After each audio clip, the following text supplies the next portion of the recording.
Chapter 1188, Breaking Through the Threshold. Hellscythe_Fluffygoblin Chapter 1188, Breaking Through the Threshold. The Sea Serpent King's sudden appearance dumbfounded the Freedom Alliance members. What's going on?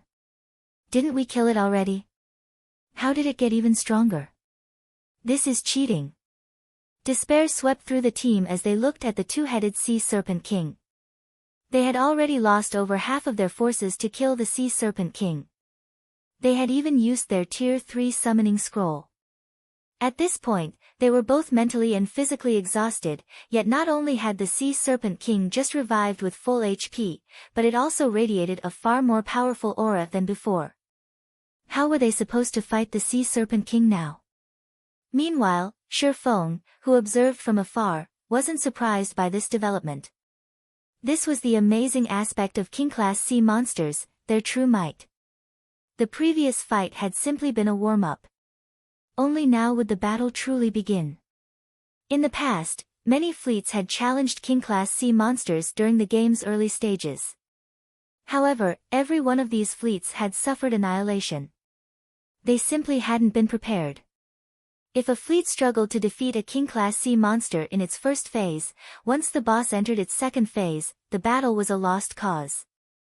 Before the team members could regain their senses, both of the Sea Serpent Kings stretched their maws, one spitting flames, while the other spit purple lightning. In the blink of an eye, over half the battlefield drowned in fire and lightning. Any speedboat that encountered both turned to ash immediately. With a single attack, the Freedom Alliance lost another 16 speedboats, with another dozen or so speedboats dropping below 50% durability. Is it just going to end like this? Helplessness filled Passing Monarch's eyes as he stared at the Sea Serpent King. He now realized that challenging a King-class sea monster had been an incredible mistake. Tornadoes enveloped the area around his fleet. It was impossible for their speedboats to break out of this encirclement. Only a mysterious iron speedboat would have any hope of escape.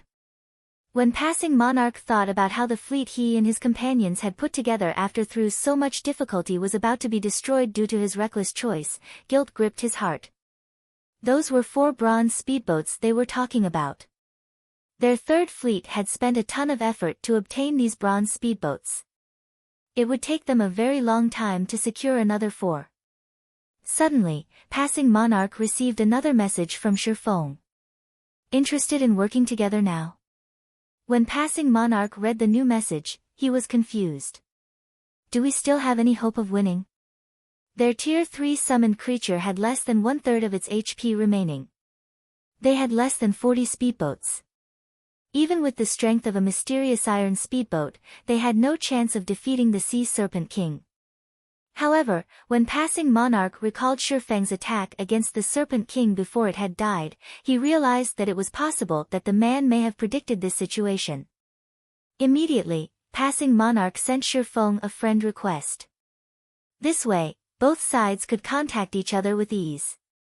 If we work together, do we really have a chance of defeating the Sea Serpent King? Passing Monarch demanded. We would have had a 50% chance of winning if we had started working together earlier. Now, we only have about a 30% chance, Shifeng replied after considering the odds. 50%? That high? Passing Monarch suddenly regretted his earlier dismissal. Had he known that something like this would happen, he would have agreed to team up with Shifeng earlier. However, he had no choice but to give it a shot right now. A 30% success rate was better than nothing. Alright, I promise you that, as long as we kill the Sea Serpent King, we'll split the loot 50-50, Passing Monarch said in response. However, Shifeng shook his head and said, that was the previous condition. Now, I want all of the loot. He had never involved himself with the Freedom Alliance in the past. They were neither friends nor foes. He was already being generous by offering to lend a hand. Hearing Shifeng's words, Passing Monarch's expression turned indescribably ugly. However, he had to admit that each side's standing had transformed. The Freedom Alliance was now at a major disadvantage as Shifeng could swiftly leave the battlefield with his swift dragon speedboat. Gnashing his teeth, all right. I agree. Passing monarch felt tears well up in his eyes. No matter what was said or done, he was a famous expert that everybody in the sea's end knew, yet he was at Shifeng's mercy. No one would ever believe this. Following which, both sides signed a system contract, agreeing that all of the Sea Serpent King's loot would go to Shifeng once the boss died. Once they finished, Passing Monarch sent Shifeng a team invite. However, Shifeng rejected it. "We're not forming a team?" Passing Monarch asked, confused. Normally, naval battles had strict requirements regarding the ship's positioning. The fleet's commander needed to issue commands constantly. Since Shifeng had claimed to have a way to kill the Sea Serpent King, logically, he should join the team and lead it. So, how was he going to issue orders if he did not join the team? No need. Your team just needs to focus on one thing. Maintain a distance of 500 yards and attack the Sea Serpent King at maximum range. Leave the rest to me, Shifeng explained. Passing Monarch nearly choked. What kind of command was this? Did Shifeng think he could hold the Sea Serpent King off with just a mysterious iron speedboat? Even the Freedom Alliance had to rely on their 4 bronze speedboats and rotate blocking attacks to pin the boss down. However, after Shifeng said this, he disconnected the call. With no other choice, Passing Monarch followed Shifeng's command and reorganized his fleet, directing their speedboats keep a distance. Shifeng steered the swift dragon speedboat to charge at the Sea Serpent King. As the Great Lord was about to target one of the bronze speedboats, Shifeng fired the dragon cannon once more. Only this time, he used a special kind of ammunition. Basic Mana Pulse Bomb. Although Zero Wing had used most of the basic Mana Pulse bombs they had obtained in the Fallen Ark on the petrified Tyrannosauruses, Shifeng had around 20 remaining. Boom! When he fired the dragon cannon, a black beam struck the Sea Serpent King once more. -1,574,917. Tidal waves rose as the basic Mana Pulse Bomb, combined with the dragon cannon's might, collided with the Sea Serpent King and exploded. What kind of attack is that? Passing Monarch was stunned. What is that speedboat's rank? A single shot had dealt over 1 million damage to a King-class sea monster. This was inconceivable. The other Freedom Alliance members were similarly stupefied. When a few considered their previous claim of annihilating Shifeng, they felt fortunate that they had not acted on their words. If it really came down to a fight, a single shot from the swift dragon speedboat was likely more than enough to sink a bronze speedboat. However, the dragon cannon's damage didn't particularly surprise Shifeng. After a King-class sea monster entered its second phase, while it might seem very strong, that was only true for the surface. In reality, reaching a complete state simply meant that a Sea Serpent King had focused its abilities on strengthening its attacks. As a result, however, its defense and movement speed weakened. As long as players pinned the boss down and had sufficient damage output, victory was in the bag. However, it was precisely because many fleets in the past hadn't been capable of distracting King-class sea monsters long enough that these monsters had been so difficult to deal with. Fortunately, the King-class sea monster they faced right now was only a Great Lord. Against the Sea Serpent King, the secret silver-ranked Swift Dragon speedboat had the advantage regarding speed. In addition, the dragon cannon was sufficiently powerful to hold aggro. If not for these factors, Shifeng would have long since fled the battlefield. King-class sea monsters also tended to use skills, and almost every skill they had was an AoE.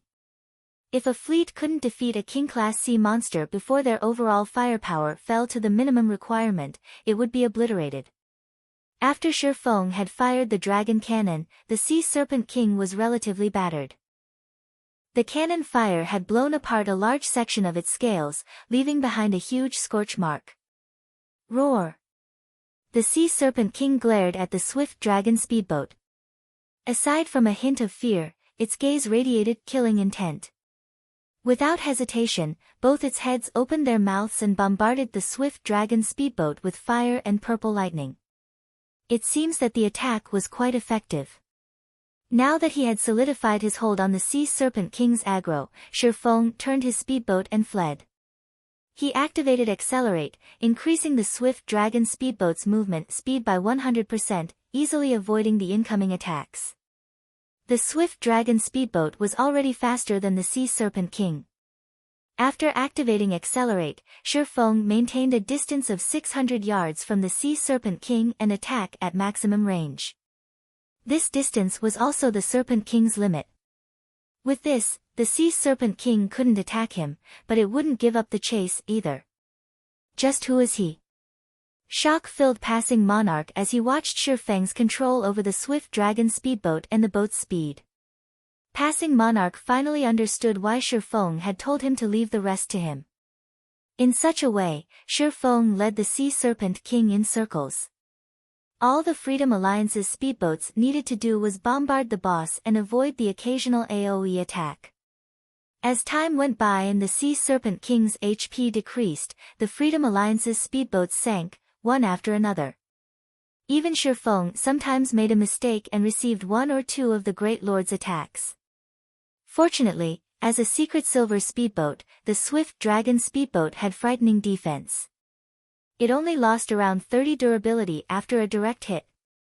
As for Shifeng, he had deflected the damage using Defensive Blade or Absolute Defense. When the Sea Serpent King's HP fell to 1%, it went berserk and used its strongest power. Both its heads merged the fire and lightning, launching an attack that consumed a radius of 1,000 yards. Seeing this, Shifeng activated Magic Barrier, making the Swift Dragon speedboat immune to all spell attacks and neutralizing the Sea Serpent King's damage. As for the Freedom Alliance's side, aside from the 4 bronze speedboats, which used magic scrolls to protect themselves, the remaining speedboats were destroyed. Meanwhile, after the Sea Serpent King used its ultimate move, it entered a weakened state. Using this opportunity, Shifeng activated Divine Providence. After waiting for the 4 bronze speedboats to launch a wave of attacks, he fired the dragon cannon, which he had loaded with a basic mana pulse bomb. -2,148,267. A massive damage appeared above the Sea Serpent King's head, devouring its remaining 1% HP. Roar! After one final roar, the Serpent King crashed into the sea. Shifeng's experience bar rose rapidly. Sea monsters already provided far more EXP than land-based monsters, as players couldn't easily kill the average sea monster, not to mention king-class sea monsters. However, Shifeng had stolen half of the Sea Serpent King's EXP for himself. With the bonus EXP he had obtained from killing a monster of a higher level, one could just imagine how abundant the rewarded EXP was. Suddenly, Shifeng heard the sound of a system notification. System, congratulations! You have reached level 50. Chapter 1189, Equipment Transformation. Hellscythe _Fluffy Chapter 1189, Equipment Transformation. As a golden glow enveloped Shifeng's body, his weapons and equipment also underwent a slight transformation. Level 50 was a major turning point in God's domain. This fact held true for players, monsters, weapons, and equipment. Among Shifeng's items, the fragmented legendary ranked Heavenly Dragon's Breath's transformation was the most drastic. As if the power that had slumbered within the ring all this time had awakened, the ring's basic attributes increased significantly. At level 49, the ring only added 100 points to all basic attributes. However, upon reaching level 50, that number had doubled. His epic items, the 7 Luminaries Ring, Killing Ray, Angry Tyrant, Annihilation Shoulder Pads, and Icarus's Heart had similarly received around a 30% to 35% increase to their basic attributes. The substantial attribute boost made Shifeng feel as if he had been reborn. Basic attributes affected a player's physique. The higher a player's attributes were, the better their in-game body's physique became, allowing players to perform feats that were impossible in the real world. This was also why both ordinary players and experts were so desperate for excellent weapons and equipment. This improvement is simply amazing. Shifeng felt quite pleased as he looked at his attribute panel. In terms of basic attributes, he was already significantly stronger than a level 50, Tier 2 player. The only differences were his physique and skills. These differences were why Tier 2 players could easily defeat Tier 1 players.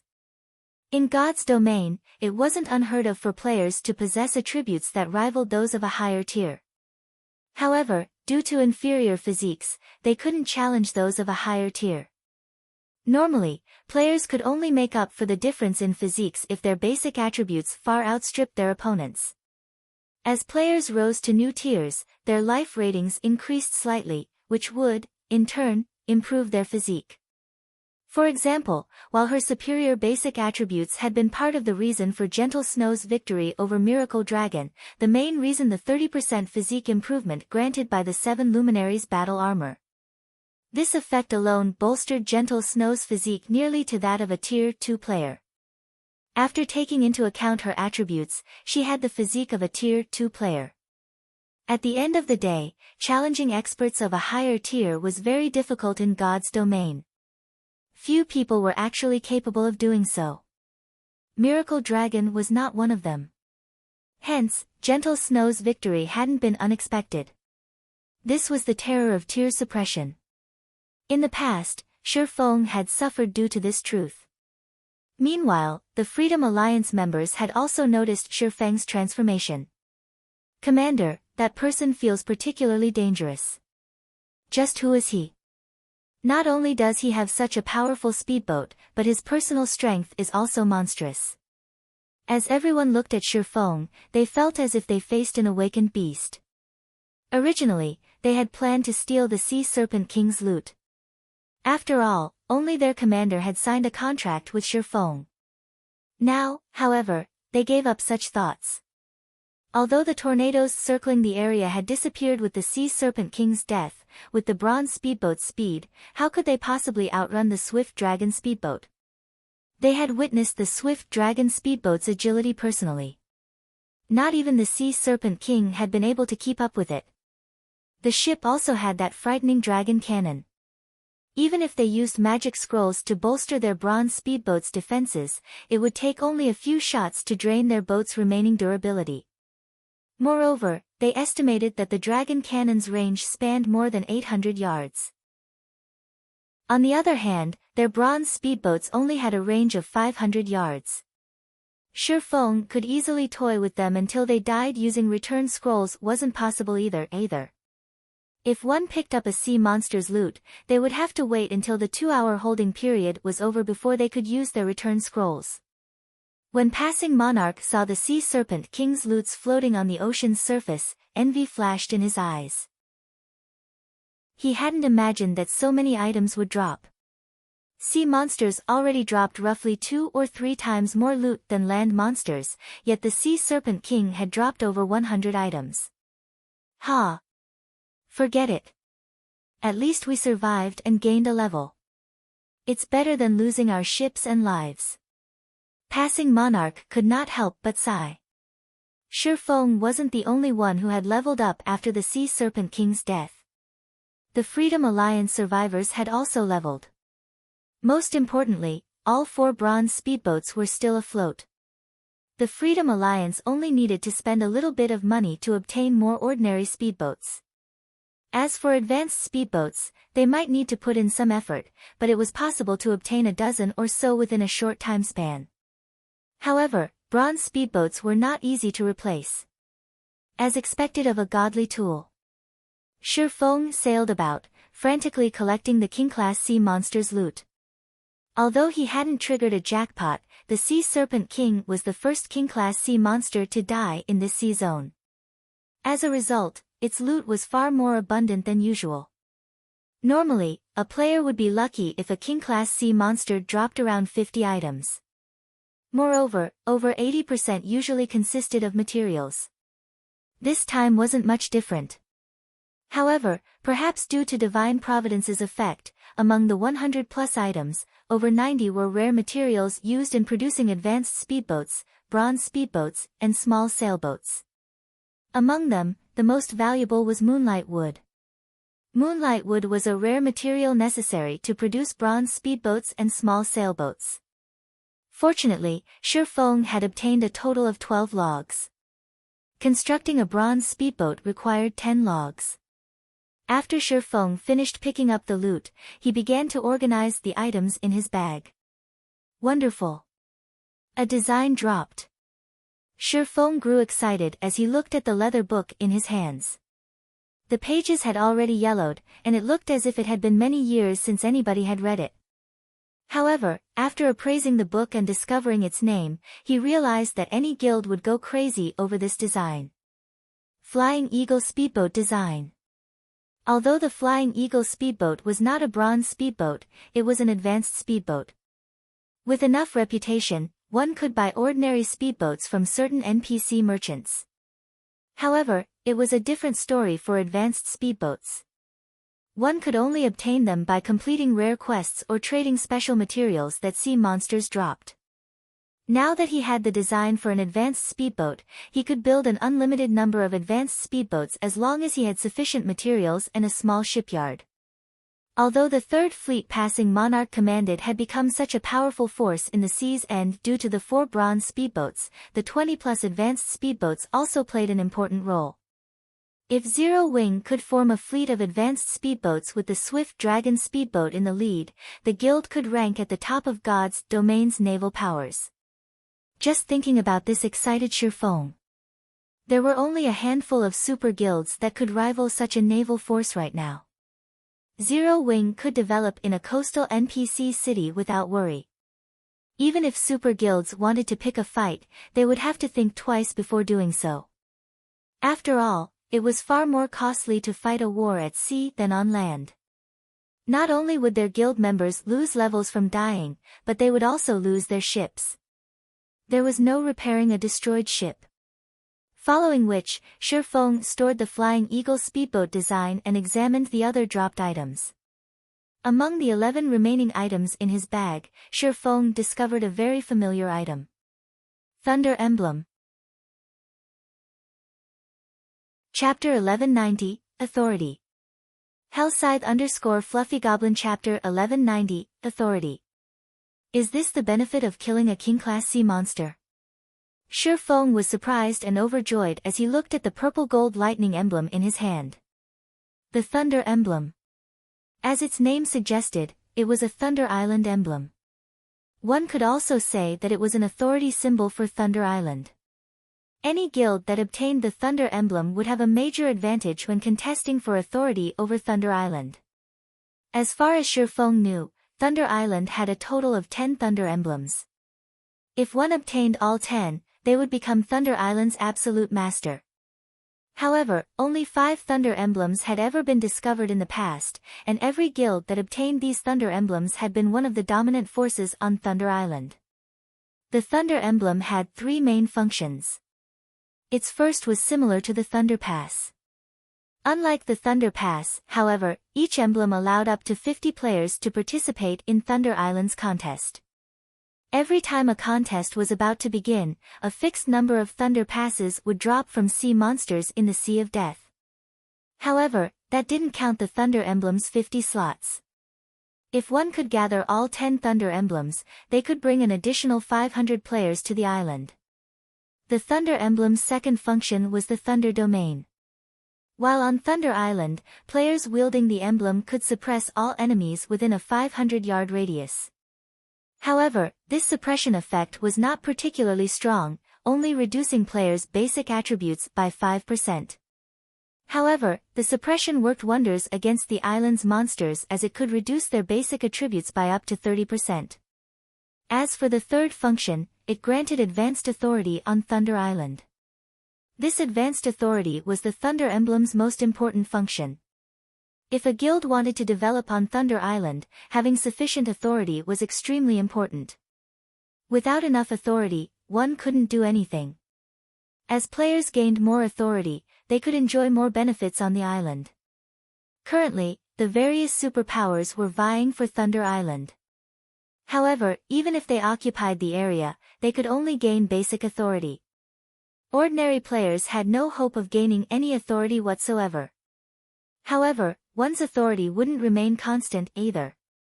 If one wanted more, they could contribute to Thunder Island. On Thunder Island, authority was categorized into ordinary, basic, intermediate, advanced, and master controller. If an ordinary player wanted to become an ordinary controller, they needed 300 Thunder contribution points. Reaching the basic rank required 3,000 Thunder contribution points, 10,000 points to reach the intermediate rank, and 100,000 points to reach the advanced rank. After reaching the advanced rank, one could only increase their authority if they obtained all 10 Thunder emblems. As Shi Feng examined the Thunder emblem in his hand, he began playing with the idea of occupying a part of Thunder Island himself. In the past, Thunder Island had been known as a sacred land at sea. Countless players had wanted to live on the island. After all, traveling to dangerous sea zones would be more convenient from Thunder Island than it would be from a coastal town or city. Occupying a corner of the island would do wonders for Zero Wing's development. Zero Wing also qualified to do so right now due to the Flying Eagle speedboat design he had just obtained. He admitted that Zero Wing was no match for the various superpowers on land. However, the competition at sea relied on more than a guild's number and quality of experts. A guild's ships played a far greater role. Shi Feng decided that he needed to begin mass-producing the Flying Eagle speedboats, forming a formidable Zero-Wing fleet. With his fleet's strength and the Thunder emblem, occupying a corner of Thunder Island could be more than just a dream. Following which, Shi Feng contacted Melancholic Smile and had her begin collecting diamond wood. The Flying Eagle speedboat's core material diamond wood was relatively rare, specifically used to construct advanced ships. Few kingdoms and empires produced the wood. Fortunately, he had previously negotiated with the secret pavilion and traded a magic tower for 20 locations that provided diamond wood. Although the secret pavilion had yet to complete their side of the deal, he could have Melancholic Smile send people to these minor cities to negotiate prices with potential vendors. Once their bargain with the secret pavilion was fulfilled, they could stockpile diamond wood. The Sea Serpent King had also dropped 5 Thunder passes, each allowing up to 10 players to join the contest on Thunder Island. To the various superpowers vying for Thunder Island, these passes were incredibly tempting. To Shi Feng, however, they were not particularly useful as Zero Wing currently did not have that many experts. The Thunder emblem's 50 slots were more than enough. I have wondered which items I should sell at the candlelight auction. These passes should work well as an attraction, Shi Feng muttered, smiling at the 5 passes in his hand.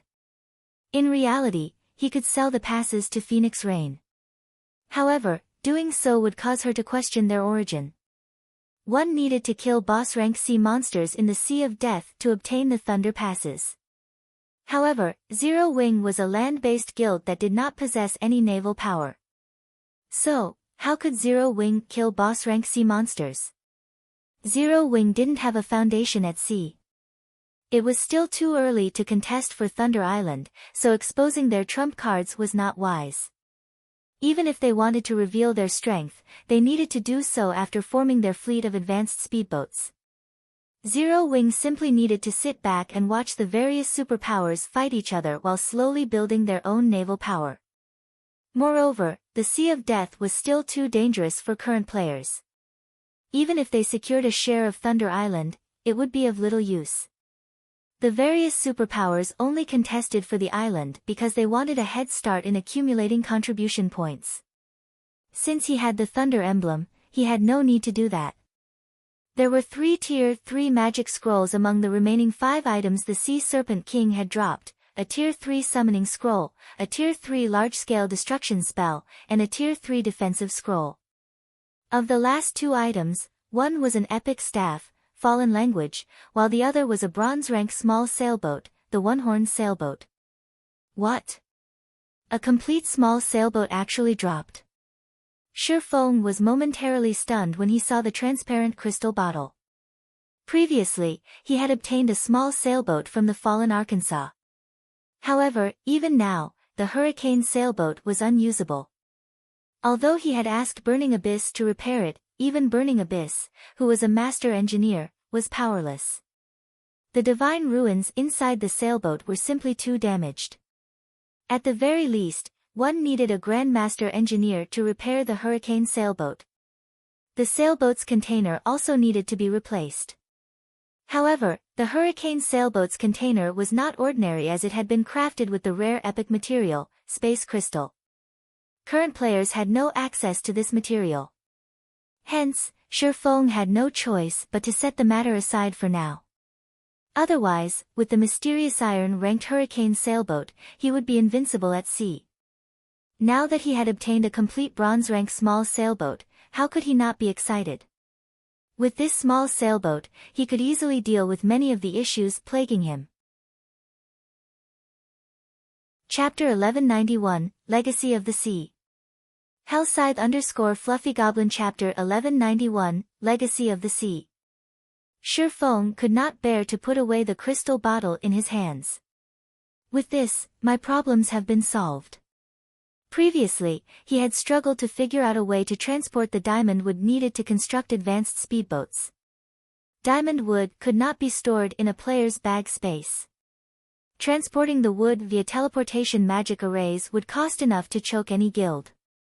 The only efficient way to transport diamond wood was to use a teleportation array to reach a border town and then rely on transport carriages to move the wood to another country's border town before transporting it via teleportation array once again. While the cost was still considerably high, one could save more time than transporting the wood via carriage the whole way. However, the 20 minor NPC cities Shi Feng had asked the secret pavilion for were in several different countries. Moreover, none of them were near the Apocalypse Empire. Even if he relied on transport carriages, it would take a very long time for the wood to reach Ocean Viewing Town. On the other hand, if he relied on maritime transportation, not only could he save a lot of money, but he could also save plenty of time. One-horned sailboat, small sailboat, bronze rank. Maximum capacity, 120 people. Durability 900/900. Item storage when liberated, 7,000 bag space slots and 100 non-bag space slots. Additional active skill 1-. Magic Shield, absorbs up to 1 million damage for 5 minutes. Cooldown, 15 minutes. Additional active skill 2-. Thunder Cannon, 1,200 yard range. Deals lightning damage to an area of 15 by 15 yards. Cooldown, 30 seconds. 6 cannons are currently equipped. Cannons can be replaced. Additional active skill 3-. Mana Drive, converts mana into motion, increasing movement speed by 30%. Every 10 magic crystals consumed extends duration by 15 minutes. Cooldown, 10 minutes. Additional active skill 4-. Thunder Blast, deals devastating damage to the area 500 by 30 yards ahead. Attack includes knockback and paralyzing effects. Cooldown, 5 minutes. Additional passive skill -. Braving the winds and waves, when sailing with the wind, movement speed increased by 50%. When sailing against the wind, movement speed is unaffected. Although the one-horned sailboat's attributes were slightly lower than the Hurricane sailboats, it was one of the best ships currently available in God's domain. Moreover, the small sailboat was much faster than speedboats. Even the secret silver-ranked Swift Dragon speedboat was only as fast as an advanced sailboat. The one-horned sailboat was significantly faster than the Swift Dragon sailboat. In addition, one could use magic crystals to increase the ship's movement speed. This would greatly reduce transportation time. While Shi Feng admired the one-horned sailboat, the Freedom Alliance members a short distance away stared at him. "Commander, I've discovered some information about that man," Blue Joy hurriedly reported. "That person is Yi Feng, and he is a core member of the Zero Wing Guild. He is also the leader of the Azura battle team. He is very strong. As for Zero Wing itself, it is one of the upstart guilds that established when God's domain launched.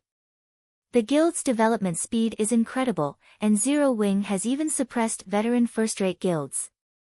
Right now, Zero Wing is Star Moon Kingdom's publicly acknowledged, #1 guild. Recently, it even dared to provoke a few superpowers, but none of them can do anything about the guild, forced to turn a blind eye. Just what kind of backing does this guild have? It even dares to provoke superpowers. Passing Monarch could not help his astonishment when he heard Blue Joy's report. The Freedom Alliance consisted of small guilds and adventurer teams. They only knew that the virtual gaming world's various superpowers were powerful, but they did not know exactly how powerful these existences were. However, as the Freedom Alliance grew stronger, they uncovered more information. In fact, a super first-rate guild had previously decimated the Fifth Fleet. They had finally understood that, while their alliance might be a match for superpowers that hadn't focused on marine strength, the Freedom Alliance was no match for those guilds that had poured resources into their navy. Superpowers simply had too many experts.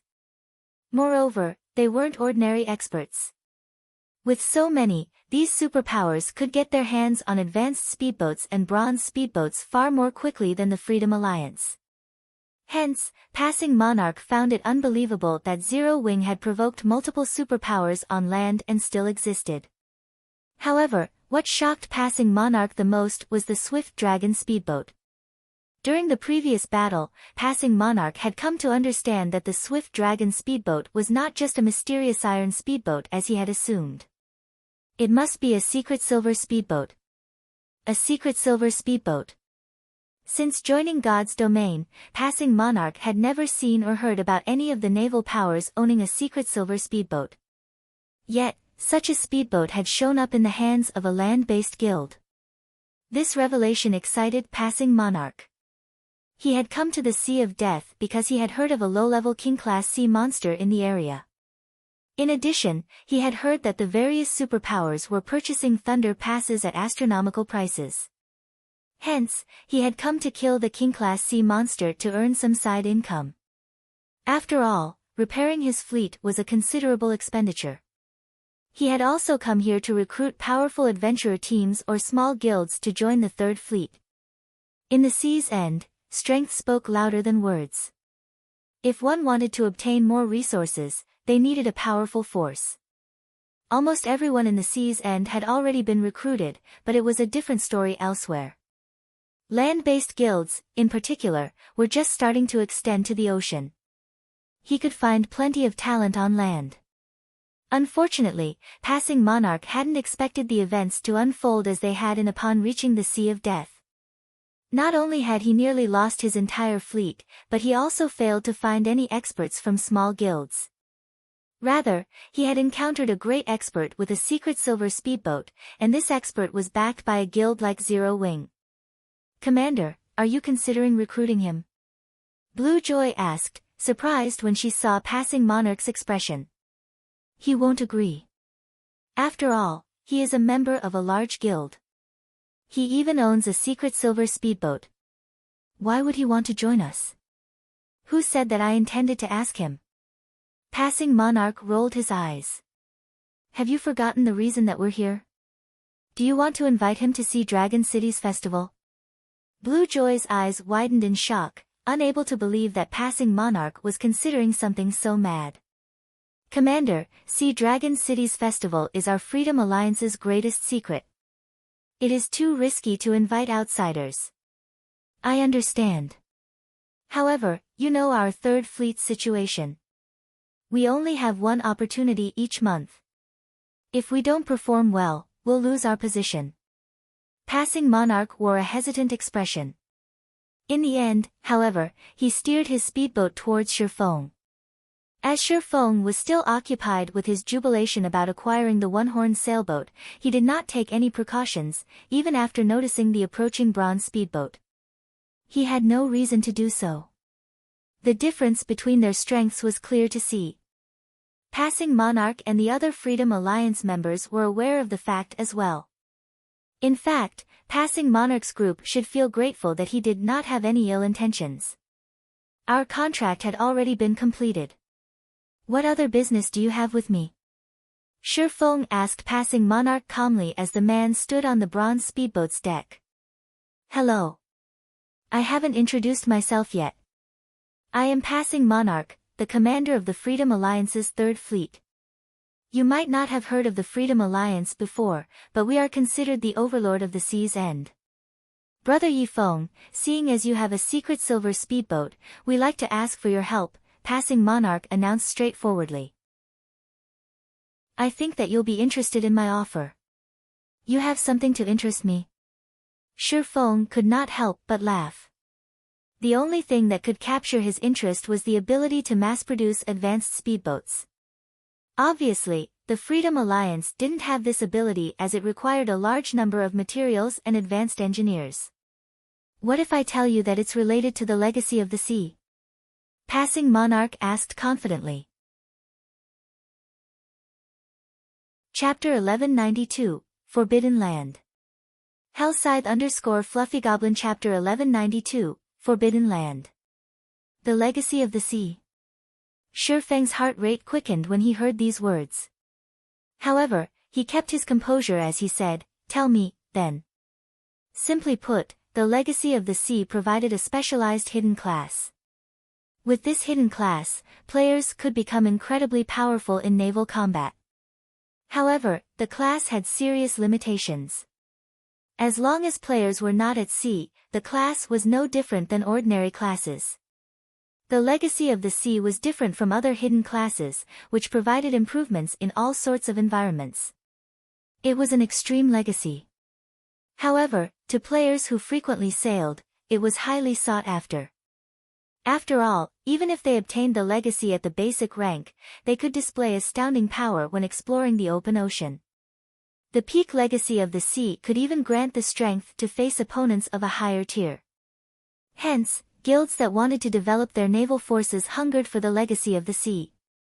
The various large guilds would target any player that obtained the legacy.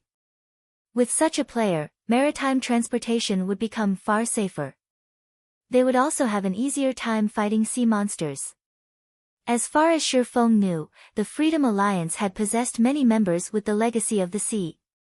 This was also why the Freedom Alliance had become famous throughout God's domain, becoming a force that even the game's superpowers were hesitant to provoke.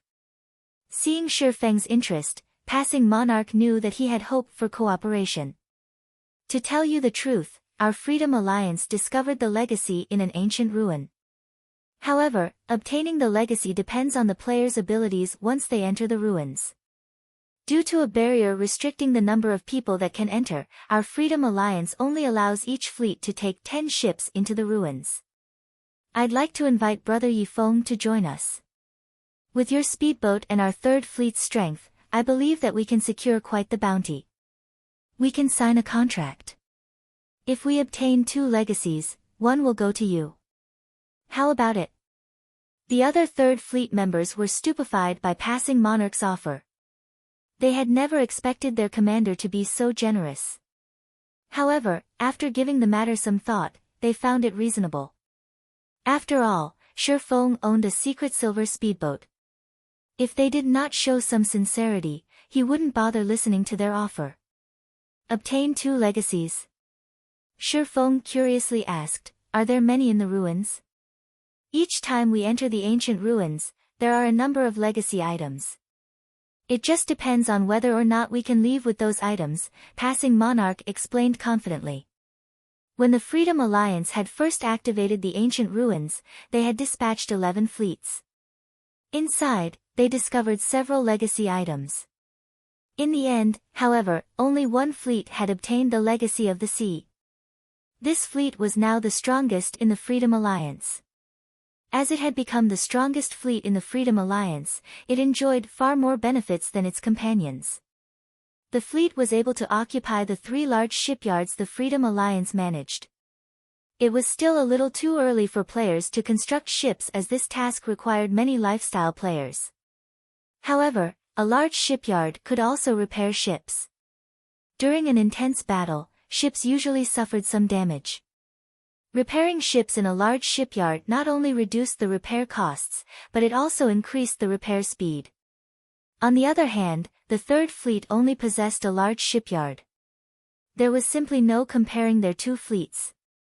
The strongest fleet also received priority over special ammunition. It was given access to the most and the best available. The next ruin exploration was about to begin. How could he not make use of this opportunity to recruit Shifeng's help? What if we obtain 3 legacy items? Shifeng asked. I'm afraid that will be incredibly difficult. Brother Yifeng, you've never been to the ruins, but a large number of sea monsters occupy the area. Those monsters are extremely powerful. Traps litter the ruins, and there's a time limit once you enter. We won't have enough time to search for a 3rd legacy item, Passing Monarch explained, smiling. He understood Shifeng's train of thought. So, that's the case. Then, if we really obtain a 3rd legacy item, can I have it? Shifeng asked, smiling. He now had a basic understanding of the ancient ruins rules. Alright. If you obtain a 3rd one, you can have it, Passing Monarch said nonchalantly. In any case, that wasn't going to happen. His promise was empty. We have a deal, then. However, before we sign the contract, may I know when the ancient ruins will open? Shifeng asked. I still my own matters to deal with. If there is a clash in timing, I'm afraid that I cannot help you. Hearing Shifeng's words, Passing Monarch grew a little nervous. It's tomorrow, Passing Monarch replied, feeling slightly embarrassed. He could tell that Shifeng had something to do, and today was almost over. Shifeng was speechless. I understand that I am putting you in a difficult position. If there is anything we can help with, please tell us, Passing Monarch hurriedly offered. How about this? You guys can follow me. With your help, I should be able to save a little time, Shifeng said after considering the matter. The demon island he was heading to occupied the Sea of Death's inner region. Although it was not the most dangerous location in the Sea of Death, the island's monsters were troublesome. Normally, he would have to clear a path slowly. However, if he had an expert like Passing Monarch, who could lead a fleet with 4 bronze speedboats, he could save plenty of time. Passing Monarch and the others then followed Shifeng into the Sea of Death. Originally, the Freedom Alliance did not think much of traversing the Sea of Death. However, as Shifeng ventured deeper into the zone, they began to worry. They had never expected Shifeng to lead them into the Sea of Death's inner region. Not only did this area have many sea monsters, but the monsters were also very high-leveled. There were level 70 sea monsters everywhere, and the slightest mistake could destroy their ships and end their lives. Commander, what do you think that Yifeng is trying to do here? Blue Joy asked. When she saw the nearby sea monsters eye them like prey, goosebumps danced across her skin. Watching the swift dragon speedboat steady advance and giving the matter some thought, Passing Monarch said, it must be for a quest. The Sea of Death's inner region was a forbidden land to current players. Aside from a quest, Passing Monarch could not fathom why anyone would come to this place. Questing here at this level? As Blue Joy looked at a distance level 70 Grand Lord sea monster, a thought suddenly came to her mind as she said, could he be here for an epic quest? Hearing Blue Joy's words, the Freedom Alliance members paled. An epic quest was incomparably dangerous. Even now, nobody within the Freedom Alliance had completed one. As the Freedom Alliance members discussed Shifeng's goal, Shifeng led the group to 2 gloomy, twin islands. One could occasionally hear lung-tearing screams from the islands, it was enough to give one goosebumps. Surprisingly, over a dozen speedboats were docked beside the island. Based on these ships' appearances, it was clear that they were high quality. Why are there people here? Shifeng was momentarily stunned. Because this area was a forbidden land for players, one would have to pay a massive price to get this far. He had only arrived safely due to his familiarity with the sea zone and the quality of his speedboat.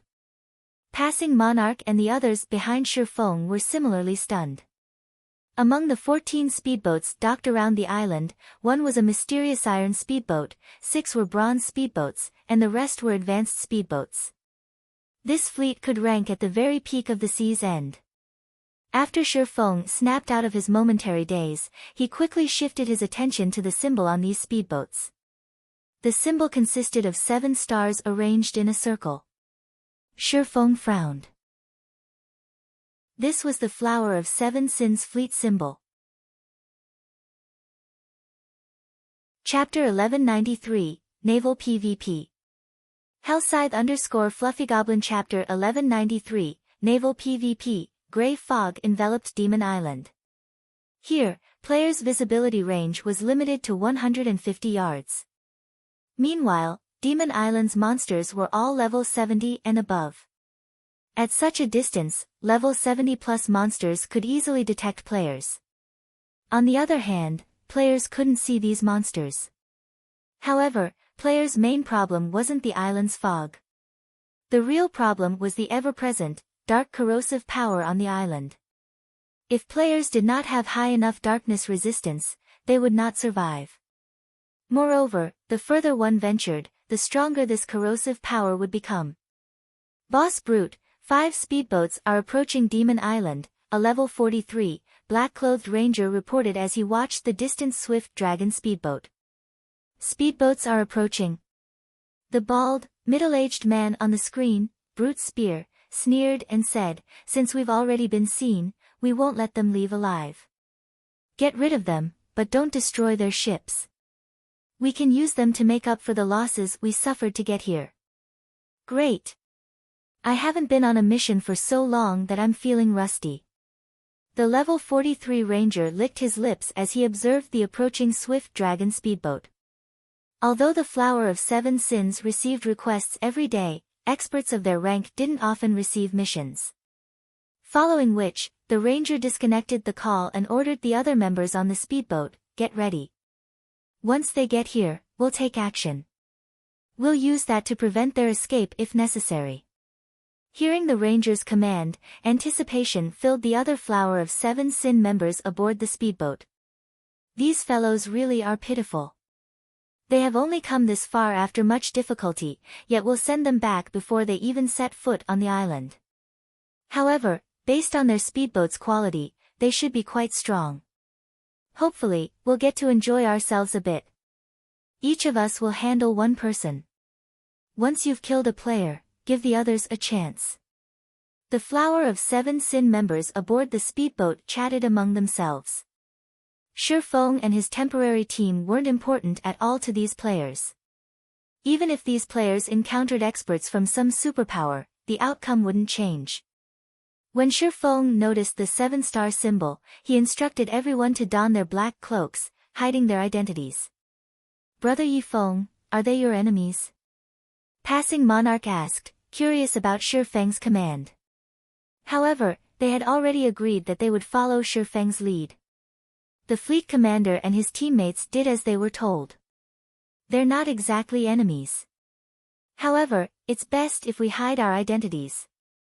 Shifeng did not bother to explain further. It doesn't hurt to be a little careful out in the fields, right? Although he did not know why the Flower of Seven Sins had come to Demon Island, it was not wise to expose their identities to a group of assassins.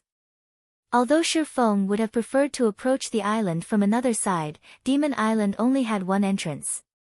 Using the 7 Luminaries' ring space movement wasn't a viable option either. A unique power enveloped the Sea of Death, preventing all spatial movement type skills. Otherwise, he would not have used the swift dragon speedboat to travel such a long distance. When Shifeng and the others were only 300 yards away from Demon Island's entrance, the Flower of Seven Sins members burst into action. "Move out." Suddenly, 5 elementalists aboard the mysterious iron speedboat each took out a magic scroll. As the elementalists unfurled their magic scrolls, a dark blue magic array appeared on the water's surface. The seawater instantly began to freeze, and in the blink of an eye, the space within a 1,000-yard radius was covered by a sheet of ice. As a result, Shifeng and the Freedom Alliance's speedboats had been forced to a halt as if they had long since prepared for this. The Flower of Seven Sins members stored their own speedboats and stepped onto the ice. Who are these people? Passing Monarch's expression darkened as he looked at the frozen sea surface. Why are they attacking us all of a sudden? Normally, when one encountered other players, particularly out at sea, one wouldn't abruptly attack. After all, there was no benefit to fighting each other. Moreover, without any information about the other party, picking a fight in the fields wasn't smart. One might end up throwing away their life. Due to Shi Feng's command, they all wore black cloaks, so it was obvious that the other party did not know them, yet these players had attacked without hesitation. They were simply lunatics. Shi Feng was also surprised. The Flower of Seven Sins was very secretive about what it did. The organization didn't normally take the initiative to provoke others. This was nothing like the organization's usual operations. Do they know that Demon Island has 7 luminaries crystals? Shi Feng wondered as he looked at the foggy island ahead. Logically, he should be the only one who knew about the island's 7 luminaries crystals. Demon Island was home to an ancient shrine, and only by entering the shrine's inner region could one obtain the 7 luminaries crystals. However, it was very difficult to locate the shrine itself, much less the shrine's inner region. Hence, the Flower of Seven Sins shouldn't know about the shrine. However, upon closer inspection, Shi Feng discovered that every one of the players charging towards him was a red player. Dark players were among the group as well. It was obvious that they were veteran pikers. Damn it! If they want to fight, we'll give them a fight. Ready the cannons. We'll blast those bastards to smithereens. The Flower of Seven Sins attack enraged passing monarch. Now that the other party had stored their speedboats, they couldn't attack their ships. Their only option was to bombard the players. In God's domain, it took 40 seconds to store a ship. However, there were less than 300 yards separating these players. The other party would reach them before the 40 seconds were up.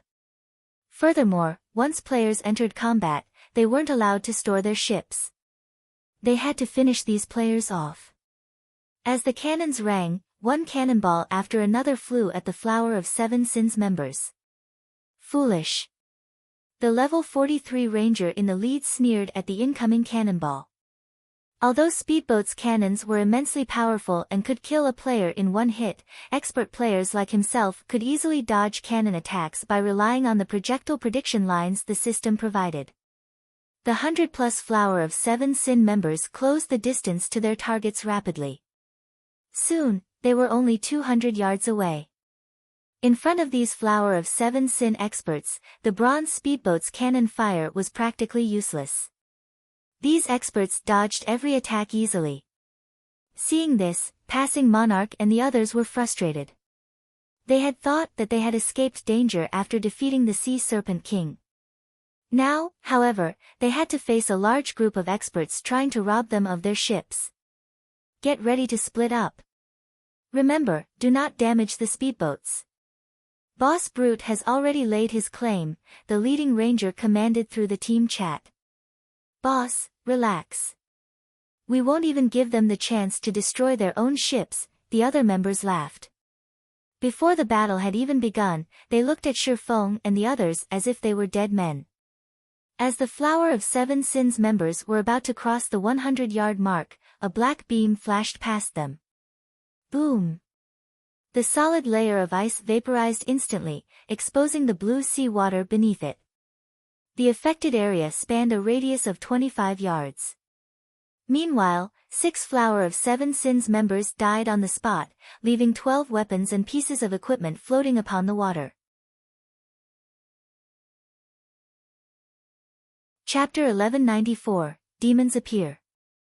Hellscythe _Fluffy Chapter 1194, Demons Appear.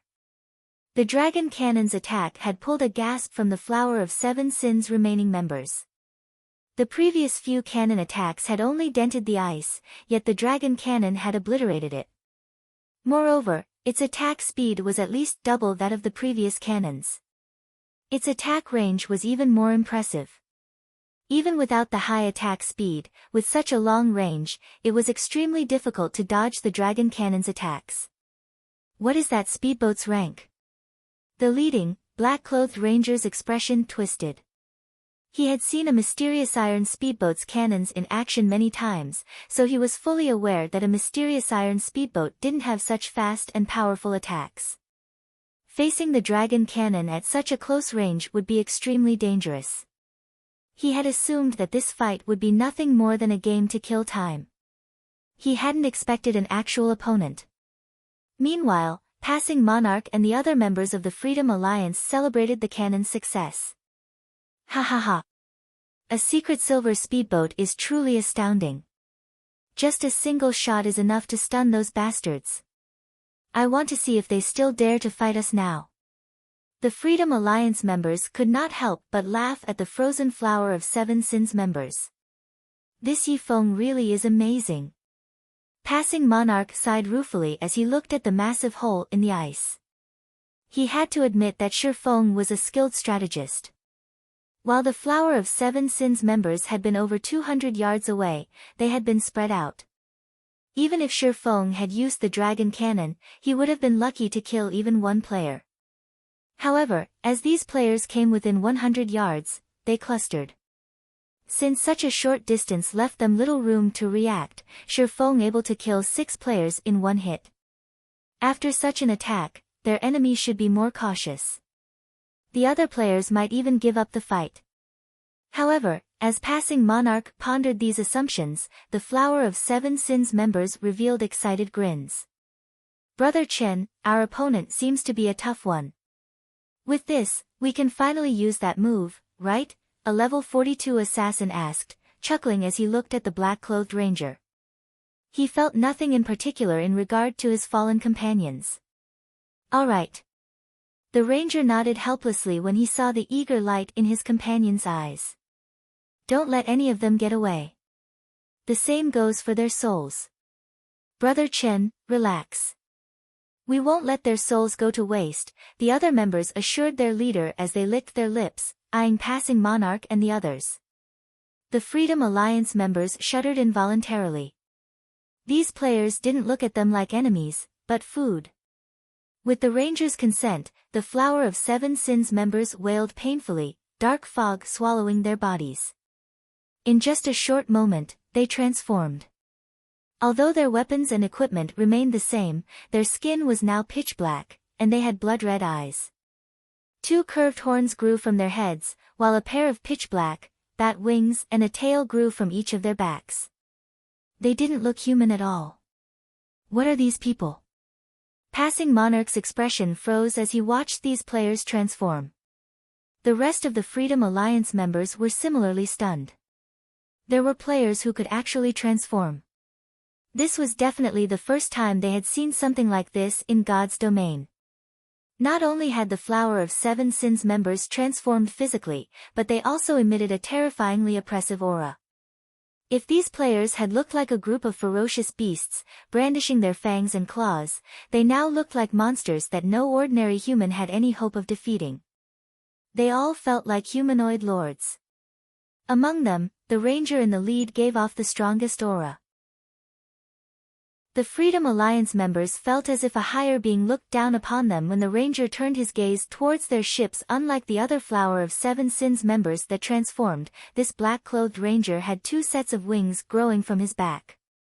Rather than a lord, he felt like a great lord. Go! Leave none alive, the ranger shouted as he pointed towards Shifeng and the others. The Flower of Seven Sins members fluttered their wings, lifting off from the ground. However, they weren't actually flying, only hovering above the ground. Even so, they moved much faster than players on foot. Even the dragon cannon would have a hard time hitting them with such speed. Are they really players? Blue Joy began to feel frightened. She discovered that these players' HPs had also undergone a massive transformation, increasing from their original 20,000 plus to above 100,000. Among them, the ranger's HP had even reached 170,000. No wonder why they were bold enough to attack other players on sight. So, they've already become demons. Shifeng frowned at the approaching Flower of Seven Sins members. God's domain had more playable races beyond human. Players could turn into demons. Only, doing so was the equivalent of turning their backs on the human race. Once a player became a demon, they would grow stronger. the increase was roughly the equivalent of half a tier. With the exception of the endurance attribute, players' basic attributes increased by around 15% depending on their classes. Demon players would also receive a huge boost to their HPs. Frankly, the increase couldn't compare to a real berserk skill. The only reason it was referred to as a half-tier improvement was because demon players' life ratings rose, improving their physiques by roughly 15% as well. However, although the improvement was incredible, becoming a demon also had a corresponding price. First, demon players were humanity's enemy, whether it be players or NPCs. If NPCs caught a demon player, the consequences would be unimaginable. If players captured a demon player and handed said player over to NPCs, they would receive an abundant reward. Second, demon players needed to hunt for players' souls regularly. Otherwise, they would grow weaker as time passed. Conversely, the more souls a demon player harvested, the stronger they would become. Take the leading ranger for example. Due to devouring so many souls, he had been promoted from a low demon to a high demon. Hence, he obtained far more power when he transformed. It was obvious that the Flower of Seven Sins members already had the physiques of Tier 2 players. Meanwhile, any player that lost their soul to a demon player was barred from the game for at least one day. Moreover, they would lose a minimum of 3 levels. Third, demon players had a far more difficult time raising their tiers as demons' tier promotion mechanics were different from humans. Normally, guilds forbade their members from becoming demons. It was detrimental to a guild's development, after all. Only a non-guild organization like the Flower of Seven Sins were bold enough to do something like this. As for the fourth and most fatal aspect, demon players suffered far more severe death penalties. If a demon player were killed, not only would they lose at least 3 levels, but they would also be barred from the game for 2 or 3 days. Their demon rank would also fall by 1, and recovering the lost rank would take quite some time.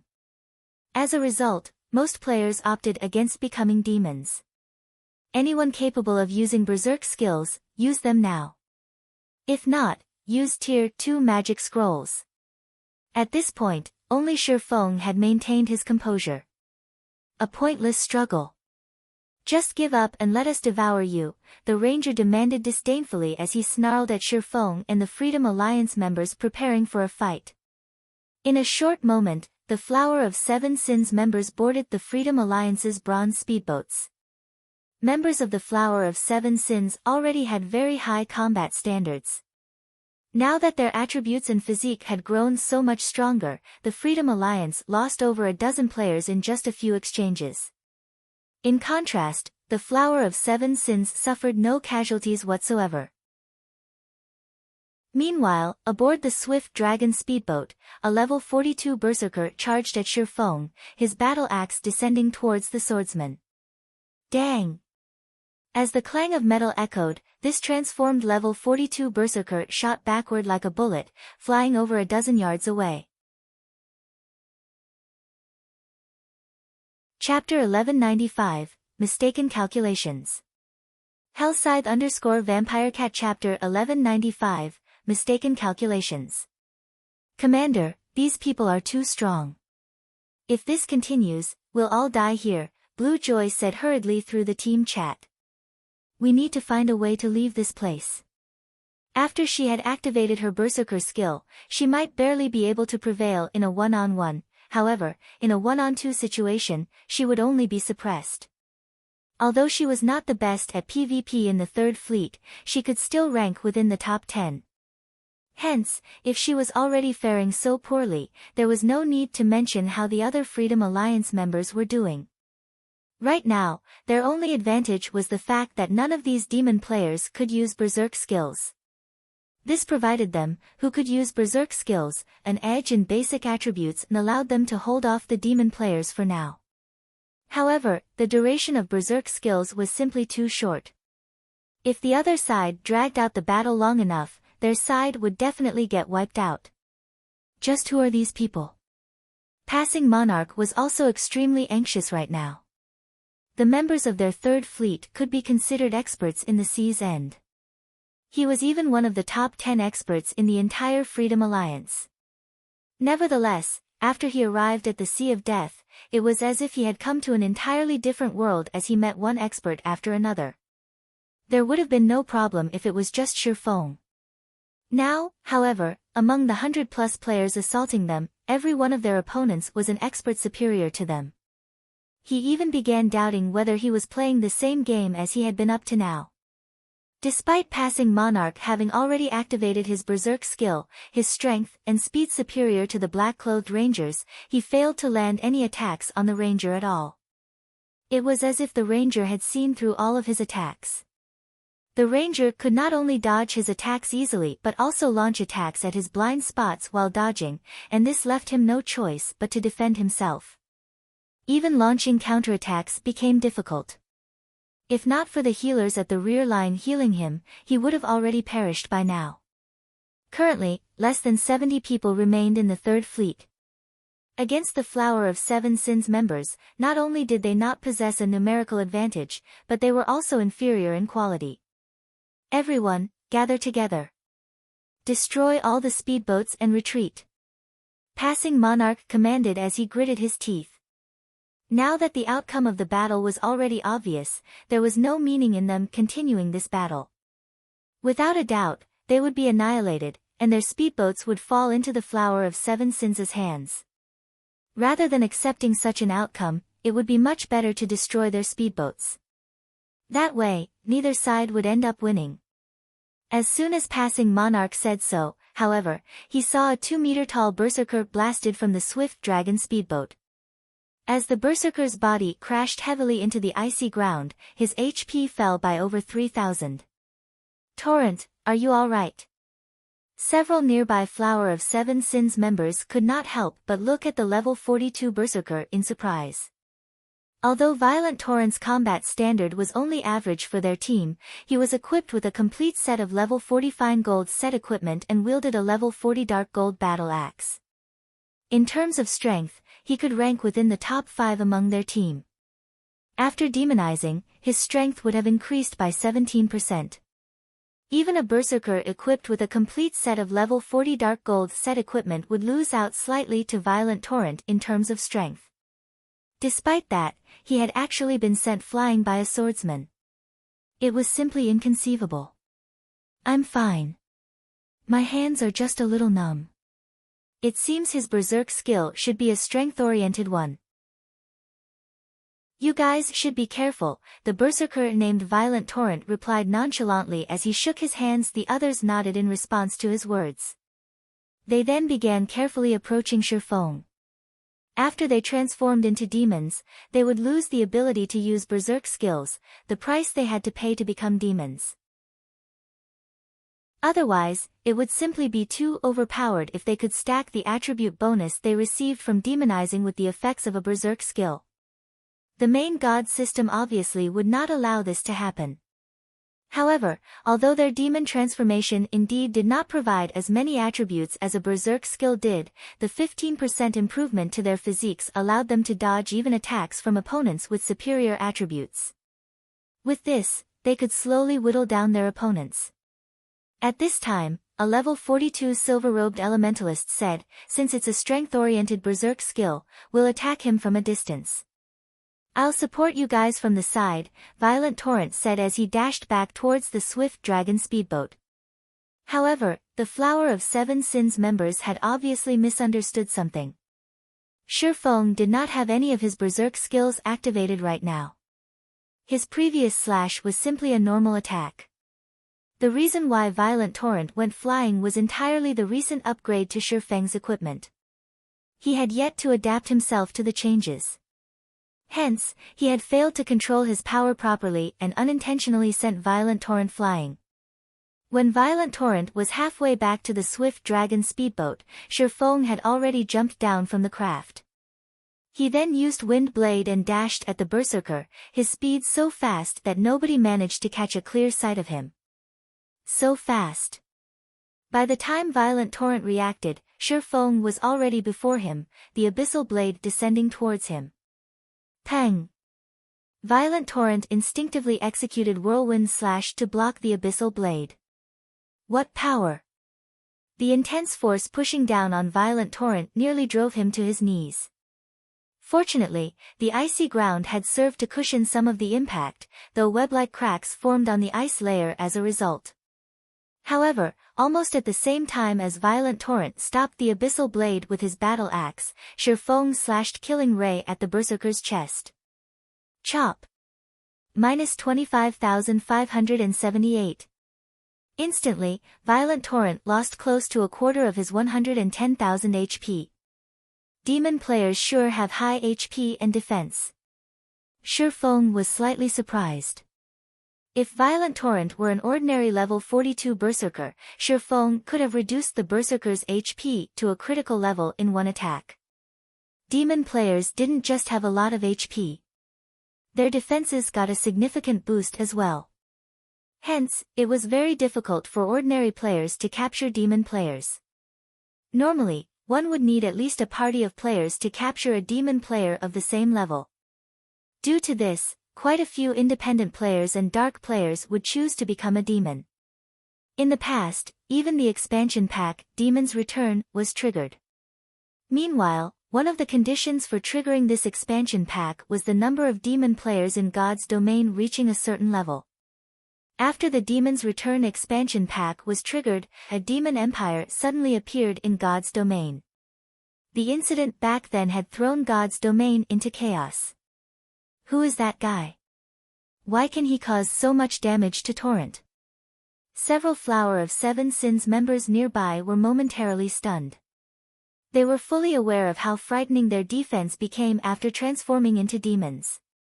Not to mention, the Berserker class was a plate armor class.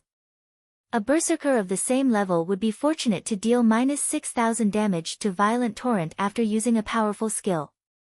Despite all that, Shifeng had inflicted over minus 20,000 damage on Violent Torrent with just the most basic chop skill. At this time, an assassin snapped out of his daze and shouted hurriedly, "Quickly heal Torrent." If even an ordinary skill could already deal so much damage, then Shifeng could kill Violent Torrent in just a few moves. If Violent Torrent did not receive enough heals in time, the swordsman would make short work of him. A blue-robed demon cleric quickly began chanting.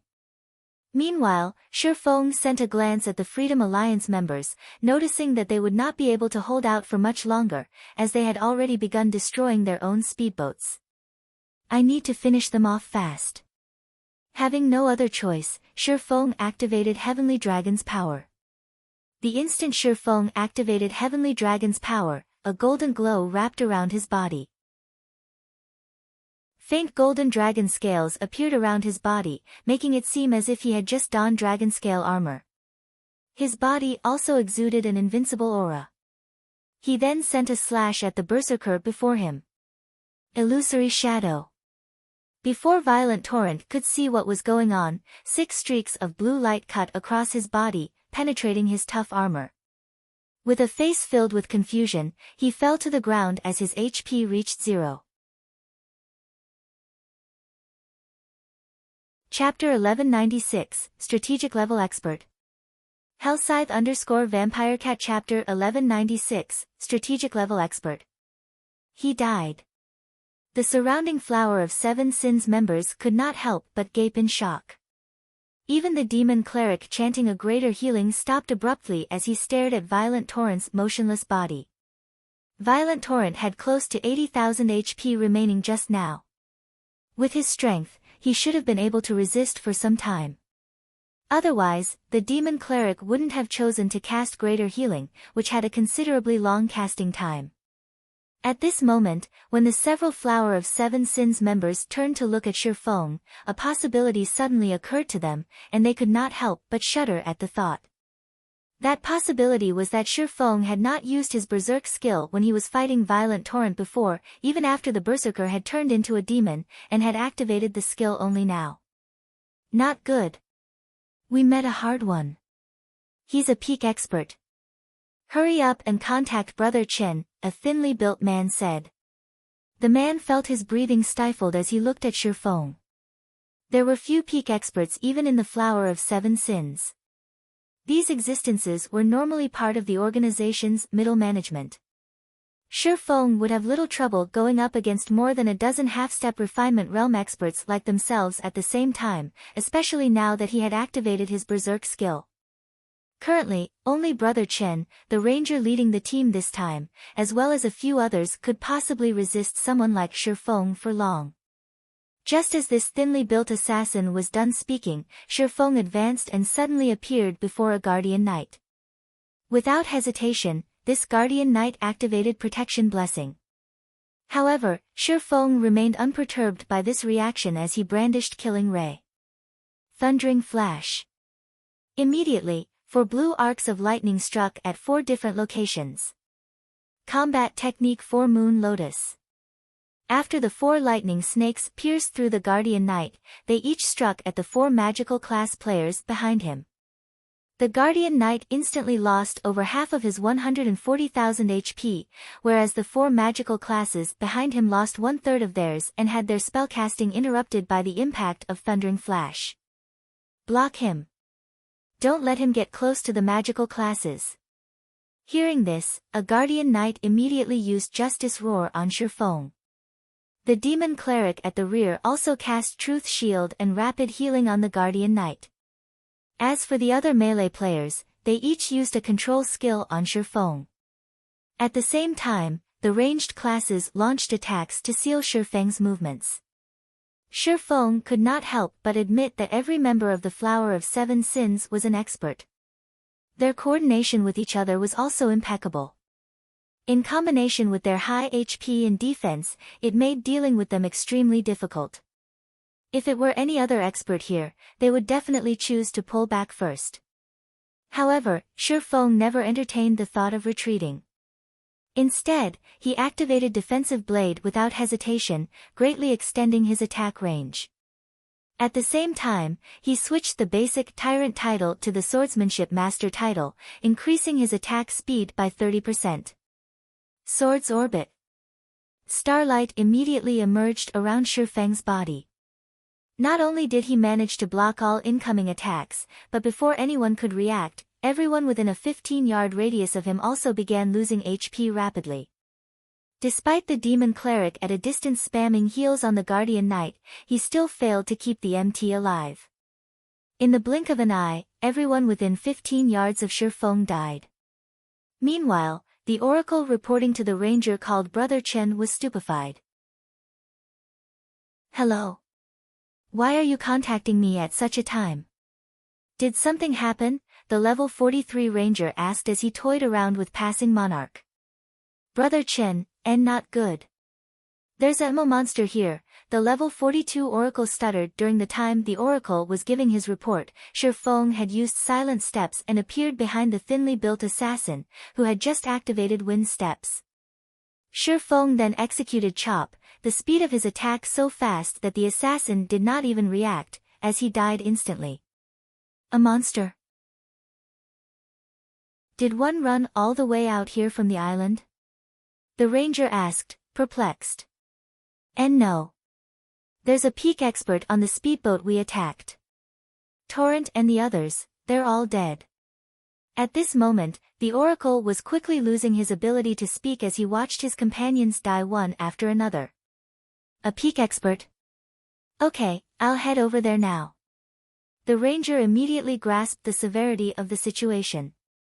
Ignoring passing monarch, he turned towards a few of his companions, who were killing the other members of the Freedom Alliance, and shouted, Hammer, you guys follow me. Torrent and the others are in trouble. Every peak expert was a strategic weapon in a team battle. If not properly contained, a peak expert could easily turn the tide in a fight between hundreds of players. Violent Torrent and the 17 others that went to the Swift Dragon speedboat were merely half-step refinement realm experts.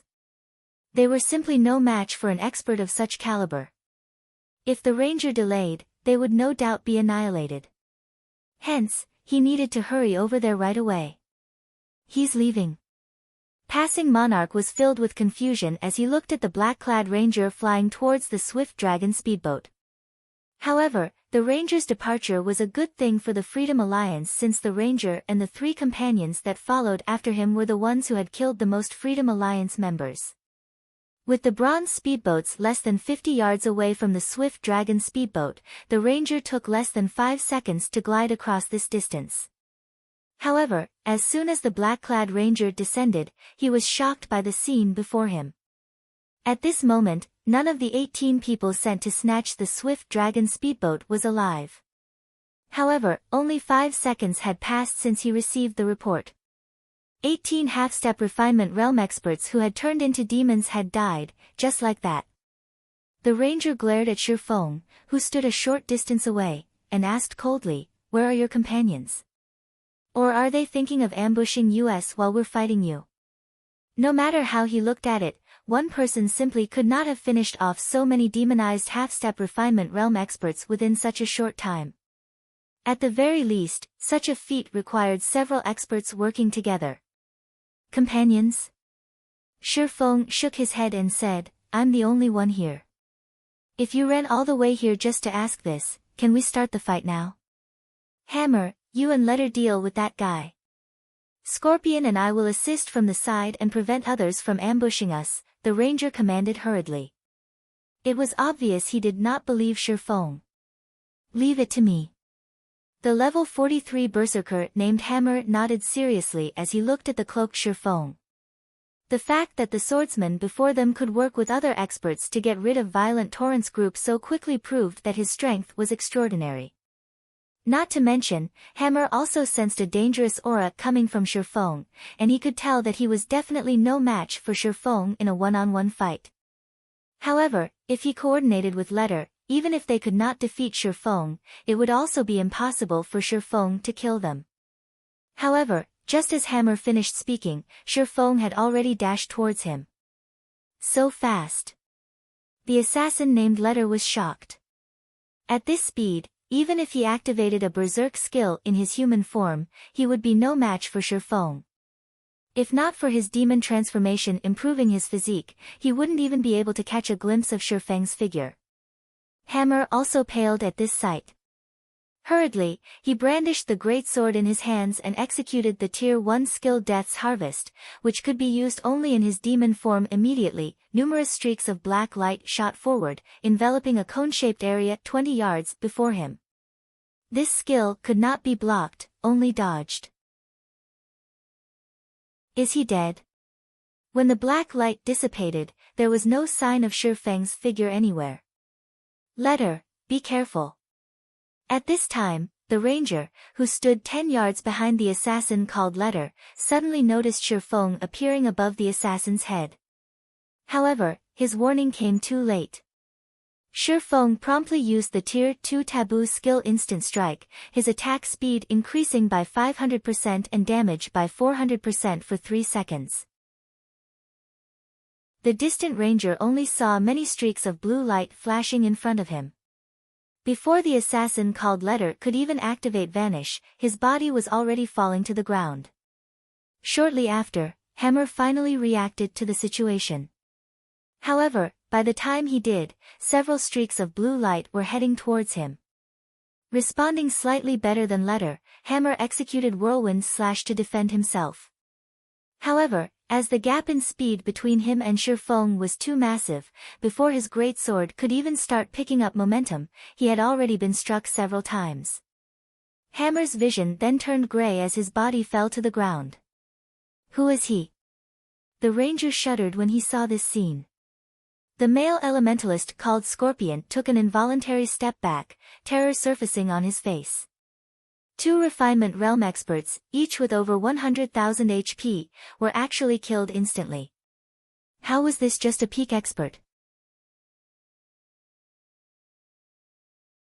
Chapter 1197, Demon God. Hellscythe_Vampirecat Chapter 1197, Demon God. At this moment, fear filled the eyes of the black-clad ranger as he looked at Shifeng. If the opponent was only a peak expert, then after transforming into a high demon, he could more or less resist if he teamed up with Scorpion. Once Shifeng's berserk skill was over, they could then counterattack. However, the swordsman before them was evidently not just a peak expert. Forget the two of them working together, even if he had everyone in the team come over, they would merely be throwing their lives away. The disparity in attributes between both sides was simply too massive. Even he, who was a high demon, had not managed to get a clear look at Shifeng's attacks. High demons received a 20% improvement to their physiques, which was 5% more than low demons. Their main attributes would also increase by 20%. Yet, even then, he still could not keep up with Shifeng. "We're retreating." Saying so, the ranger immediately extended his wings in preparation to leave. At the same time, he had also sent the command to withdraw in the team chat. "But what about the situation on Boss Brute's side?" the elementalist named Scorpion asked hurriedly. Boss Brute said not to let anyone enter Demon Island. "Fool." The ranger sent a glare at Scorpion. Ignoring the elementalist, the ranger directly flew away. They were currently demons. The death penalty they would suffer was extremely severe. If they already knew that they could not stop Shifeng, persisting in the attempt would only be foolish.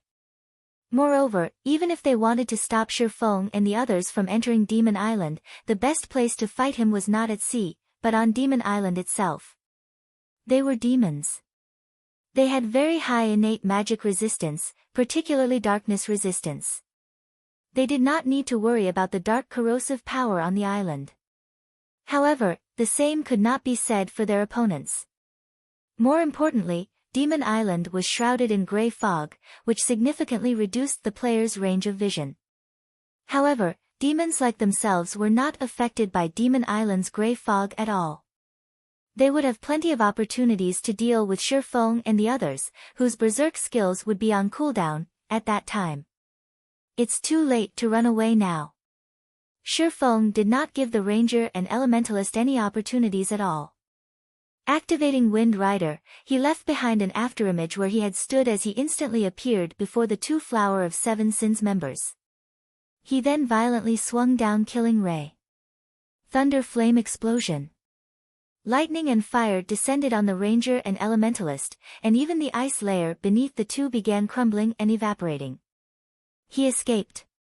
When the lightning and flames dissipated, Shifeng only saw one demon corpse floating on the water. This corpse belonged to none other than the elementalist Scorpion. As for the black-clad ranger, he was nowhere in sight.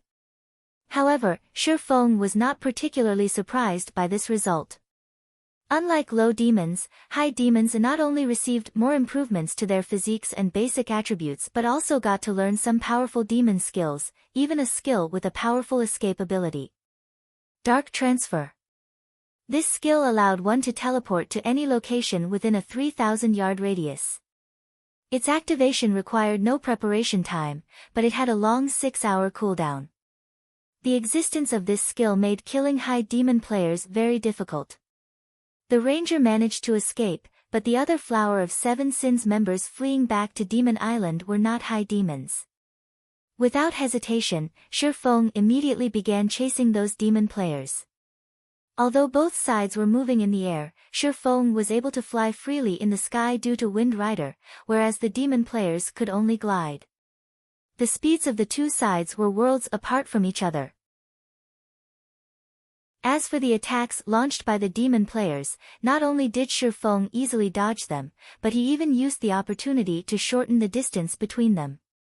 Anyone that Shifeng caught up with got killed in just a few hits initially. There were over 80 low demons fleeing back to Demon Island. However, the ones that actually managed to reach the island numbered less than 30. Once they reached Demon Island, Shifeng gave up the pursuit. Demon Island was rife with level 70+ monsters.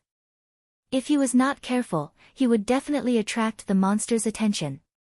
If that happened, not only would he not be able to kill the Flower of Seven Sins members, but he might even lose his life. In fact, as soon as Shifeng stepped onto the island, he noticed more than a dozen Shadow Stalkers. Shadow Stalker, Dark Creature, Great Lord. Level 71. HP 37000000/37000000. When passing Monarch and the others set foot on the island as well, they could not help but gasp when they saw this scene. No sooner had they arrived than the sight of over a dozen level 70+ great lords greeted them. Moreover, these were merely the ones they could see. What about the ones in the forest that they couldn't see? This was definitely not a place humans should come to. At this time, a deafening roar came from the middle of the island and reverberated throughout the place. Even the shadow stalkers took fright at this roar. Immediately after, a black and white light pillar shot up from the heart of the island. The instant this light pillar appeared, passing Monarch and the others suddenly felt as if their bodies no longer belonged to themselves, so much so that they could not even twitch their fingertips. Only after a brief period did they gradually recover their mobility. What is that? Passing Monarch stared at the black and white light pillar, thoroughly shocked by the spectacular sight before him. At this moment, the skies above Demon Island began crumpling, forming a black hole. Passing Monarch could vaguely make out a gigantic eye inside the black hole. Just one glance at this eyeball gave him an appreciation of just how frightening the creature inside that black hole was. In reality, it wasn't just passing Monarch and the others that felt fearful. At this moment, even Shifeng could sense an aura of death looming over him. In addition, he detected an extremely familiar aura emanating from that black hole, divine might. However, the divine might he was feeling now was completely different from when he encountered it before. In previous instances, the divine might he felt all came from items. Moreover, as the divine might of these items originated from gods, the divine might they could radiate was extremely weak. If Shifeng were to compare the divine might from items and the divine might he was feeling now, the former felt as thin as air, while the latter felt as dense as mercury. How can this be possible? As Shifeng stared at the massive, red eyeball, he was utterly confused by what was going on. Could this be an event on Demon Island? In God's domain, there would frequently be such events occurring. To players, these events were both disasters and opportunities. However, Shifeng very quickly rejected this thought. According to what he knew about events, a real god simply could not appear. At this moment, he could say with absolute certainty that the massive eyeball was the eye of a god. The reason for his certainty was personal experience with this kind of pressure, so he definitely could not be wrong. At the same time, the Flower of Seven Sins members on Demon Island all revealed excited expressions one after another as they looked at the giant eyeball in the sky. Success! Boss Brute's side succeeded. Ha ha ha! The future of God's domain will be the Flower of Seven Sins' era. At this moment, the Flower of Seven Sins members were so excited that they completely forgot about their battle with Shifeng before. Meanwhile, along with the appearance of this giant eyeball, 3 dazzling, purple gold items fell out from the crumpled space. Every one of the 3 items radiated powerful divine might that could make one shudder. Immediately after, the sound of a system announcement entered Shifeng's and the others' ears. System announcement: some players have activated the new expansion pack, Demon God's Disturbance. Reincarnation of the strongest sword god.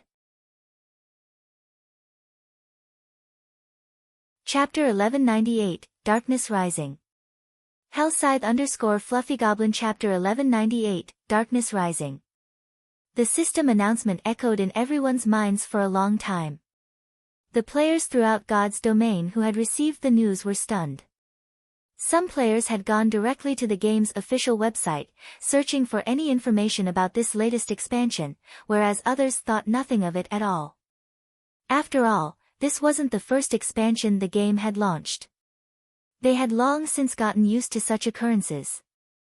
However, when Shifeng, who was on Demon Island, heard this system announcement, he was dazed for a long moment. Demon God's Disturbance? Shifeng watched the black hole in the sky slowly close, chaos gripping his pounding heart. Had he known something like this would happen, he would have done anything to stop the Flower of Seven Sins. God's domain had many expansion packs. Among them, some had very little influence over the game, while some would impact the world significantly. Take the Abyss Invasion expansion pack for example.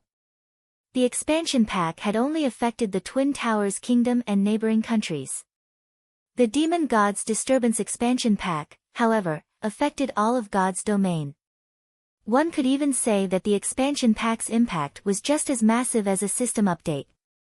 Although the Demon Gods Disturbance expansion pack hadn't been introduced on the official website, it wasn't good news for ordinary players. Rather, this expansion pack benefited Dark players and Demon players.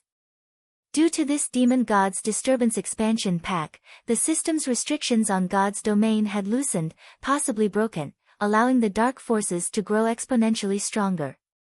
As a result, the Dark forces found more areas where they could gather. These gathering points referred to NPC towns. As the Dark forces occupied more towns, Dark players could extend their reach, have an easier time killing players, and exchange the points they obtained for more power. There were also certain tools that could allow one to kill other players in an NPC town and leave safely, avoiding the NPC guards. After the Demon Gods Disturbance activated, NPC towns ceased to be safe havens for players. Moreover, if one were not careful while exploring the fields, Dark Force NPCs might even claim their life. NPC bandits, in particular, became more prevalent. Due to this, God's domain would descend into chaos. Ambushes in the fields became more frequent, and Dark Force NPC raids on NPC towns would become a daily occurrence. However, this was not the most important change. After triggering this expansion pack, all of God's domain's monsters would gain the ability to learn and evolve. They could then increase their combat power. To put it simply, if a large number of players continuously killed a region's monsters, these monsters would gradually grow stronger, becoming increasingly difficult to kill. Of course, this improvement was not without limits. Common monsters could, at most, grow to the standards of the Trial Tower's second floor, while elite and special elite monsters could aim for the third floor standard. Chieftains could grow to the fourth floor standard, lords and high lords to the fifth floor standard, and great lords and grand lords to the sixth floor standard. Fortunately, there was a way to cope with this problem: grind where few others venture. Monsters that players didn't farm would keep their low standards. Players could also pioneer high-level maps. These places had similarly low player populations. Due to this expansion pack, the various large guilds had grown more enthusiastic about pioneering new maps. They had no longer restricted themselves to their own territories. This, in turn, increased the intensity of the competition between guilds. On the bright side, monsters that evolved and improved would provide more EXP, allowing players to level up much more quickly. Brother Yifeng, this island is too dangerous. I think we should leave, passing monarch anxiously advised Shifeng. Although the giant eyeball in the sky had disappeared, the island felt even more dangerous before. His instincts told him to run. Hearing this, Shifeng took a look at the shadow stalkers, which had suddenly gone berserk. Sighing, he said, "All right, let's leave, then." With the situation on Demon Island as it was not suitable for them right now. The demon god's aura had driven the island's monsters berserk. In this state, their combat power had risen by at least 30%. Demon Island had already been dangerous for him. Now that the monsters had gone berserk, it was impossible to reach the ancient ruins. If he wanted to do so, he could only wait until the monsters here reverted to their normal state. As Shifeng and the others had turned to leave, a monster's roar reached them from within the forest. In the next moment, a three-headed demonic hound that was over 5 meters tall barreled out of the trees. A savage man with disheveled hair sat upon this demonic hound. The man stood over 2 meters tall, half a head taller than Kola. The man had thick, robust arms. The man carried a crimson spear on his back, the length of which was decorated with blood-red divine runes. A fiery glow swallowed the spear's tip. At first glance, it was obvious that this spear was no ordinary weapon. A group of players followed the man atop nothing less than bronze mounts. These people were mostly around level 43. Who are these people? Passing Monarch turned his head towards the six-man party, shocked. The other Freedom Alliance members were similarly surprised. The three-headed demonic hound was very large. Rather than a mount, it looked like a lord-ranked monster. They had never even heard of such a mount before. Even more shockingly, the savage atop the demonic hound was actually level 45. Meanwhile, Shi Feng recognized this savage the moment he laid eyes on him. Brute Spear. In the past, Brute Spear had been a relatively well-known expert of the Flower of Seven Sins. Back then, the rest of the world had referred to him as the Brute God. In God's domain, any player that was nicknamed a God had been a Tier 6 God-ranked expert. The reason he had been known as Brute God, and not Spear God, was his inhuman strength in both the game and the real world. The five others behind Brute Speed were all experts from the Flower of Seven Sins. Their combat standards were on par with the black-clothed ranger from before, having already reached the flowing water realm. Even in super guilds, an expert party like this was rare. One would only encounter them with some frequency in the dark arena. You guys killed my men just now? Brute Spear asked coldly as he looked down at Shi Feng and the others. Brute Spear's voice was rough. Despite him speaking normally, his words sounded like a tiger's roar. He was like the generals of ancient times and gave off a very scary feeling.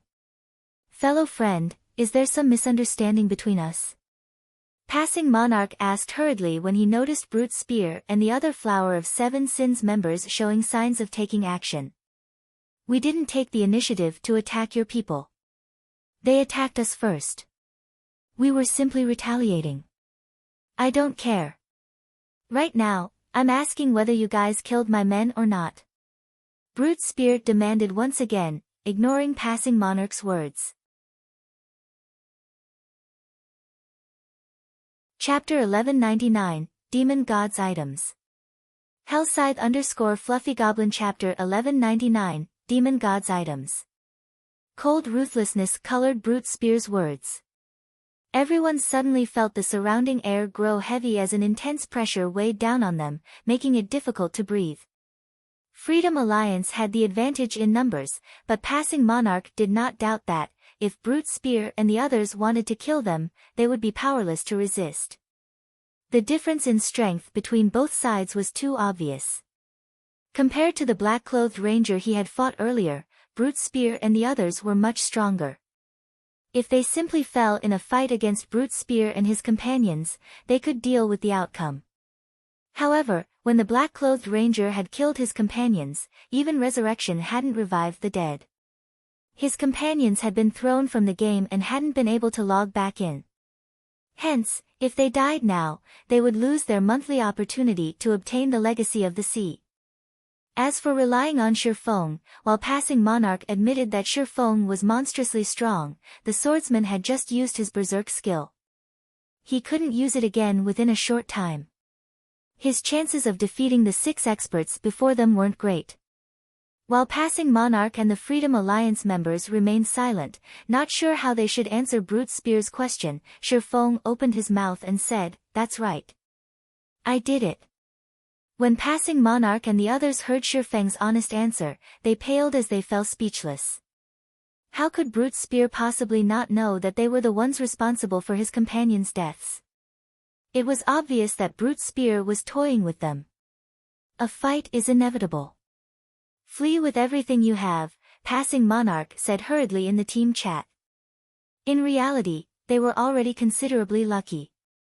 If not for Shi Feng repulsing the Flower of Seven Sins members earlier, they would have lost both their lives and their bronze speedboats. Now, however, even if they died, they could keep their speedboats.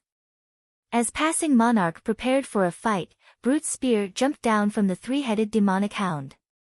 However, instead of revealing killing intent, he smiled.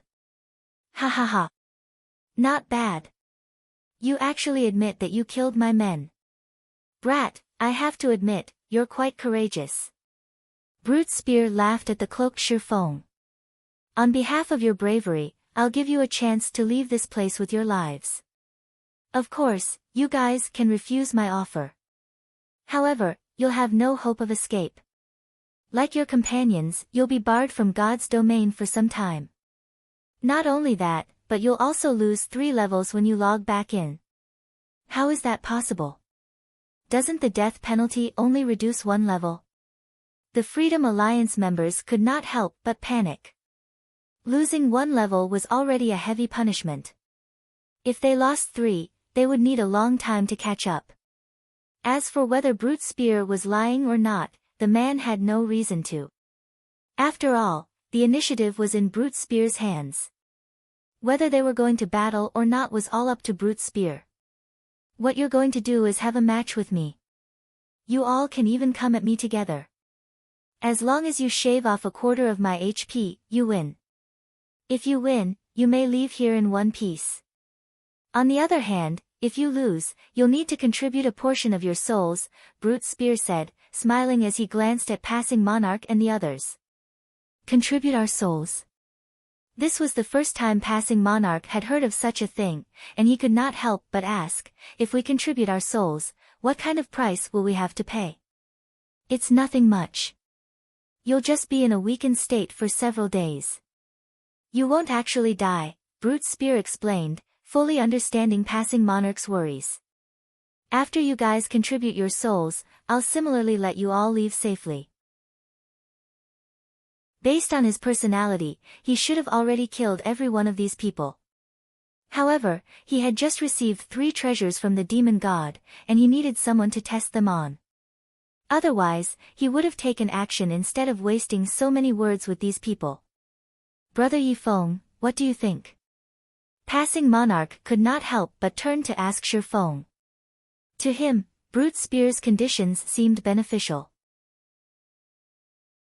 Originally, Passing Monarch thought that Brute Spear would ask for their bronze speedboats in exchange for letting them go. However, dealing with a weakened state for a week or so was better than losing 3 levels. Moreover, it also wasn't certain that they would lose. If all of their members were allowed to attack together, their chances of victory would be quite high. Contributing souls. The name of a certain item suddenly popped into Shifeng's head when he heard Brute Spear's explanation. The Soul Orb. In the past, this was a very well-known item in God's domain. Moreover, it had belonged to the Flower of 7 Sins. The Soul Orb had become famous due to its ability to place a player in a state of extreme serenity by sacrificing other players' souls. The affected player's brain activity would also increase, which would, in turn, help one learn combat techniques, improve skill completion rates, or even become a master or grandmaster lifestyle player much more easily. This soul orb was far more effective than a high mana density environment.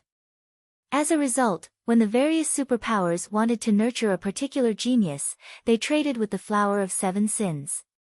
The Flower of 7 Sins was also more than willing to trade. After all, just by using the souls a few players contributed, they could obtain a large amount of resources and excellent weapons and equipment. In the past, Shifeng had heard that, to nurture Alice, the Witch of the West, the Miracle Guild had traded a fragmented legendary with the Flower of 7 Sins. Currently, based on Brute Spear's description and the demon god's appearance, Shifeng was 80% certain that Brute Spear had the soul orb in his possession currently.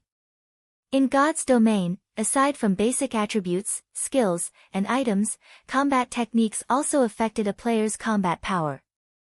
The soul orb was a treasure that could allow players to learn and master combat techniques quickly. Thinking up to this point, Shifeng looked at Brute Spear and said, "Don't even think about it. We won't agree to your condition." Shifeng's sudden rejection stupefied everyone. Passing Monarch gaped at Shifeng. He could not fathom why Shifeng would say such a thing. Was there really a need to fight Brute Spear and the others? That means you want to die, then? Brute Spear's expression immediately darkened.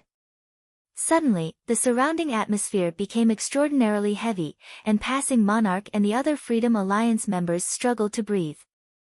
"Do you think you can kill us without paying a price?" Shifeng asked. Before anyone realized it, 2 magic scrolls appeared in his hands. These magic scrolls were none other than the Tier 3 magic scrolls he had obtained from the Sea Serpent King. One was a Tier 3 defensive magic scroll, while the other was a Tier 3 large-scale destruction magic scroll. Tier 3 scrolls. Brute Spear's complexion turned ugly when he saw the 2 scrolls in Shifeng's hands. Chapter 1200, Sin of Pride. Hellscythe_Fluffy Goblin Chapter 1200, Sin of Pride. Tier 3 magic scrolls were extremely rare in God's domain. It was nearly impossible to find one on the market. Even if one went to a large guild to purchase Tier 3 magic scrolls, they would need to a close relationship with the buyer and rare items to offer in exchange. Meanwhile, Brute Spear recognized both of Shifeng's magic scrolls. One of them contained a Tier 3 large-scale destruction magic scroll, and when this scroll was activated, even demon players like himself, with high HP and defense, would die instantly. The second was a Tier 3 defensive magic scroll, and it was currently acknowledged as the best life-saving scroll in God's domain. As long as the Tier 3 defensive magic scroll was activated, current players would be helpless against it. Even a Tier 4 large-scale destruction spell could not break a Tier 3 defensive spell. Even Tier 4 mythic monsters could not break the defensive spell. If Shifeng activated this magic scroll, they really wouldn't be able to do anything to Shifeng and his group as they left Demon Island. This was not an outcome Brute Spear wished to see. Are you really willing to part with 2 Tier 3 magic scrolls? Brute Spear glared at Shifeng. He hadn't expected Shifeng's group to possess such a trump card. If possible, he wanted to kill Shifeng before the latter could activate the magic scrolls. However, he had already discovered Shifeng's standard as a peak expert. Even a domain realm expert couldn't stop Shifeng from activating those scrolls. However, whether it was the large-scale destruction magic scroll or defensive magic scroll, both were extremely rare, valuable items at this stage of the game. He refused to believe that Shifeng would part with them so easily. What's there to be reluctant about? Shifeng laughed. Now that Demon Island has transformed, once we return, we can sell this information to various superpowers. I'm sure that they'll be more than willing to compensate us for our losses. Hearing Shifeng's words, Brute Spear and his companions' expressions twisted. They wanted nothing more than to rip Shifeng apart. Currently, they still had plenty of matters to deal with on Demon Island, and it would take some time before they finished. If the other superpowers learned about Demon Island, a war would erupt. If that happened, other superpowers might snatch some of the items they were searching for. This was definitely not an outcome they wished to see. I'll admit that you're pretty smart. Say it, then. What do you want? Brute Spear growled as he suppressed his bubbling rage. Hearing this, the corners of Shifeng's lips raised as he said unhurriedly, since it's a competition, we have to even the odds. Your conditions are simply too one-sided. If we win, we only get to leave safely, yet if we lose, we have to contribute a portion of our souls, suffering a weakened state for a long period. If you really want a match, do it fairly. Since we have to contribute our souls if we lose, shouldn't you offer something as well? The items the demon god had bestowed were different from monster drops. There was no 2-hour waiting time to take ownership. Unless the items had a setting that made it so that they would drop upon death, even if he killed Brute Spear, there was no guarantee that he could get the items from the man's bag. Even if something did drop, it was unlikely that it would be the soul orb he wanted. In the past, many superpowers had sought the soul orb and had employed many means, both honest and not, to obtain it. However, no matter what they tried, they had failed to obtain the soul orb and had no choice but to trade valuable treasures with the Flower of 7 Sins. Contribute items? Brute Spear glared at Shifeng. Unfortunately, he currently had no means of dealing with the swordsman. On the contrary, Shifeng held his weakness, Demon Island, in his palm. Fine. If you guys win, I'll give you all a piece of level 45 dark gold equipment. However, you have to reduce my HP to 50% to win. You may choose whichever of the two options. Hearing Brute Spear's words, everyone present could not help but admire Shi Feng. This was especially true for the 5 Flower of 7 Sins members beside Brute Spear. If not for Shi Feng being their enemy, they might even applaud the man. The fact that Shi Feng had convinced Brute Spear to take a step back, albeit it a very small one, was an amazing feat in and of itself. After all, in the Flower of 7 Sins, Brute Spear was a member of the Sin of Pride. If Shi Feng chose the first option and competed for no reward, Shi Feng's group would only need to lower Brute Spear's HP by 20%. As for the second option, while there was a reward, they would have to reduce Brute Spear's HP by half. The difference was obvious. If Shi Feng's group wanted to win, they would definitely choose the first option. In the end, nothing would change. So, are you saying that, if we decimate all of your HP, you'll give us an epic item? Shi Feng asked, smiling. You really are a greedy bastard. Do you think you guys are worth one epic item? Brute Spear said in disdain. While level 45 dark gold equipment is tempting, do you think I would lack something like that? Shi Feng said, chuckling as he exposed the Angry Tyrant Bracer's glow effect. Immediately, the Angry Tyrant's epic rank glow stunned everyone present. Previously, Shi Feng had hidden the glow effects of his weapons and equipment, making it very difficult to determine his item's quality unless one had done their research into God's domain's various materials. Obviously, nobody present could determine his item's quality. Otherwise, they would have been astounded. Epic equipment? Passing Monarch was taken aback when he noticed Shi Feng's bracers. Even the Freedom Alliance only possessed a few pieces of epic equipment. It was unbelievable that a lone player like Shi Feng possessed a piece as well. It seems I really have underestimated you. When Brute Spear looked at Shi Feng's Angry Tyrant, greed flashed in his eyes. Epic equipment was even rare in super guilds. Super guilds had far fewer epic items than peak experts. Only peak experts that performed exceedingly well were assigned epic equipment. Even Brute Spear only wore 2 pieces of epic equipment. He had received one of them from the Flower of 7 Sins, while he had just obtained the other from the Demon God's quest. He did not have any epic bracers. If he could obtain them, they would undoubtedly increase his basic attributes. If you want to do it that way, we'll do it fairly. If I bet an epic item, then you guys have to bet an epic item as well, Brute Spear said, sneering. It was obviously not possible to steal Shi Feng's epic bracers. Even if he killed Shi Feng, the swordsman would drop random items. The chance of obtaining those epic bracers was simply too low. If he wanted, he had to gamble. If you lose, you only need to hand over 1 epic item, yet if we lose, we need to offer our souls and an epic item. You call that fair? Shi Feng smirked. If you wish for absolute fairness, fine. You and me, one-on-one. Brute Spear said. If you win, I'll give you a top-tier epic item. A top-tier epic item? Shi Feng's expression twisted into one of contempt. He then publicized Angry Tyrant's attributes for everyone to see. If you can offer a better piece of epic equipment better than mine, I'll consider it. If not, no deal. Chapter 1201, Tier 2 Class. Hellscythe_VampireCat Chapter 1201, Tier 2 Class. Initially, the Flower of 7 Sins members were about to blow up in rage at Shi Feng for looking down on them. However, when they saw Angry Tyrant's attributes, they were all stupefied. How is this possible? Aren't these attributes too overpowered? Everyone present was surprised by Angry Tyrant's attributes.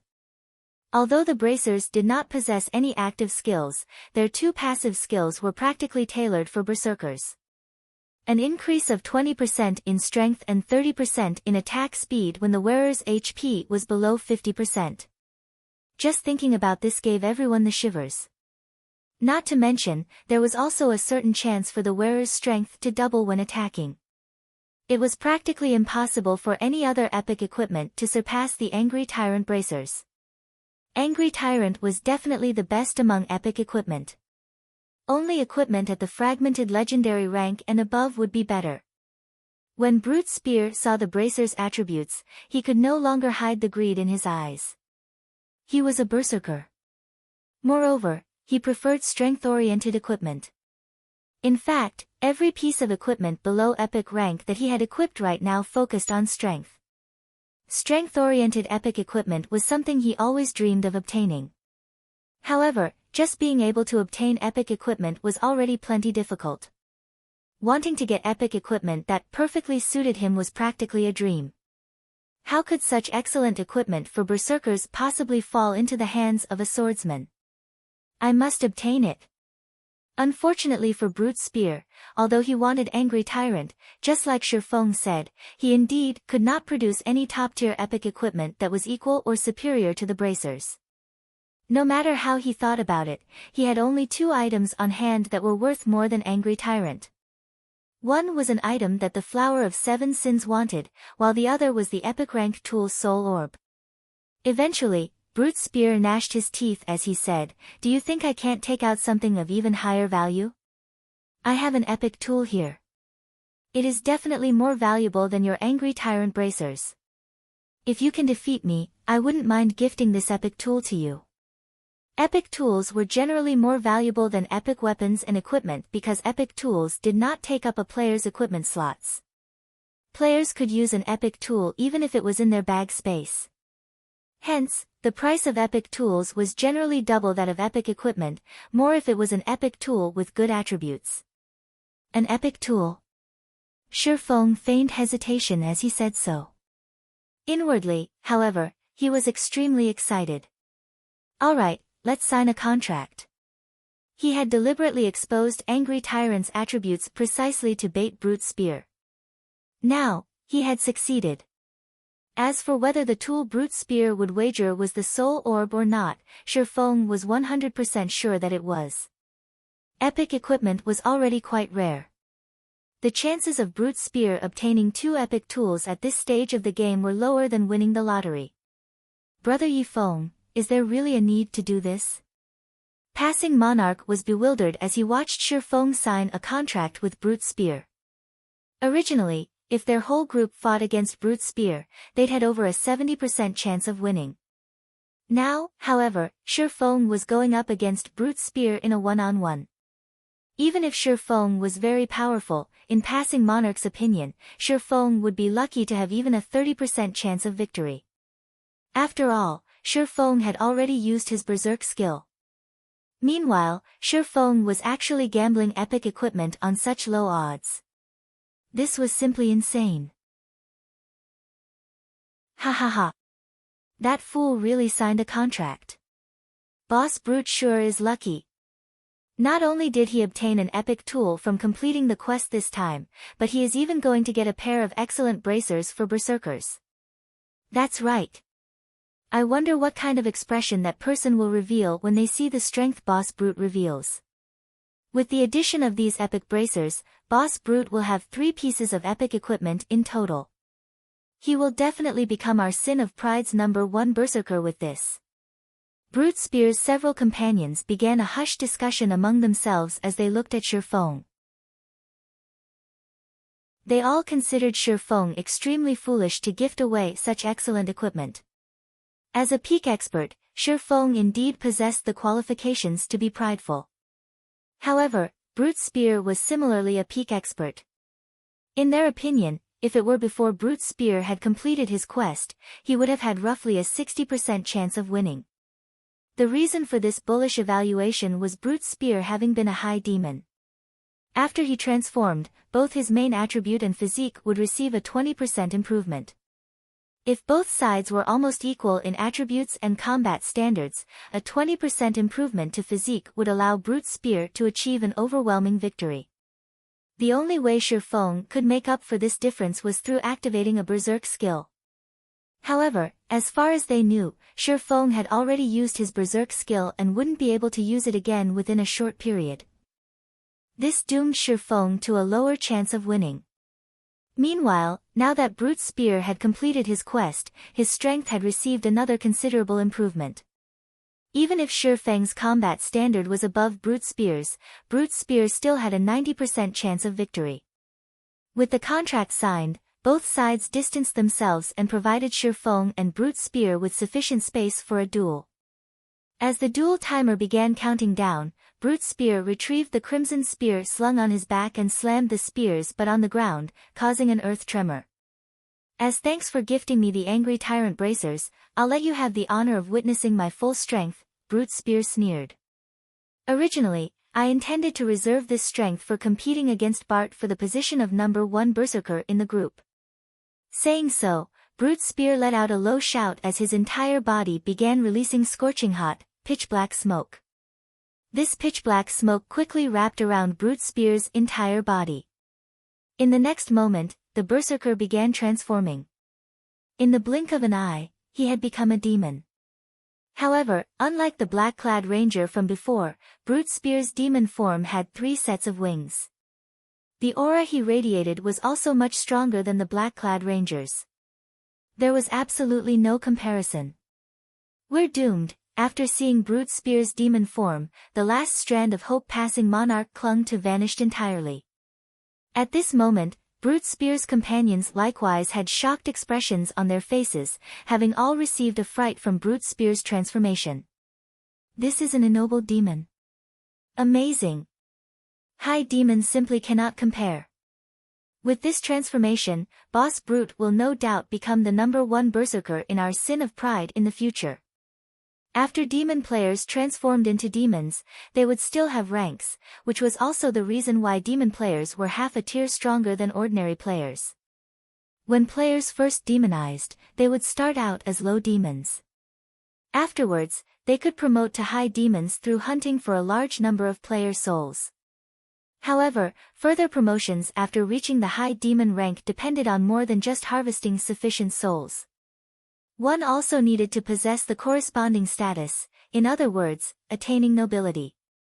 Meanwhile, after Brute Spear completed his quest on Demon Island, he had gotten promoted from a high demon directly to a baron. As a result, his strength had also undergone a qualitative improvement. Ha ha ha. So this is the power of a baron demon. Truly amazing.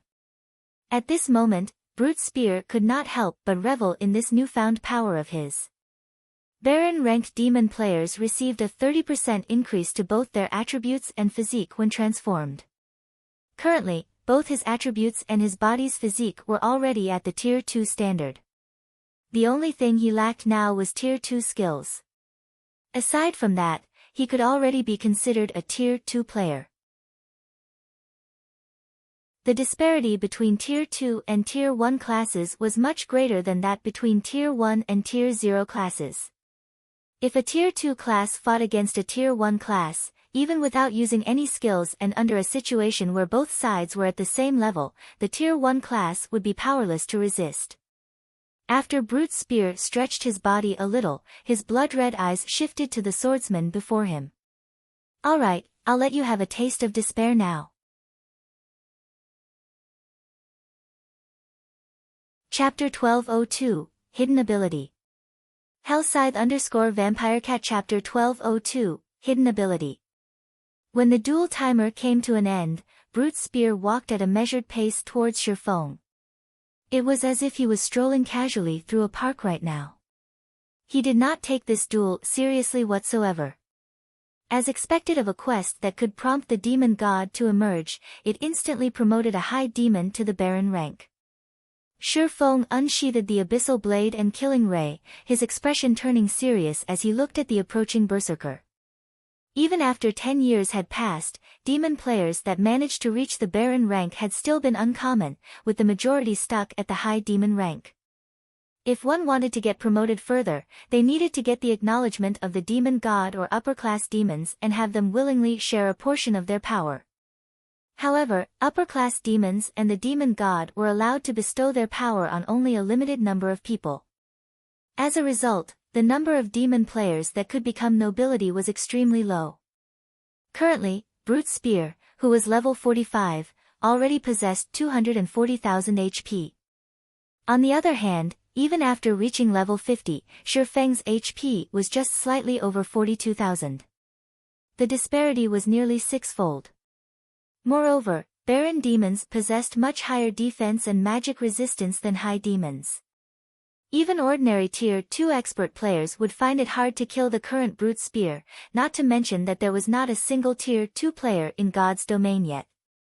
When Brute Spear was only 12 yards away, Shi Feng abruptly stomped on the ground, leaving behind an afterimage in his original position as he dashed straight at the Berserker.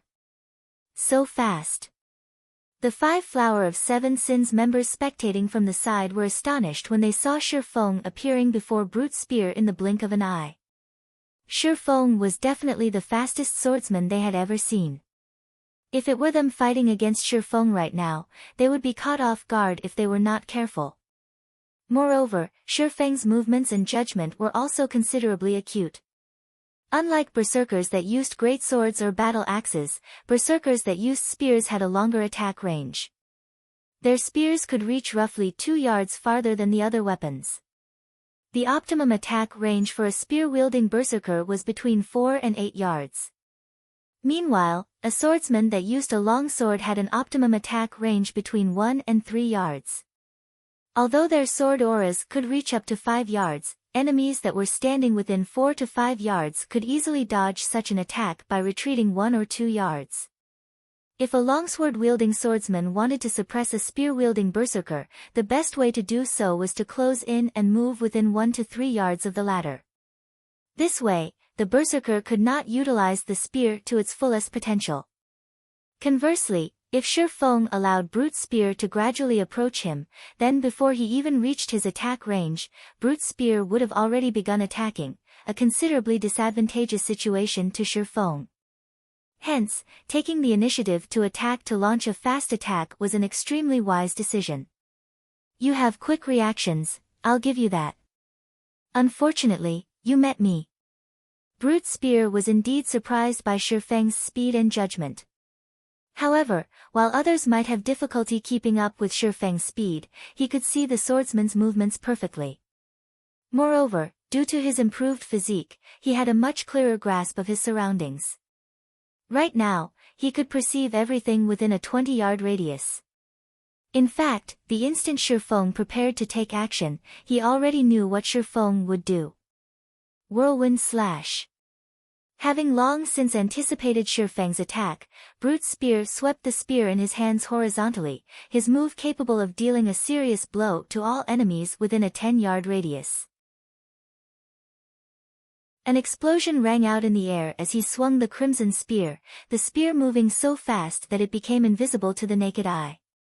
Meanwhile, Shi Feng was currently still 6 yards away from Brute Spear. By the time he could start attacking Brute Spear, the Berserker's spear would have long since landed on him. Although the spear was weaker than the great sword and battle axe when it came to raw power, it was superior in terms of speed. Pang! Spear and sword collided, the impact forcing Shi Feng to take a few steps back. What a high skill completion rate! Shi Feng was slightly astonished as he looked at Brute Spear, who remained unaffected by the impact. If speaking purely in terms of the strength attribute, he should surpass Brute Spear even after the latter transformed. After all, there was a 5-level gap between them. Moreover, the quality of his weapons and equipment was also far superior to that of Brute Spear's. Nonetheless, he still got repulsed in the end. The only explanation for such a situation occurring was Brute Spear's skill completion rate. When a player's skill completion rate reached a certain percentage, the skills they used would generate some additional effects. For example, when the Berserker class's Whirlwind Slash achieved a completion rate of 99% or above, aside from having greater destructive power, the skill would also come with a knockback effect. A skill completion rate of 99%.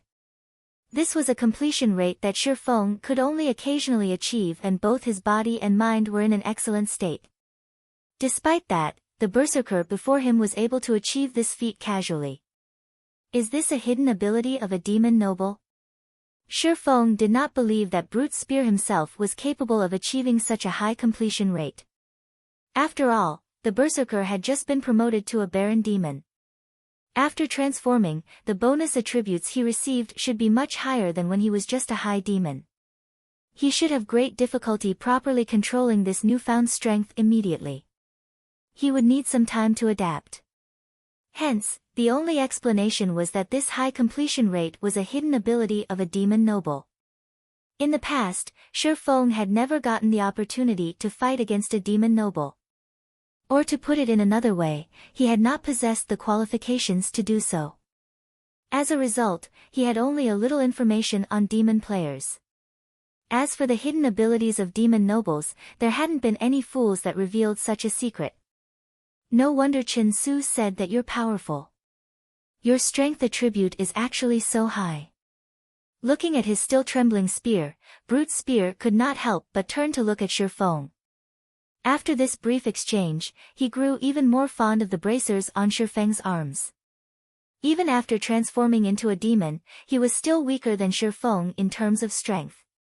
If he were fighting against any other swordsman right now, such a situation would have been impossible.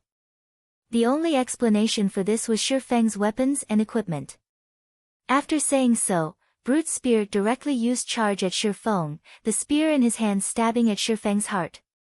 When Brute Spear used charge, he became like a shooting star. He was not only extremely fast but also exerted powerful pressure on Shi Feng. However, this pressure didn't come from Brute Spear himself. Instead, it was a deterrent effect that appeared when charge's completion rate reached 99% or above. This hidden effect reduced his opponent's reaction speed by 20% and movement speed and attack speed by 40% for 1 second. When Brute Spear got to within 6 yards of Shi Feng, the crimson spear in his hands suddenly transformed into a streak of red light. Boss Brute is finally using his trademark move, an assassin familiar with Brute Spear said, chuckling. This was a combination technique Brute Spear used to gain fame for himself in the Flower of Seven Sins, merging a combat technique with a system skill to exert even more power. Lightning Speed. Originally, charge had already allowed Brute Spear's crimson spear to move at a frighteningly fast speed.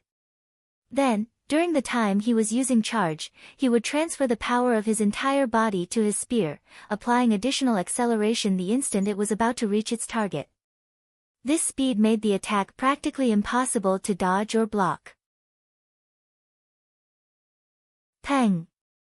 At the critical moment, Shi Feng activated parry when the crimson spear came into contact with his swords. Shi Feng instantly felt both his arms go numb. His entire person also was forced to retreat 6 steps before he managed to stabilize himself. He blocked it. Brute Spear was astounded right now. Just how high is his agility? The lightning speed he executed this time was the most perfect one so far. Logically, after including the suppression effect of his charge, Shi Feng should not have been capable of executing parry at all. Since it is so, let's see if your reaction speed or my attack speed is faster. Saying so, Brute Spear flapped the wings on his back and began hovering in midair. His body then split into 3, and all 3 attacked Shi Feng simultaneously from different directions. The skill he had used was called Demon Flash, something he had learned after becoming a Baron Demon. It allowed him to attack his opponent from 3 directions, and each clone mirrored his original body perfectly.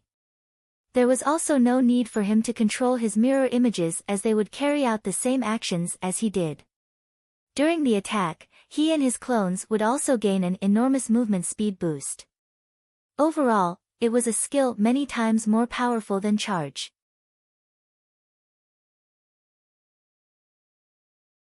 Chapter 1203, Difference Between Trump Cards.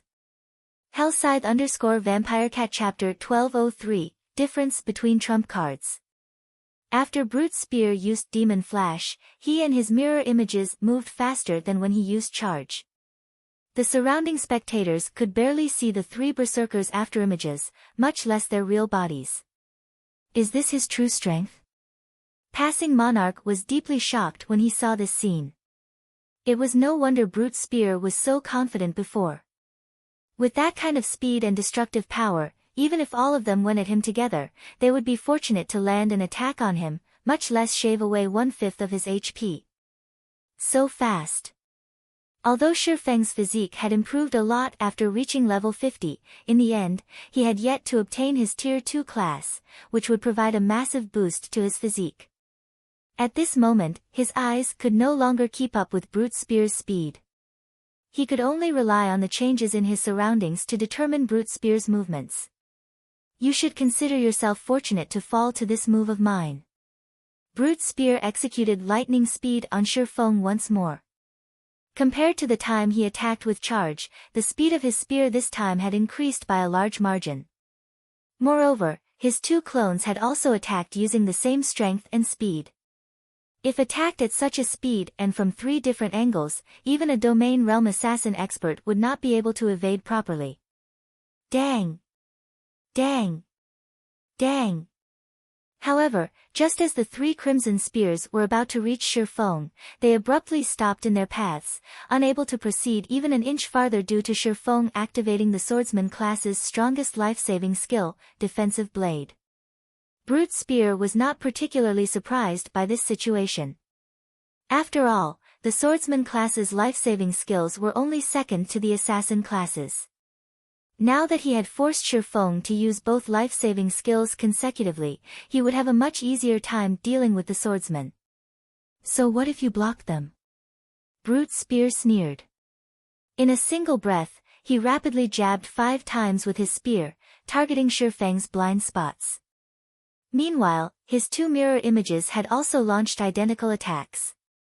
Demon Flash did not just allow him to launch a charging attack on his target. The clones conjured lasted 5 seconds, during which, they would carry out the same actions as the main body. Moreover, they also possessed the exact same attributes as the main body. Overall, Demon Flash was a skill meant to counter defensive skills that could block multiple attacks. As a result, a total of 15 spears struck at Shi Feng from 3 different directions, and extremely fast. Even Shi Feng failed to keep up with all 15 spears.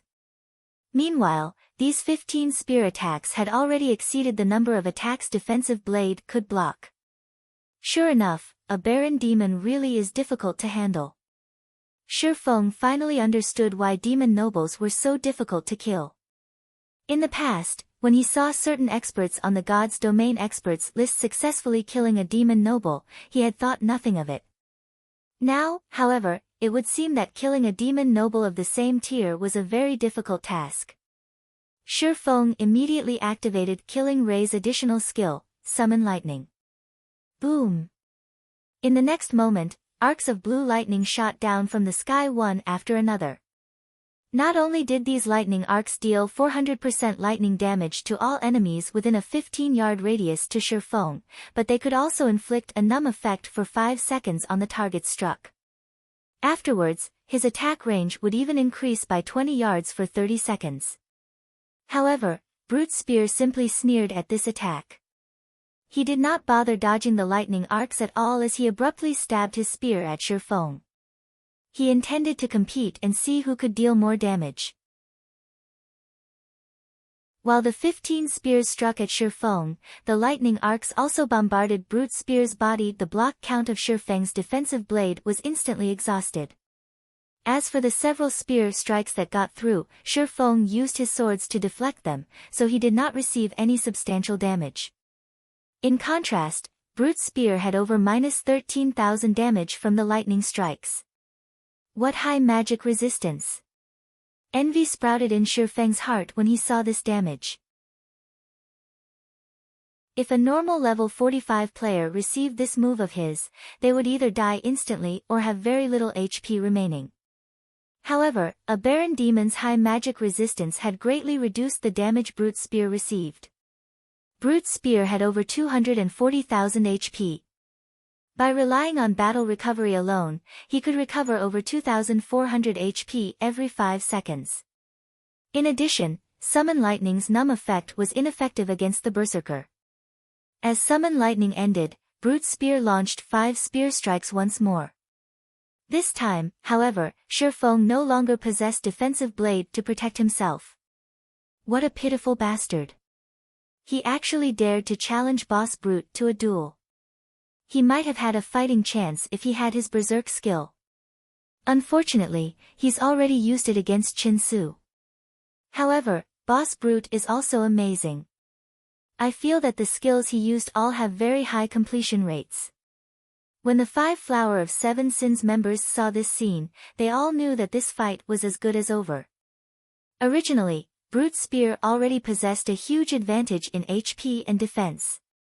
Now, he was even using an attack method that trumped all defenses. If Shi Feng wished to deal damage to Brute's spear, he would have no choice but to clash head-on as well. However, Brute's spear still had 2 clones assisting him. It was simply impossible for a melee player like Shi Feng to stop Brute's spear. From this scene, Shi Feng also understood what was going through Brute's spear's mind.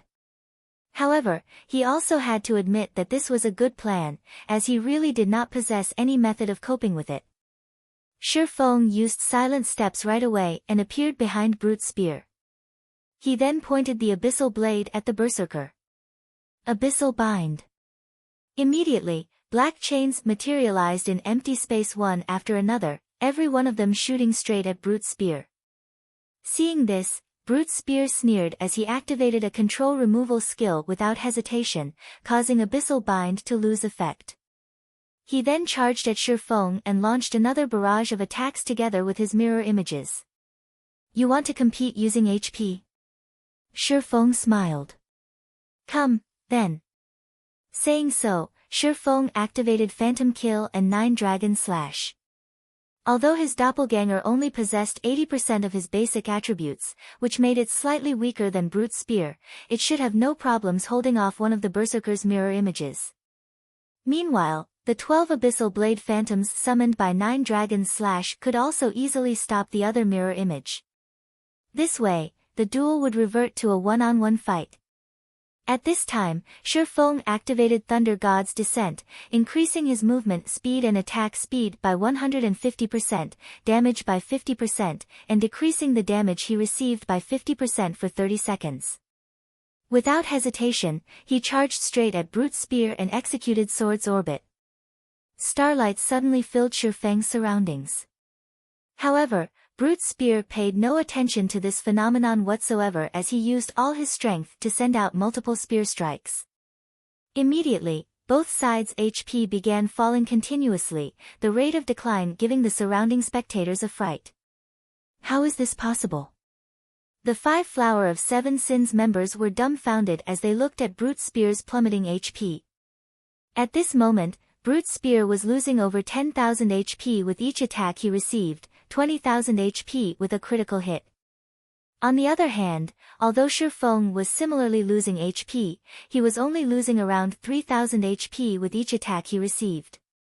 Moreover, the rate at which his HP fell was much slower than Brute's spear's. For each time Shi Feng's HP fell, Brute's spear's HP would fall 2 or 3 times. After just 2 seconds of exchanging hits, Brute's spear had less than 70,000 HP remaining, down to less than 1/3 of his HP. On the other hand, although they could not see the exact value of Shi Feng's HP due to him having hidden it with his black cloak, the HP bar revealed above his head showed that he had lost only 1/3 of his total HP so far. The difference between the two sides was obvious at a glance. However, despite this situation, Brute's spear himself remained unfazed. Just when Brute's spear's HP fell below the 30,000 threshold, a sinister smile appeared on his face. Backtrack. Brute's spear roared. Immediately, a blood-red magic array appeared in the air. A red light then shone out of the magic array, enveloping a radius of 30 yards around Brute's spear. This was the strongest skill Brute's spear obtained after becoming a Baron Demon. Blood Backtrack. As long as he was not dead, the skill would allow him to regain the HP he had 6 seconds before. This was the reason why he dared to exchange damage with Shi Feng. In the next moment, Brute's spear's HP directly recovered to full. In contrast, Shi Feng had less than half of his HP right now. Despicable. He can actually recover his HP. Passing monarch could not help but curse out loud when he saw this scene. Brute Spear simply sent a contemptuous glance at passing monarch. Sure enough, he really does have a trump card hidden. Shi Feng was not particularly surprised by this scene. In reality, he also knew about blood backtrack. This was a move that all demon nobles knew. Even monsters like great demons had used it frequently since it was a skill specifically used to trap others. Hence, he also held back a trump card. Suddenly, the two swords in Shi Feng's hands released a blinding light. Flame burst.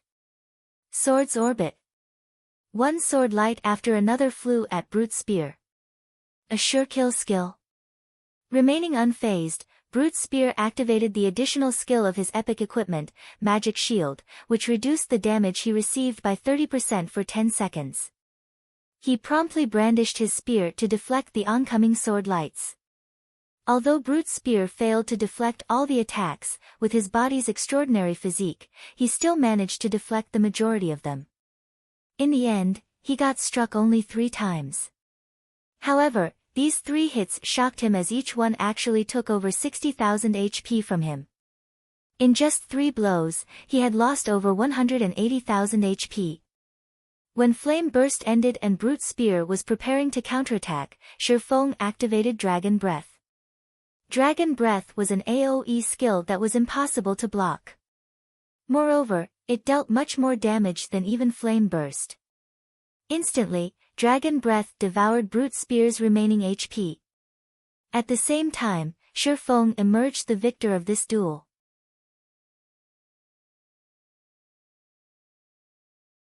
Chapter 1204, Treasure Secured. Hellscythe_Vampirecat Chapter 1204, Treasure Secured. After the duel was over, Brute Spear had a look of horror on his face as he looked at Shi Feng. How could he have such a high explosive power? Brute Spear could not at all believe that he had just lost. He was a Baron Demon. He also had 2 pieces of epic equipment equipped. He himself was a peak expert in God's domain. With his 240,000 plus HP, even if he just stood still and did nothing, it would take a berserker of the same level quite some time to kill him, yet he had been killed almost instantly. How could he possibly accept this loss? Nonetheless, there was no way the duel result announced by the system could be fake. It was also an inescapable fact that he only had 1 HP remaining right now. Unlike the duels in arenas, the system would leave players with 1 HP when they were defeated in a duel held in the fields, preventing them from dying. The match is over. You can hand over that epic item of yours now, Shi Feng said as he looked at Brute Spear, who currently had a dazed expression on his face. Although Brute Spear possessed the transformation bonuses of a Baron Demon, the difference in levels and equipment between the two of them was simply too massive. It was not something a single demon transformation could offset. Powerful weapons and equipment not only improved a player's basic attributes but also strengthened a player's skills. Just who are you? Brute Spear asked after taking a deep breath. Anyone capable of steamrolling right over me can't be someone unknown. In terms of HP and defense, he indeed possessed an absolute advantage. However, Shi Feng was leaps and bounds above him in skills and other basic attributes. Meanwhile, needless to say, the reason for Shi Feng's advantage in attributes was definitely the swordsman's weapons and equipment. Any player that could surpass a player like himself in terms of weapons and equipment could not be an ordinary expert. Most likely, Shi Feng was a peak expert from a superpower. Moreover, far from just any ordinary peak expert, Shi Feng was no doubt a peak expert heavily nurtured by his guild. What? Want to take revenge on me? Not willing to accept defeat? Shi Feng asked. That's only one part of the reason. Brute Spear nodded in acknowledgement. The other part is that I don't want to lose without even knowing whom I lost to. He had indeed thought of taking revenge on Shi Feng. After all, the reason he lost this time was not due to techniques, but rather weapons, equipment, and skills. This result greatly frustrated him. He was actually killed instantly by 2 sure kill skills. If news about this spread, he would definitely become a laughingstock. After giving the matter some thought, Shifeng walked up to Brute's spear and said quietly, "Fine, I can give you a chance. You can call me Frost Eye. In any case, this is a name others have given me. If you wish to have a rematch, then you must wager epic equipment at the very least, just like this time. As for the venue of the match, let's set it at the imperial capital of the Fire Dragon Empire. Once you're ready, you just need to spread the message in the Fire Dragon Empire. When the time comes, I'll naturally find out. You're Frost Eye. The number one person on the bounty list?" Brute Spear's heart began racing when he heard this and stared incredulously at Shifeng. Frost Eye was very famous in God's domain. After all, Frost Eye had managed to enter the main headquarters of the Super Guild King's Return and kill Hell Fiend all by himself, then escape with his life. This incident had long since become a legend in God's domain. Even now, King's Return was still hunting Frost Eye. Moreover, the bounty the guild had placed on Frost Eye had increased from the initial 20,000 gold to the current 50,000 gold. King's Return was even offering a reward of several hundred gold to anyone that could provide some clues leading to Frost Eye. This incident had also prompted the various superpowers in God's domain to search for Frost Eye, because of Frost Eye's ability to enter places with heavy security like the Divine Colosseum and pull off an assassination. Since Frost Eye had killed an expert like Hell Fiend, he was naturally capable of killing other guild upper echelons as well, perhaps even the guild leaders of superpowers. A guild leader's assassination would deal a massive blow to the guild's reputation. Hence, the various superpowers in God's domain were searching for Frost Eye. The Flower of Seven Sins was no exception. As an organization that dealt in assassination work, if the Flower of Seven Sins could recruit such an expert, its fame would undoubtedly rise significantly. That's right. Since you already have the answer to your question, you can give me my item now, right? Shifeng nodded. It seems I have not lost in vain. At this moment, a trace of admiration flashed across Brute Spear's eyes as he looked at Shifeng. He then took out the soul orb from his bag and passed it to him. In reality, Brute Spear did not place any particular importance on the soul orb. After all, epic items like the soul orb were not particularly rare. Practically every superpower possessed one or two of such items. Take the epic tool the Dark Arena had auctioned for example. The tool could be used to brew magic wine that had a calming effect when consumed. The calming effect was similar to when a player was in a high mana density environment. The soul orb was similar to that epic tool. However, unlike the magic wine, which required rare materials to brew, the soul orb needed players to willingly offer up a portion of their souls to produce soul water. Moreover, the souls of 100 players were needed to produce 1 drop of soul water. Rather than doing something as tedious as collecting souls, gathering raw materials would be much faster. Hence, Brute Spear felt that the soul orb was somewhat useless, otherwise, he wouldn't have used it as a wager. Soul Orb, Epic Rank Item. An orb crafted by demon god Paimon using the fragments of a destroyed powerful soul treasure. Additional active skill dash. Soul Water. Creates soul water from the souls willingly contributed by players. No cooldown. Every 100 souls of players absorbed will produce 1 drop of soul water. Currently, this item has been sealed by demon god Paimon. Item will drop upon death. Those without the power of demons are unable to use this item. If you're not interested in this epic item, I can use 7,000 gold to buy it back, Brute Spear said, grinning as he looked at Shifeng. Although items like the soul orb were indeed rare in God's domain, there were still a few of them, which usually sold for around 20,000 to 30,000 gold. However, since only demon players could use the soul orb, its value was much lower. For someone like Shifeng, who was not a demon player, even if he obtained the soul orb, he would not be able to use it. In other words, it was no different from a piece of junk. At the end of the day, it is still an epic item. Keeping it as a decoration isn't a bad idea either. Although a surprised expression had indeed appeared on Shifeng's face after he read the soul orb's attributes, he still stored the item away. He then turned around and left. The corners of Brute Spear's mouth twitched involuntarily when he heard Shifeng's words. Most likely, only the number one person on the bounty list could say something like using an epic item as decoration.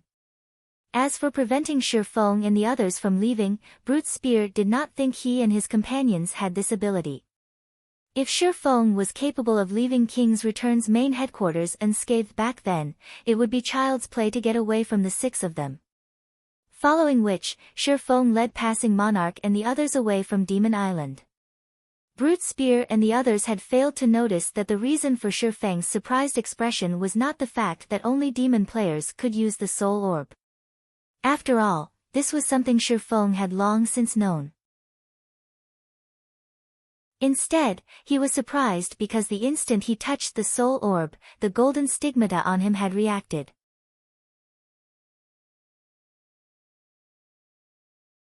Chapter 1205, Kingdom Transformation. Hellscythe_VampireCat Chapter 1205, Kingdom Transformation. The golden stigmata was originally a tool for Shifeng to search for the 7 treasures. Previously, when he went to Lake Heart City, a clue relating to one of the 7 treasures had appeared. However, the signal had been brief, disappearing after a moment. Fortunately, he had already gotten a lock on the NPC wielding that treasure. Only, as Countess Katie Green was too powerful for Shifeng right now, he did not want to alert the NPC any more than he already had. Since entering God's domain, Shifeng had already been to quite a few places. However, he had managed to find only one clue relating to the 7 treasures so far. Despite that, the instant he touched the soul orb, it had actually triggered a reaction from the golden stigmata. How could he not get excited over this? This was also the reason behind Shifeng's decision to give up on entering Demon Island for now and return to White River City first. After all, the soul orb was an item that dropped upon death. The ancient ruins on Demon Island were extremely dangerous. With the demon god's aura causing the monsters on the island to go berserk, the risk of death was simply too high right now. It was much better if he returned to White River City for the time being. Following which, Shifeng said his goodbyes to Passing Monarch and agreed to meet up with him tomorrow at the sea's end. Meanwhile, on Demon Island, the black-clad ranger Chinsu, who had just met up with Brute Spear's group, nearly had his eyes fall out of their sockets when he saw Brute Spear sending off Shifeng and the others. "Boss Brute, are you letting them go, just like that?" Chinsu could not believe this was true. "We lost a lot of men to them. As demons, they lost 3 levels each time they died. Just the number of Flower of 7 Sins members killed by Shifeng alone numbered over 70. If their superiors were to find out about this, they would no doubt receive severe punishment.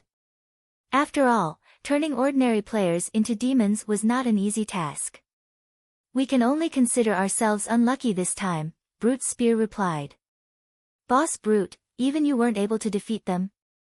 Chinsu asked in shock. Brute Spear was a peak expert in the Flower of 7 Sins.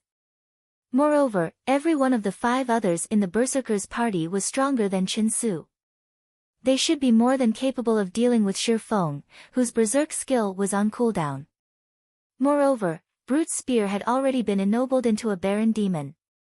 In terms of overall strength, he could already be considered a Tier 2 player. How could he possibly not be a match for Shifeng? Brute Spear turned around and asked, "Do you know who that peak expert is?" Chinsu shook his head in response. Shifeng had been wearing a black cloak the entire time.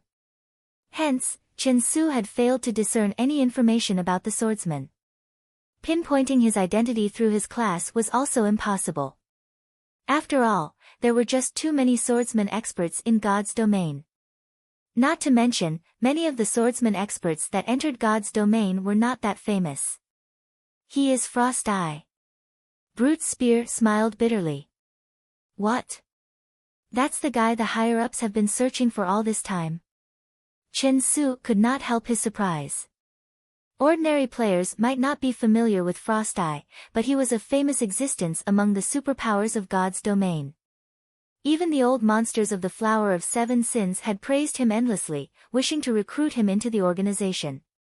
No wonder he was so strong. When Chen Su recalled the scene where Shi Feng had instantly killed Hammer and the others, he found the idea plausible. After all, Frost Eye was someone capable of assassinating the upper echelon of a super guild right in the middle of the guild's main headquarters and even getting away safely. It would be a piece of cake for someone like that to kill experts of Hammer's standards. Alright, go inform the higher-ups. Tell them that I already have a way to make contact with Frost Eye. Also, send in a detailed report regarding the previous battle. As for the matter regarding Demon Island, the rest of us will handle it, Brute Spear commanded. Star Moon Kingdom, White River City. After returning, Shi Feng immediately noticed that the atmosphere within the city had become slightly tense. Those red players are simply too arrogant. They actually dare take action within NPC towns now. Thanks to that, the loot my team got from the boss we killed is all gone. Your team is simply too careless. However, after the new expansion pack was implemented, the dark guilds and red players have indeed become more proactive. Several other teams have likewise gotten ambushed and suffered severe losses. I wonder which bastard triggered this expansion pack. I heard that the other kingdoms and empires are in similar situations. New dark towns and cities have also been popping up one after another throughout God's domain, allowing red players to exchange for many nice items there. Exchange items? That's right.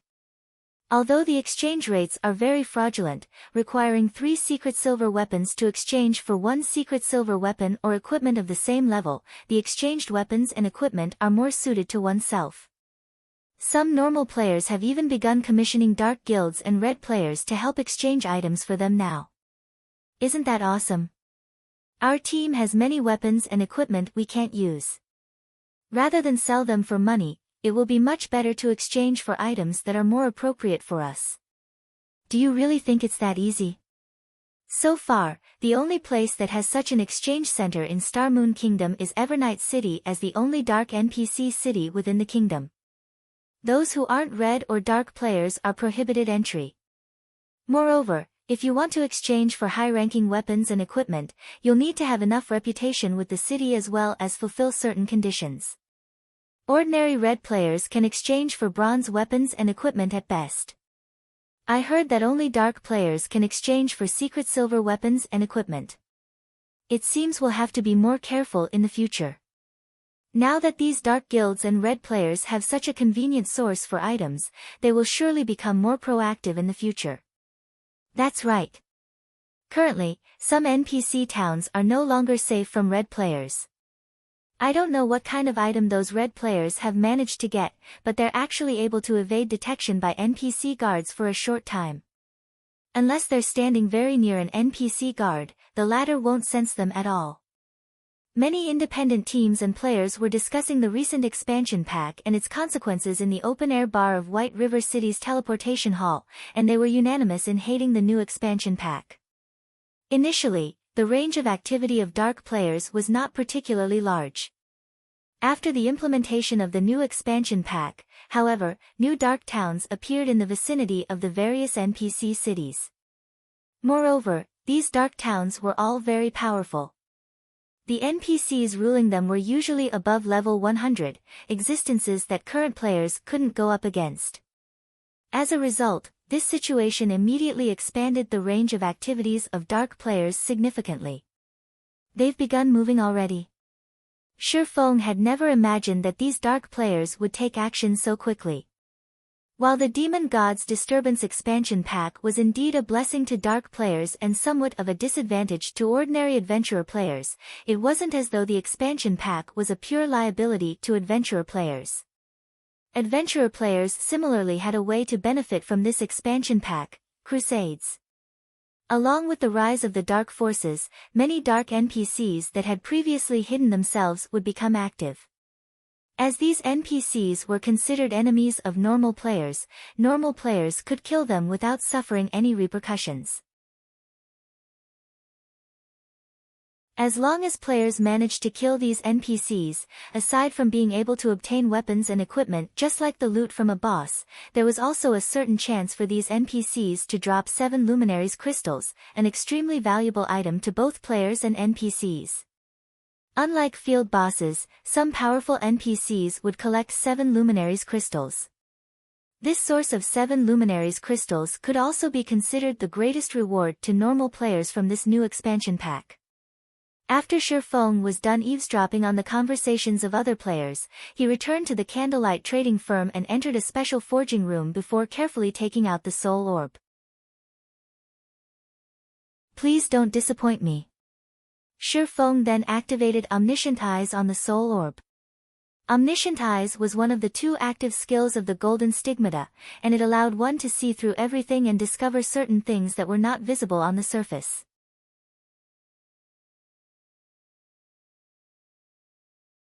Chapter 1206, Treasure Fragment.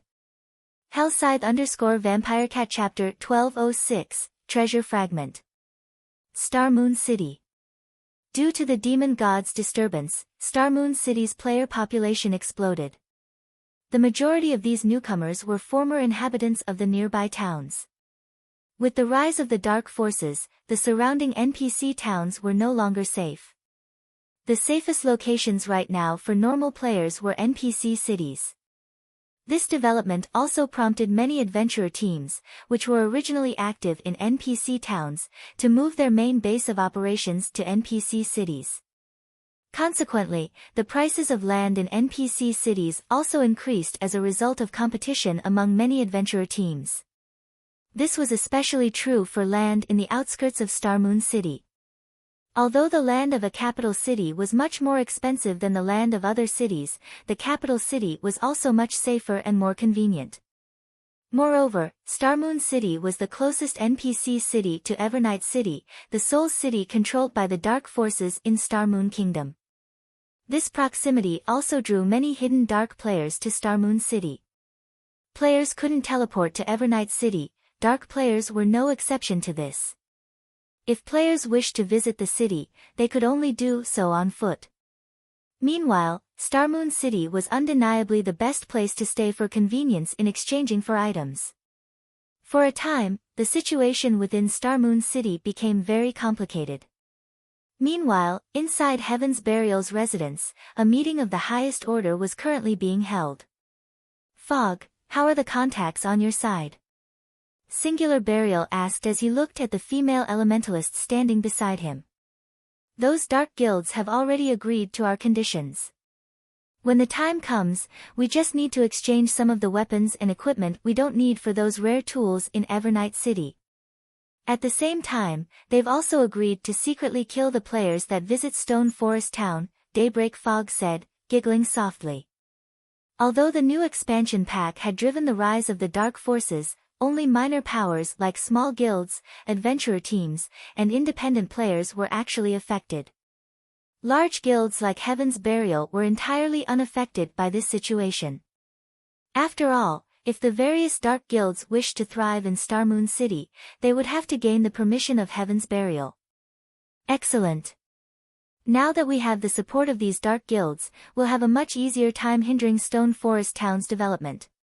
Fog, you'll be responsible for handling our relationship with the dark guilds in the future, Singular Burial said with a nod. He then turned to look at the cleric Flame Blood and asked, how are preparations coming along on Abandoned Wave's side? Guild leader, rest assured, I've already covertly leaked information that a secret land has been discovered over at that place. Many strong adventurer teams and small guilds have already begun taking action.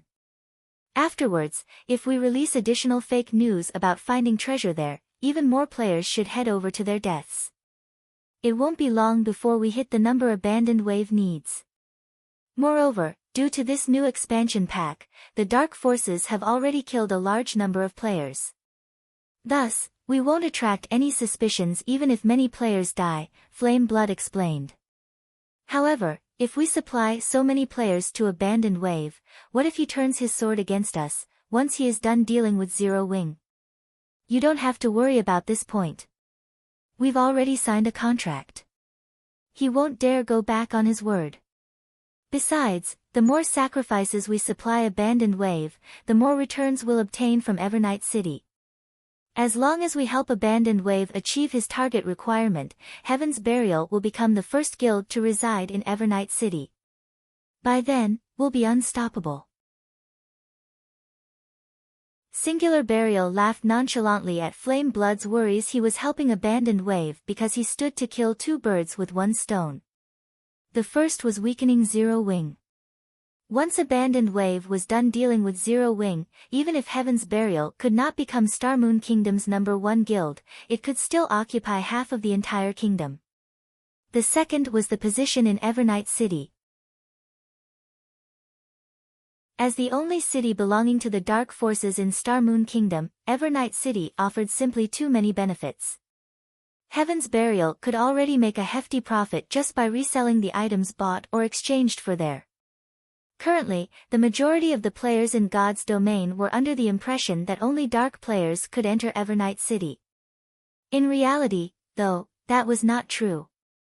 As long as one attained a certain status within the city, they could even purchase land to construct a guild residence in Evernight City. Only, achieving this status was tough.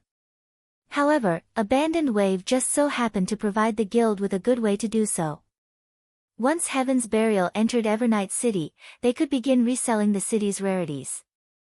Meanwhile, although the various dark guilds could also exchange for plenty of rare items, at the end of the day, dark guilds were shady existences that few ordinary people wished to do business with.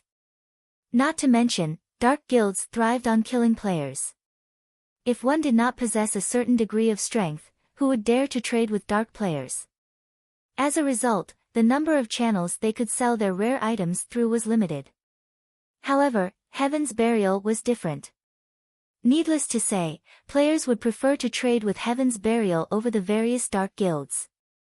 In addition, dark guilds were usually of relatively small size, so how could they possibly compete with Heaven's Burial? As for the threat of the Blackwater Guild, there was no need to worry about that.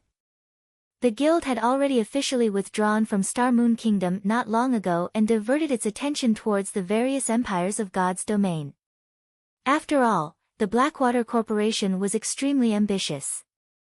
Abandoned Wave was but one of the corporation's many pawns. Abandoned Wave's current actions were simply his final struggle. If he succeeded, he might regain the Blackwater Corporation's trust and be put to use elsewhere. If he failed, he would definitely be discarded. In either case, the outcome would not affect Heaven's Burial. Hence, Heaven's Burial's operation this time would only reap benefits. At the same time as Heaven's Burial was holding a meeting, an earth-shattering incident was also taking place in the distant White River City's candlelight trading firm. What a powerful aura!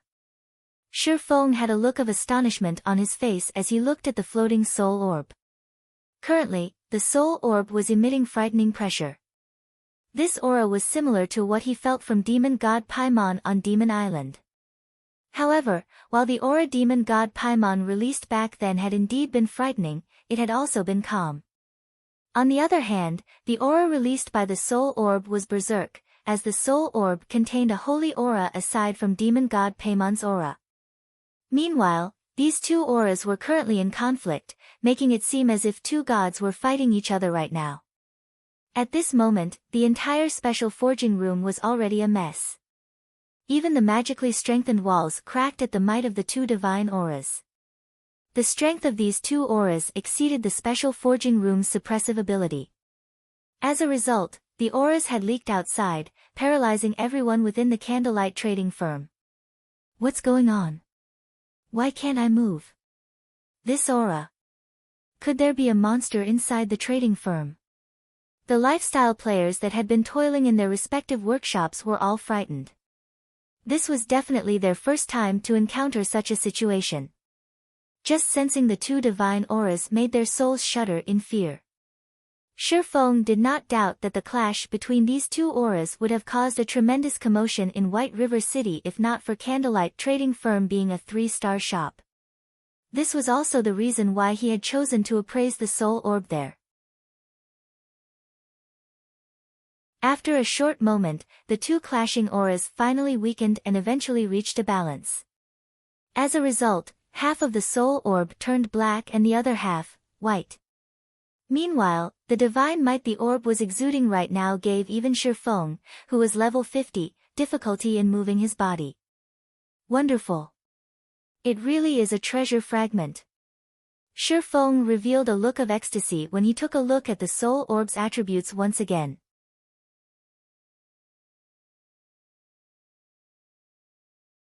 Chapter 1207, Treasure of Illusion. Hellscythe_FluffyGoblin Chapter 1207, Treasure of Illusion. An indescribable excitement filled Feng as he held the soul orb. The 7 treasures were bona fide godly relics. Mere legendary items could not compare to these. Not even ancient gods would necessarily possess a godly relic, much less mortal humans. In the past, Feng had never even heard of a player owning a godly relic. Of course, it was possible that someone had obtained a godly relic but had hidden the fact. After all, news of something like this would cause a huge commotion throughout the game if it got out. Hence, in the eyes of god-ranked experts, legendary items were already considered godly relics. After all, legendary items were already capable of enabling players to challenge opponents of a higher tier.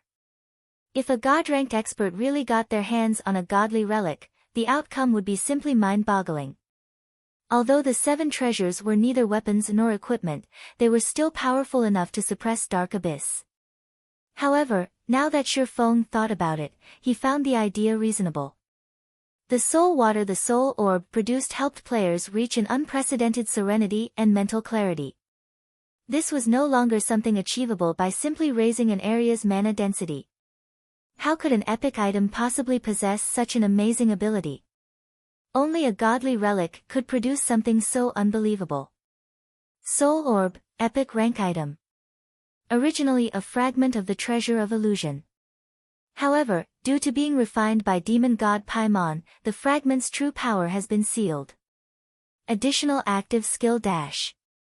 Soul Water, creates soul water from the souls willingly contributed by players. No cooldown. Every 100 souls of players absorbed will produce 1 drop of soul water. Additional active skill 2 dash. Divine Power Absorption, absorb divine power to recover the soul orb itself. There are a total of 3 seals.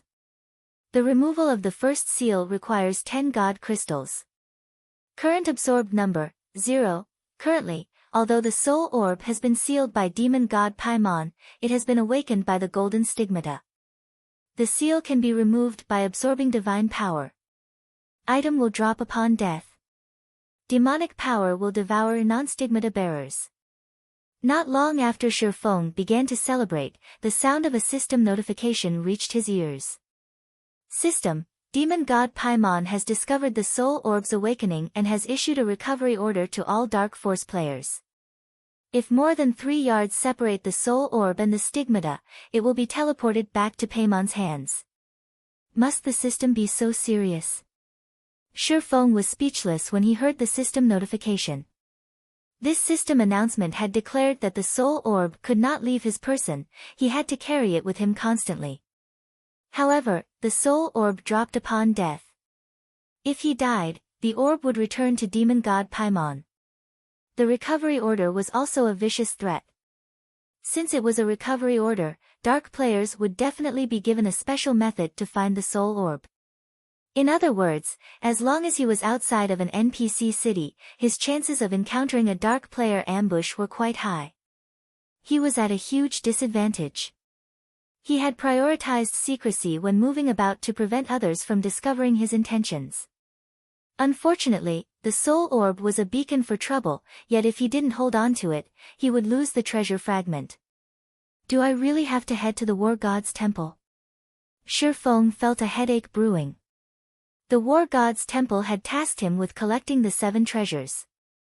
While he might be able to complete his quest by handing them over, he would lose the ability to use the treasures for himself. Those were the 7 treasures they were talking about. Although they were neither weapons nor equipment, they possessed abilities that no epic or legendary item could compete with. Simply handing the treasures over after obtaining them wouldn't be worth his time. As Shi Feng tried to plan his next move, Aqua Rose contacted him. Guild leader, Phoenix Rain has arrived with her people. She hopes to use the secret tablet right now, Aqua Rose said anxiously. However, we haven't decided who to send yet. Should we have them wait for a little bit longer? She's here already. Shi Feng could not help his surprise. The dark auction had only ended a short time ago, yet Phoenix Rain was already here. Tell her that I have some issues to deal with for now and that I'll need to have her wait 3 hours.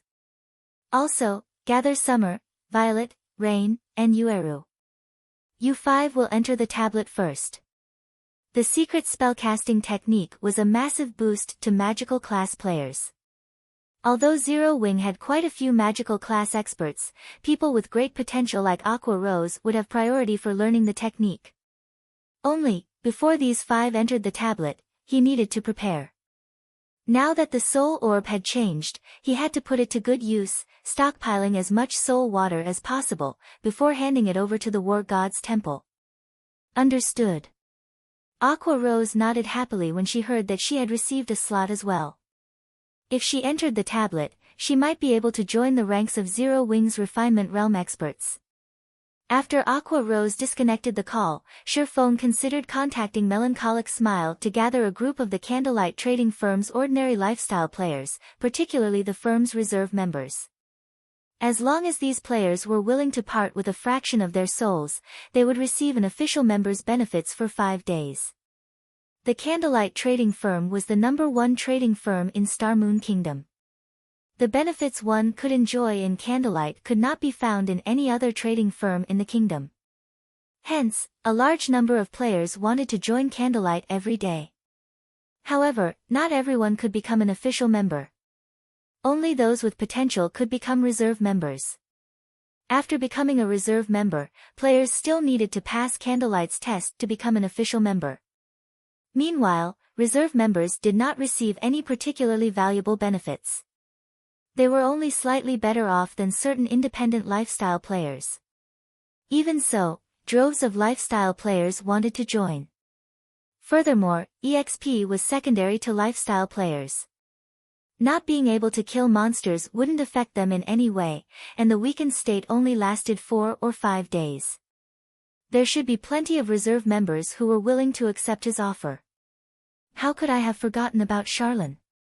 Shi Feng suddenly remembered the Tier 5 red official Charlene. Charlene had both extraordinary strength and status. She had even scared away the mysterious youth that had used a super spell. That mysterious youth had dared to steal the golden tablet right in the middle of Blackwing City. Even Tier 5 players were likely no match for him.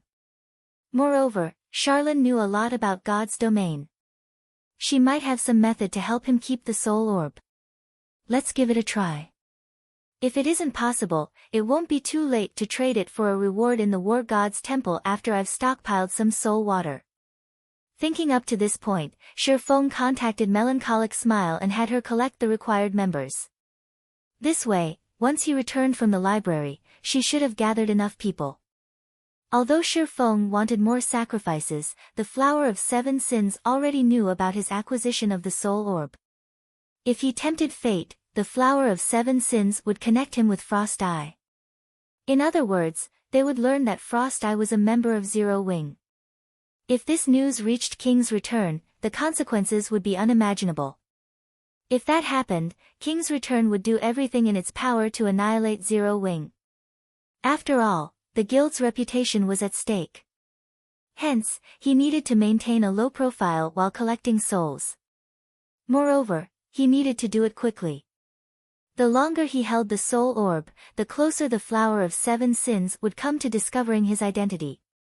After all, the demon god Paimon had already issued a recovery order for the orb. If it were discovered on one of Zero Wing's members, the result would still be the same.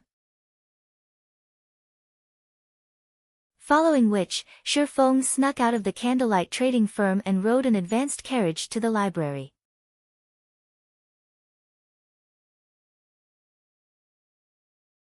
Chapter 1208, Dark Sanctuary. Hellscythe _Fluffy Chapter 1208, Dark Sanctuary. On the foggy Demon Island, Brute Spear directed the Flower of Seven Sins members to carry away blood-red broken pillars secretly. These broken stone pillars radiated a faint divine might, and aside from the mana directly around the pillars, they attracted all nearby mana, increasing the density significantly. The smaller stone pillars were roughly 3 meters long, a single berserker could barely carry one. The larger pillars were 7 to 8 meters high, and transporting one required several players. These blood-red pillars littered the demon altar. Hurry up! We need to move these before the other powers discover this place. Brute Spear commanded. If Shi Feng were present, he would instantly recognize these blood-red pillars. In the past, these pillars had been used to form the magic array that had protected the Flower of Seven Sins City. This magic array was known as the Dark Sanctuary. Under the cover of the Dark Sanctuary, the mana density within the enveloped area would reach heights that even the Tower of Four Elements could not compete with. However, this wasn't the Dark Sanctuary's greatest purpose. Rather, it was its ability to help players grow. Players could fight system-generated copies of themselves in the Dark Sanctuary's core as long as they spent enough magic crystals. Moreover, their copies could execute skills at 100% completion rate. Fighting such an opponent would help players realize their flaws and improve rapidly within a short period. Due to this magic array, countless experts had tried to join the Flower of Seven Sins. Only, the magic array Brute Spear and the others had just secured was damaged. It could not be used right away. Even so, just by gathering the blood-red pillars in a location, they could increase the area's mana density. As Brute Spear and the others transported the stone pillars, the Flower of Seven Sins members received a system notification. System, Demon God Paimon has issued a recovery order for the Soul Orb. Anyone who kills the Soul Orb's wielder will receive a bountiful reward from Demon God Paimon. You will need to pay 500 magic crystals to accept this quest. Do you wish to accept this quest? This quest is valid long-term. It can be accepted at any time and does not have a time limit. The Soul Orb. Brute Spear was shocked when he heard this system notification. Isn't that the item Frost Eye took from me? The demon god Paimon had bestowed the Soul Orb to him as a treasure. Brute Spear had never thought that this treasure would be this important. Brute Spear suddenly regretted his decision to wager the orb.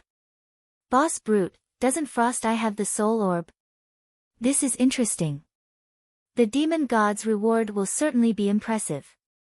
Many players will accept this quest. Frost Eye is in for a lot of trouble now. That's not possible, right? After all, that's Frost Eye we're talking about. Killing him is easier said than done. Boss Brute, should we accept this quest? We know that Frost Eye has the Soul Orb. We have an advantage over the other groups. That's right.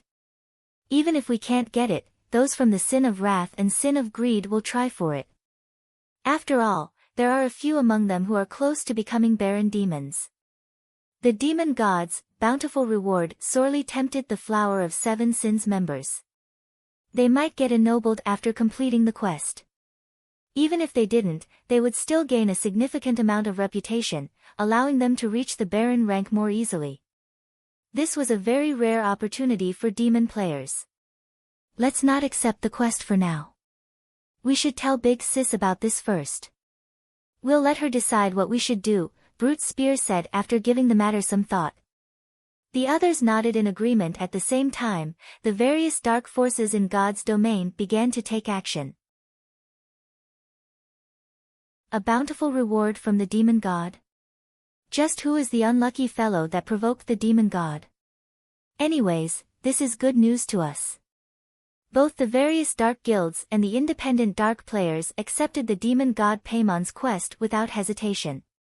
Dark players had access to fewer quests than normal players. As a result, it was extremely difficult for dark players to raise their reputation with the dark forces. They would likely earn a ton of reputation points by completing this quest, let alone the potential reward from the demon god. Elsewhere, Shi Feng arrived at the library of White River City. More players crowded the building than during his previous visits. Many magical class players were practicing their spells in the main hall, and some were even learning from the NPC instructors to improve their spellcasting accuracy.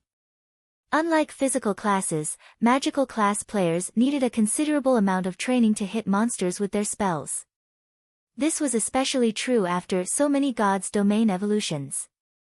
Players that had recently joined God's Domain would have a very difficult time fighting even common monsters. Hence, they needed to practice a lot more to improve themselves. Although the various starting towns had their own combat instructor NPCs, the combat basics these NPCs taught were only useful to newcomers. If one wanted to grow more powerful, they had to enter a city. Physical class players could find their instructors in the War God's Temple. As for magical class players, their combat instructors were in the city's library. These locations were the easiest places for ordinary players to enter and train. After all, locations such as the Divine Colosseum cost magic crystals. This was a price that ordinary players could not afford. This was especially true for players that had just joined God's Domain. Hence, ordinary players often visited both the War God's Temple and the library.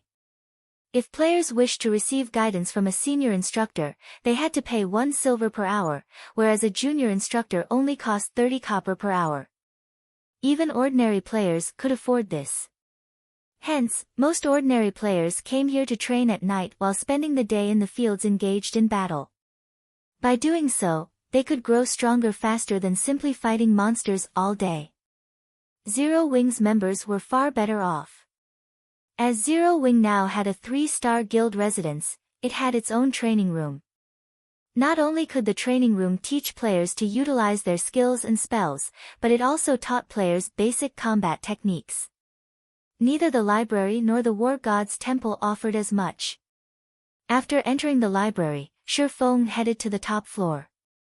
The guards have grown stronger again. Shi Feng was slightly surprised when he saw the 2 black armored knights guarding the Star Moon Hall's entrance. Every time he visited the Star Moon Hall, the knights were stronger than before. Originally, the guards had only been level 180, tier 3 knights. Now, they were level 210, tier 3 knights. Even level 180, tier 4 NPCs would have trouble dealing with these knights. After all, the higher one's level was, the more attributes one received with each level up. A gap of 30 levels at such a high level was no trivial matter. These 2 tier 3 knights did not block Shi Feng's path into the Star Moon Hall. Rather, they opened the doors when Shi Feng came within 10 yards as if they had been instructed to do so. Seated on the throne in the middle of the hall was a golden-haired, saint-like woman. When this saintly woman saw Shi Feng, the corners of her lips curled up slightly. After some time apart, you seem to have collected a lot more treasures and coins.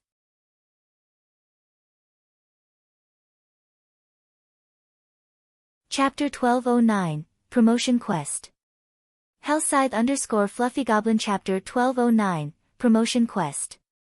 Currently, Charlene wore a set of exquisite, red-white robes. Although Shi Feng did not know exactly what rank the robes were, they added a hint of divinity and charm to her appearance. They also exuded a fierce divine might. Divine might. Not just any random weapon or piece of equipment possessed this kind of power. It needed to be an item once worn by a god. Moreover, the item must have absorbed some of said god's power to radiate divine might. Legendary mage robes? Shi Feng guessed. Take the 7 treasures for example. As gods had created these items personally, they exuded divine might.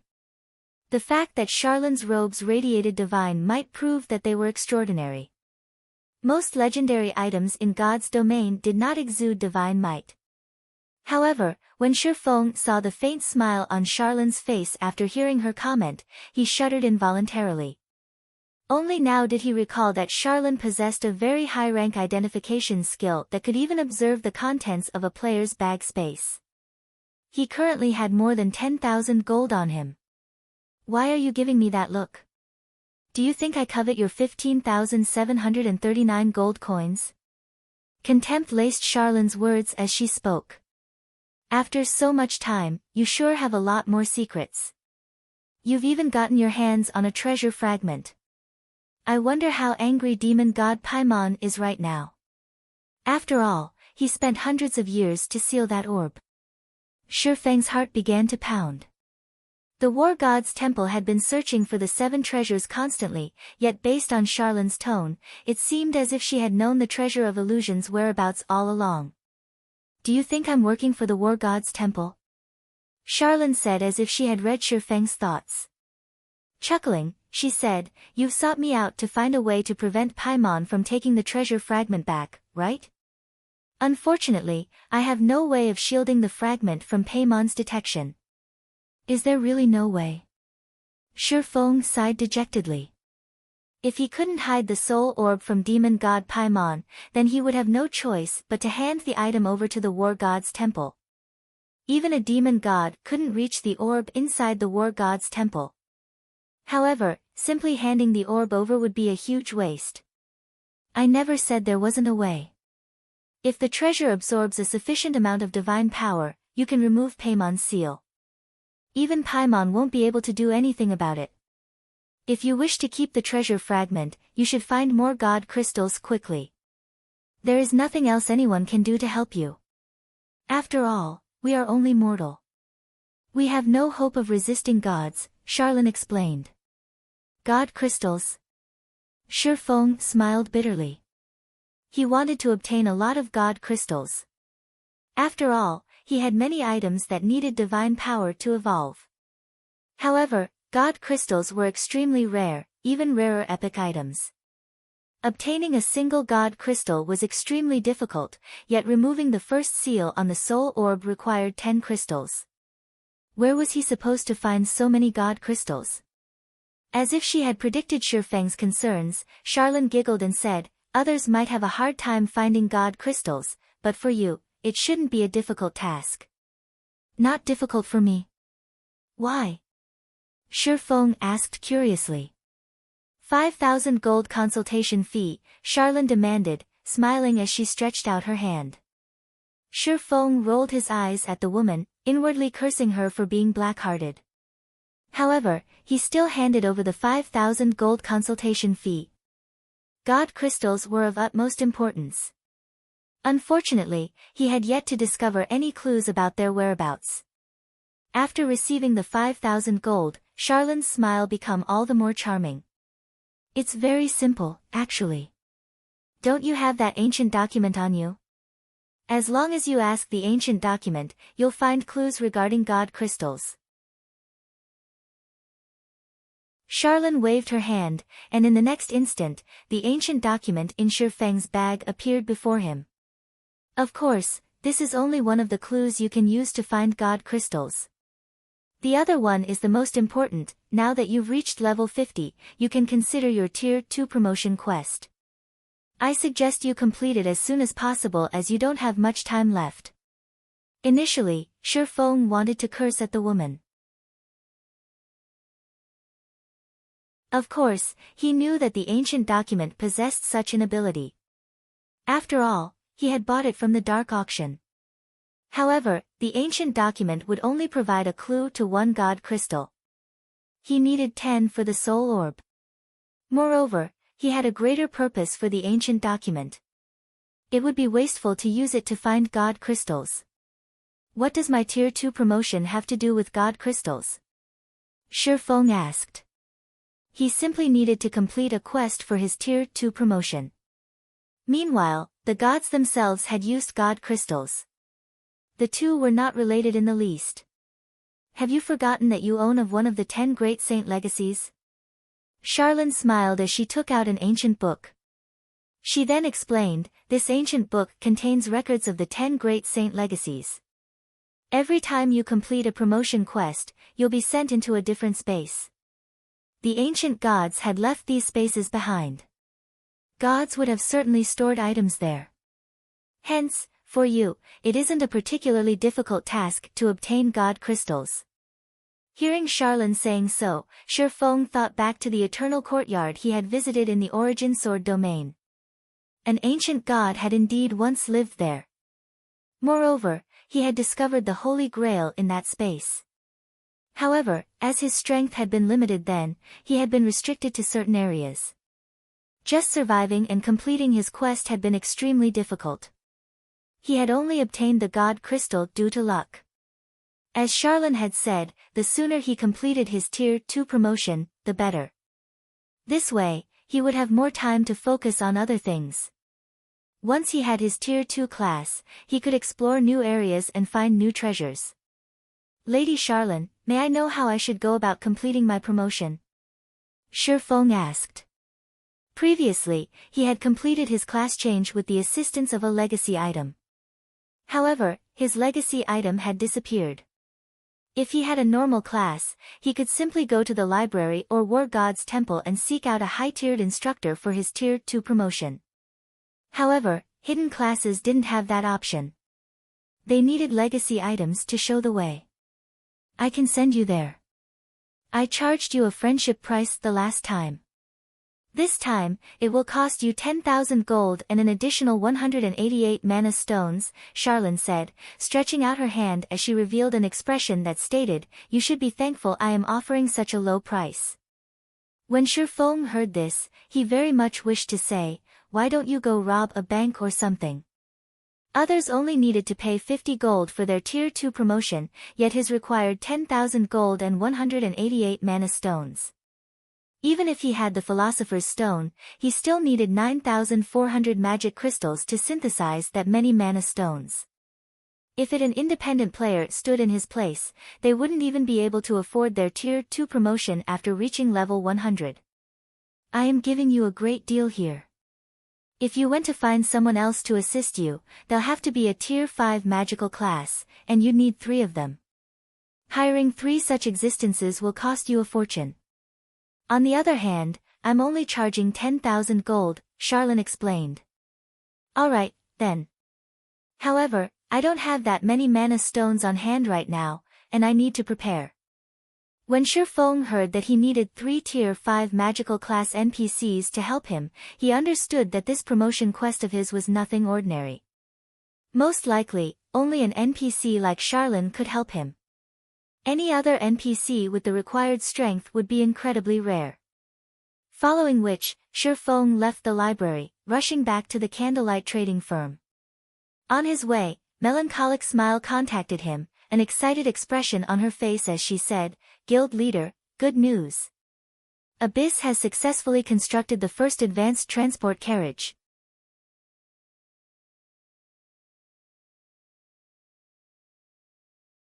Chapter 12:10, Modified Advanced Transport Carriage. Hellscythe _Fluffygoblin Chapter 12:10, Modified Advanced Transport Carriage, he's done already? Shi Feng grew ecstatic when he heard Melancholic Smile's report. Advanced transport carriages were not that easy to construct. Even with all the required materials, it was possible that certain parts wouldn't meet the system standards, which would result in failure during the final assembly.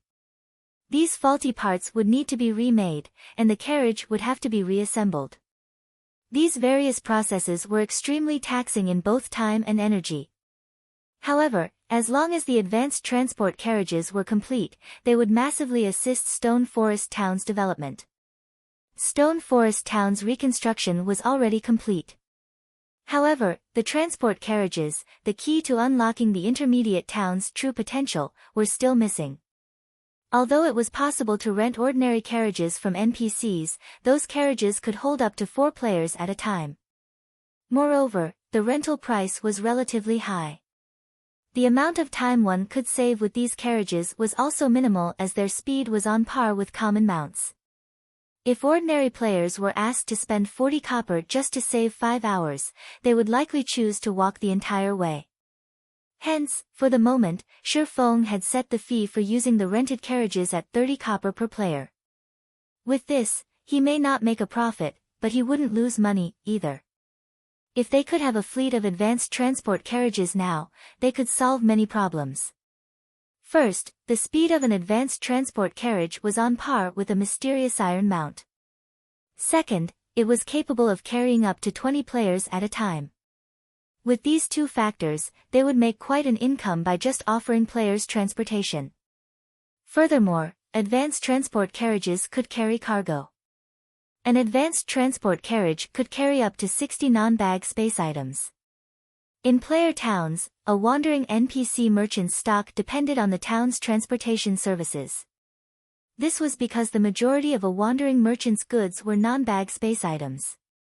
The more non-bag space items a town could transport, the more rare items wandering merchants would bring to said town. Moreover, more wandering merchants would visit. This was considered a hidden benefit. This hidden benefit had only been discovered after many guilds had established their own advanced towns or basic cities in the past. When the news spread, the various guilds regretted not establishing a transportation system early on. Otherwise, they would have attracted far more players with the wandering NPC merchants.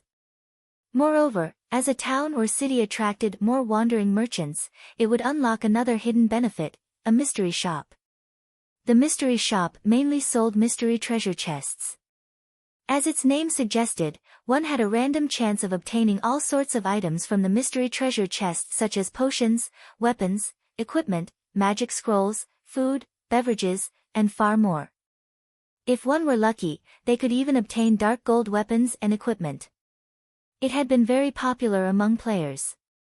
However, while the mystery shop had an unlimited number of mystery treasure chests in stock, players could only purchase 5 mystery treasure chests per day at most. Each treasure chest sold for 2 silver coins. After players purchased a certain number of mystery treasure chests from the mystery shop, they could become members of the shop. By then, players could enter the shop's second floor, competing for a limited number of up-to-date and rare weapons, equipment, and tools. Even the most inferior among these items was secret silver rank, and players had often found fine gold items. While very rare, dark gold items would also appear from time to time. After reaching level 50, it would become very difficult to obtain high-quality weapons and equipment. Obtaining level 50 plus secret silver equipment would be as challenging as finding current dark gold equipment. Hence, getting to compete for up-to-date fine gold weapons and equipment every day was a huge opportunity for most players. This opportunity did not require players to have superb combat techniques. As long as one had enough coins, they could purchase the items they desired. Players had swarmed to any town or city with mystery shop. Back then, even merchant players had used these mystery shops to make a fortune, traveling to the various towns and cities to compete for these items, then reselling them elsewhere for a profit. After all, players rarely sold their level 50 plus fine gold weapons and equipment. Upon arriving at the candlelight trading firm, Shi Feng hurried to Burning Abyss's workshop. Guild leader, what do you think of this advanced transport carriage? Melancholic Smile asked as she gestured to the exquisite carriage in the workshop center. Unlike the horse carriages gliding down city streets, the advanced transport carriage was not pulled by a horse. Rather, it resembled the bronze engineering locomotive, a completely mechanized mode of transportation. Players could operate it simply by purchasing fuel from NPC shops. It was similar to taming mounts. Living mounts needed to be fed during fixed times. The higher a mount's rank was, the more expensive its food needed to be. Is this a modified version? After examining the transport carriage, he noticed that it was slightly different from the original design. Burning is an engineering genius. He modified it slightly using his research from Titan City, enhancing its performance slightly, Melancholic Smile explained. Advanced transport carriage, common rank. A creation of Master Engineer Burning Abyss. Maximum capacity, 20 people. Durability 200/200. Item storage when liberated, 8,000 bag space slots and 60 non-bag space slots. Additional skill dash. Mana combustion, increase movement speed by 15% by absorbing the mana of player. Each minute consumes 1,500 mana. No cooldown. Amazing. Shifeng said, surprised. He had seen the mana combustion skill before. However, this skill generally only manifested on bronze rank or higher mechanical carriages or mounts. This was his first time seeing the skill on a common advanced horse carriage. With this 15% movement speed increase, the transport carriage would rival secret silver mounts. However, when Shifeng looked at this advanced transport carriage, he felt a little helpless. With the materials they had at hand, they could produce at most 2 advanced transport carriages. If they could mass-produce the transport carriage, the mystery shop might open in Stone Forest Town before it even became an advanced town. It would be great if we could find some replacement materials. Shifeng thought. Green ebony was even rarer than diamond wood. Moreover, it could only be found in extremely dangerous maps. Procuring a large quantity would be very difficult, right? Green ebony only grows where normal ebony grows, and only a small minority of ebony in high mana density environments grow into the tougher, harder, and more mana-conductive green ebony. What if I use the Philosopher's Stone's elemental strengthening on normal ebony? Shifeng suddenly remembered the Philosopher's Stone. Aside from concocting potions, alchemy could convert and strengthen items. Green ebony was born from ebony. It was definitely worth giving the Philosopher's Stone a try. Ebony was not a particularly rare material in God's domain. One could even say that it was a very common type of wood. If he could transform ebony into green ebony, he could save himself plenty of trouble. Mass-producing the advanced transport carriage would no longer be a challenge. Thinking up to this point, Shifeng had melancholic smile retrieve some ebony from the candlelight trading firm's warehouse while he retrieved the Philosopher's Stone from his personal warehouse.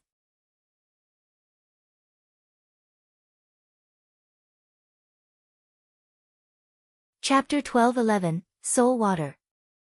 Hellscythe_Fluffy Chapter 1211, Soul Water. In the first floor hall of the candlelight trading firm. Due to the exotic stamina potion's recent launch, not only had the candlelight trading firm become the most popular place in White River City, but it had also become a holy land for lifestyle players.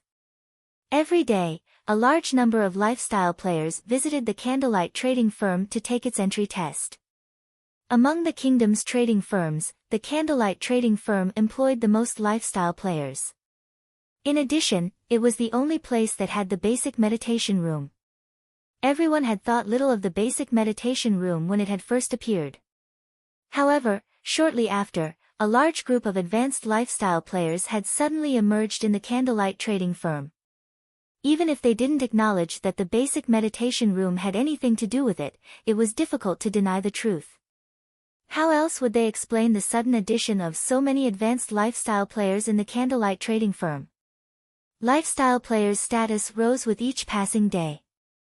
Advanced lifestyle players, in particular, enjoyed generous benefits. As long as one worked hard, their income could even rival that of expert players. They could easily live without having to worry about food and clothing.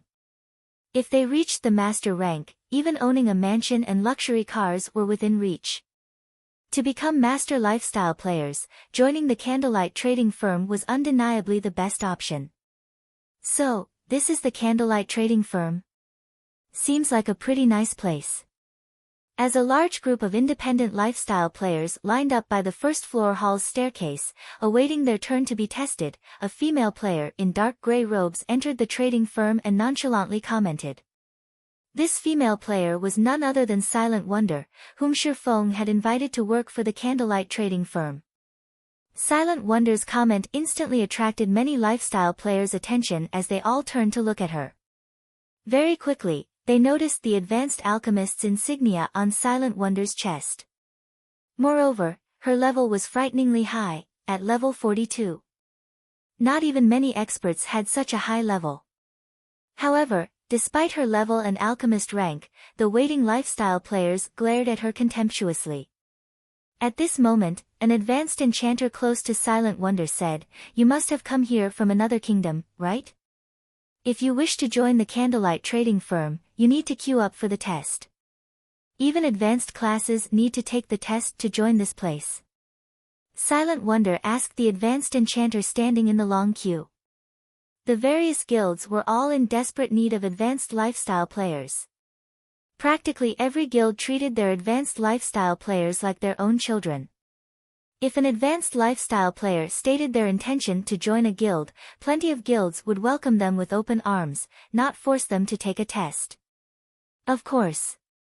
There are at least 5 advanced lifestyle players ahead of me right now, the advanced enchanter said as he rolled his eyes. This is the candlelight trading firm. It isn't like your average guild. From I've heard, several advanced lifestyle players had failed Candlelight's test and had to retake it 3 times before they managed to pass. How is this possible? For a moment, Silent Wonder thought she had heard wrong. She suspected that the advanced enchanter before her was a prop the Candlelight trading firm had placed here to fool people. Those are advanced lifestyle players we're talking about. If even advanced lifestyle players needed to retake the test several times, how were basic and intermediate lifestyle players supposed to pass? It's true. This is already my 2nd time taking the test. Candlelight's testing is different from other guilds. They set different requirements depending on your rank. Only by achieving their requirement are you allowed to join. The only advantage advanced lifestyle players have is that we don't need to become reserve members. As long as we pass the test, we'll be accepted as official members instantly, the advanced enchanter explained. Silent Wonder fell silent for a moment. She could not understand what was going through these advanced lifestyle players' minds. If an advanced lifestyle player joined any other guild, becoming a core member would be trivial, yet based on the advanced enchanter's explanation, one would be lucky to become an official member of the candlelight trading firm. Were all of these advanced lifestyle players somehow tricked to come here? Silent Wonder wondered about her agreement with Shurfeng. "Have you come all the way here without knowing anything?" the advanced enchanter asked, surprised by Silent Wonder's behavior. In response, Silent Wonder nodded. No wonder. In Star Moon Kingdom and our several neighboring counties, the candlelight trading firm is second to none in terms of the treatment and benefits it provides. Aside from its large number of special workshops, there are also the basic meditation rooms that can help advanced lifestyle players like us reach the master rank. I heard that Candlelight already has a master engineer. As long as we become Candlelight core members, we can seek guidance from that master engineer, the advanced enchanter explained. A master? How is this possible? Silent Wonder was stunned. She could not believe her ears. That was a master lifestyle player they were talking about. Even God's Domains empires didn't have a master rank lifestyle player yet, much less a small kingdom like Star Moon Kingdom. After all, crossing that final threshold was not a simple thing. Yet, not only did the candlelight trading firm have an excellent resource like the basic meditation room, but it also possessed a bona fide master leading it. Any advanced lifestyle player seeking to become a master would be more than eager to learn about a master's experience. So, he really wasn't lying. Silent Wonder suddenly thought back to Shurfeng's words mentioning how her stay in the candlelight trading firm after fulfilling her contract was an unknown. She had assumed that Shurfeng wanted to provoke her. Now, however, it would seem that he had told the truth.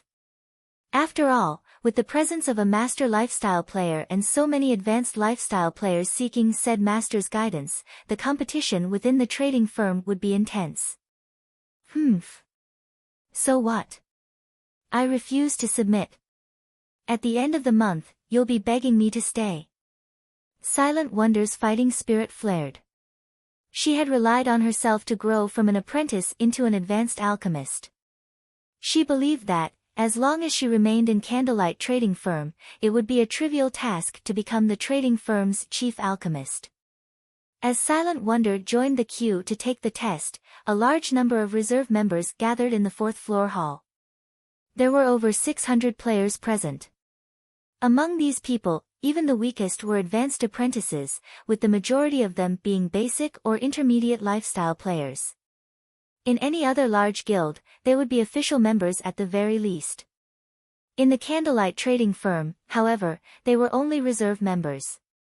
However, these reserve members were all very excited. As long as they signed a contract, they would become official members for 5 days. During these 5 days, not only could they receive guidance, but they could also utilize the trading firm's special workshops. Guild leader, due to time constraints, I have only gathered this many people for now. It will take some more time to gather the remaining players, Melancholic Smile said. This should be barely enough. If you have the time, try to expand the firm a little more. In any case, Candlelight will have to expand later on. Doing it a little early would be just as beneficial, Shifeng said as he glanced at the reserve members in the hall. The number of people here barely met his requirement.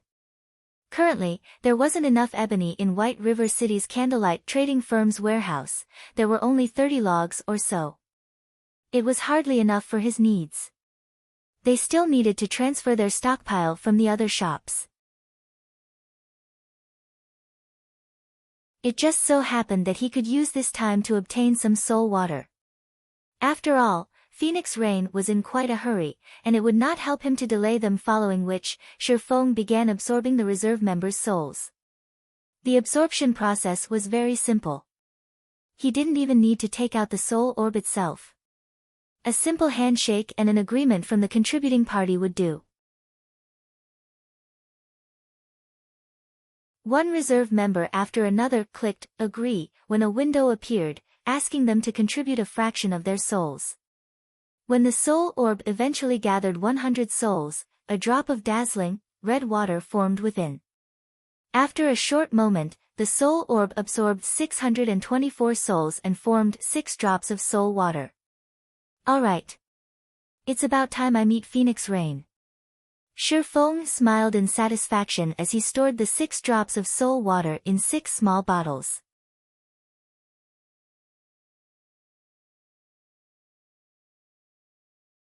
Chapter 12:12, Respective Preparations. Hellscythe _Fluffy Goblin Chapter 12:12, Respective Preparations. In the candlelight trading firm's 7th floor meeting room. As soon as Shifeng entered the meeting room, several gazes landed on him. The origin of these gazes was none other than Phoenix Rain's group, who had waited for quite some time now. This time, aside from Blue Phoenix, Phoenix Rain had brought 3 cloaked men.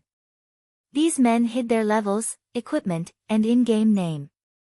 Although Shifeng could not see any information about these men, the fact that Phoenix Rain had chosen them to enter the secret technique tablet proved that their combat standards were extraordinary. Otherwise, Phoenix Rain wouldn't have wasted these precious legacy slots on them. So, these are Phoenix Rain's hidden cards. The Phoenix Pavilion sure has a powerful foundation. Shifeng was slightly surprised when he saw the 3 men. He was surprised due to the men's calm auras. They felt more like plants than humans. Moreover, under his observation and perception, he couldn't find any holes in their defenses. This was rare. After all, he could even spot 3 weak points on an expert like Blue Phoenix. There were only 2 kinds of people that could hide their weak points from him. The first was those who possessed a higher combat standard than he did, while the second was those who had experienced countless battles and had long since hammered out their weaknesses. Regardless of which type these 3 men were, they were extremely powerful experts. As Shifeng observed these 3 men, these men observed him. Once they completed their evaluation, they were astonished. Is he that Yifeng that Rain mentioned? He is even more powerful than Rain said. I never expected an upstart guild to possess such a young expert. Truly amazing. It's been a long time since I've seen a kid that felt dangerous.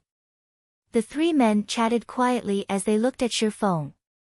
As they conversed, Blue Phoenix, who noticed this, smiled and said, Big Sis Rain, Yifeng seems to have shocked the elders. These men were not actually members of the Phoenix Pavilion. Instead, they were elders on the Dragon Phoenix Pavilion's board of elders. Normally, they only listened to the Great Pavilion Master. Aside from extensive contributions to the guild, the Dragon Phoenix Pavilion required sufficient strength to join the board of elders. Otherwise, their subordinates wouldn't submit. However, although the guild elders only listened to the Great Pavilion Master, the Great Pavilion Master didn't have any right to manage their free time. Phoenix Rain had secured these three men's help for Thunder Island. Of course, the condition for their help was a slot to the secret spellcasting technique. Phoenix Rain simply smiled in response to the elders' reactions to Shifeng. While part of the reason she had brought these three elders here was to learn the secret spellcasting technique, another part was to rope them into her faction. After all, the contest over Thunder Island wasn't limited to a single event. The contest would repeat in the future, yet these men had only agreed to help once. In terms of overall strength, the Phoenix Pavilion and Heavenly Dragon Pavilion were about equal. Hence, both sides' chances of becoming the Great Pavilion Master were 50-50. As a result, the elders, who maintained a neutral stance in the guild, became prime recruitment targets. Not only did they possess great individual strength, but they also had significant influence within the guild.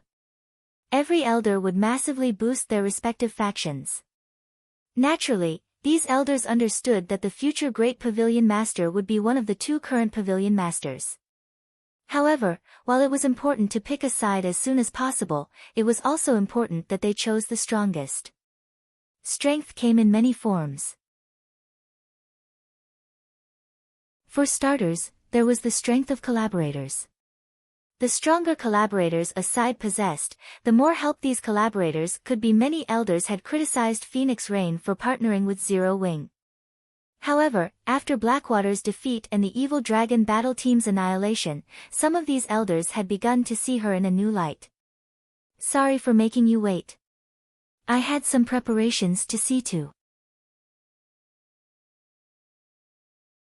Now that we're here, let's begin, Shifeng said as he approached the meeting table. He then took the bronze tablet from his bag. The instant the bronze tablet appeared, the three Dragon Phoenix Pavilion elders' eyes shone, their yearning for the bronze tablet overflowing. Although the Dragon Phoenix Pavilion had several secret technique tablets of their own, none were for magical classes. While they could not deny the usefulness of those secret techniques, in terms of benefits to magical class players such as themselves, those techniques paled in comparison to the secret spellcasting technique. Team Leader Yifeng, I believe you know about the secret technique tablets. If you want the best effect from the legacy, it is best if you prepare tools that can assist players in increasing their focus. This way, you can earn twice the reward with half the effort, Phoenix Rain suggested. If your side hasn't prepared, I have a few bottles of magic wine that I can share. When consumed, one experiences similar effects to being in the trial tower, and each bottle has a duration of 30 minutes. As Phoenix Rain said so, she removed several bottles from her bag. She had produced these bottles of magic wine with the epic tool she had won in the dark auction. I didn't expect Rain to be so generous. The materials needed to brew the magic wine are very rare, and she has only brewed a small number. If she gives away some of her own share, she'll miss plenty of opportunities later inside the secret technique space. This can't be helped. Tools capable of increasing a player's focus are simply too rare. At the end of the day, Zero Wing is still an upstart guild with weak foundations. I have heard that Zero Wing intends to participate in the contest for Thunder Island. Now that Rain is helping them, they will be more useful on Thunder Island. Previously, I heard that Pantheon's people had sought Rain out to discuss a partnership. If that child had agreed, she wouldn't have to sacrifice her own resources like this. The three elders discussed Phoenix Rain's actions. The secret spellcasting technique was the only reason they had agreed to help Phoenix Rain on Thunder Island. Otherwise, they wouldn't have poked their noses into such a troublesome matter. Phoenix Rain and Nine Dragons Emperor were equally powerful.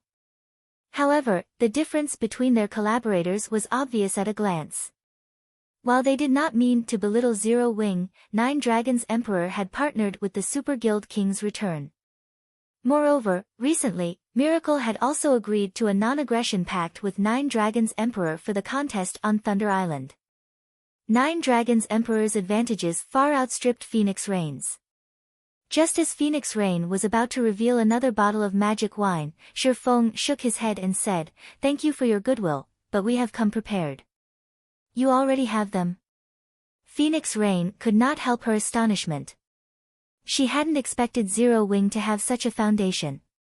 Before she had won the epic tool that produced magic wine, the Phoenix Pavilion had only had a few tools that improved a player's concentration.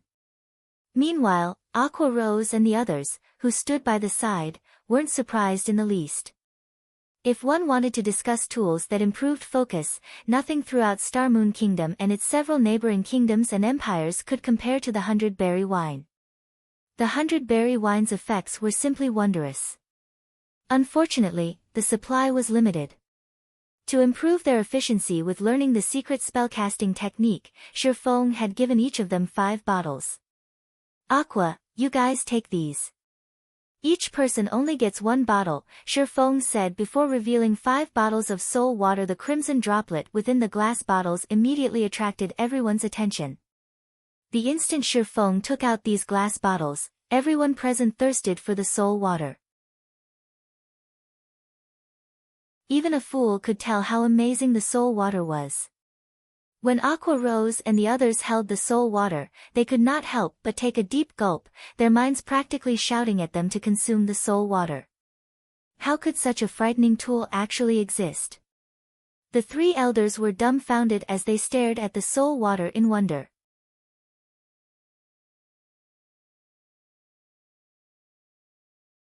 Chapter 12-13, Supersensitive State.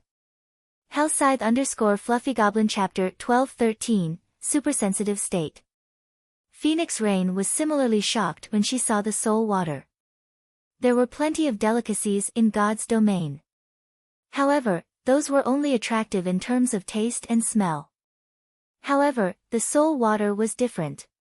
It emanated a powerfully attractive aura. "It seems that I really have underestimated you." Phoenix Rain chuckled as she shook her head. Previously, she worried that Zero Wing's 5 members would waste the legacy slots. However, that concern seemed unfounded.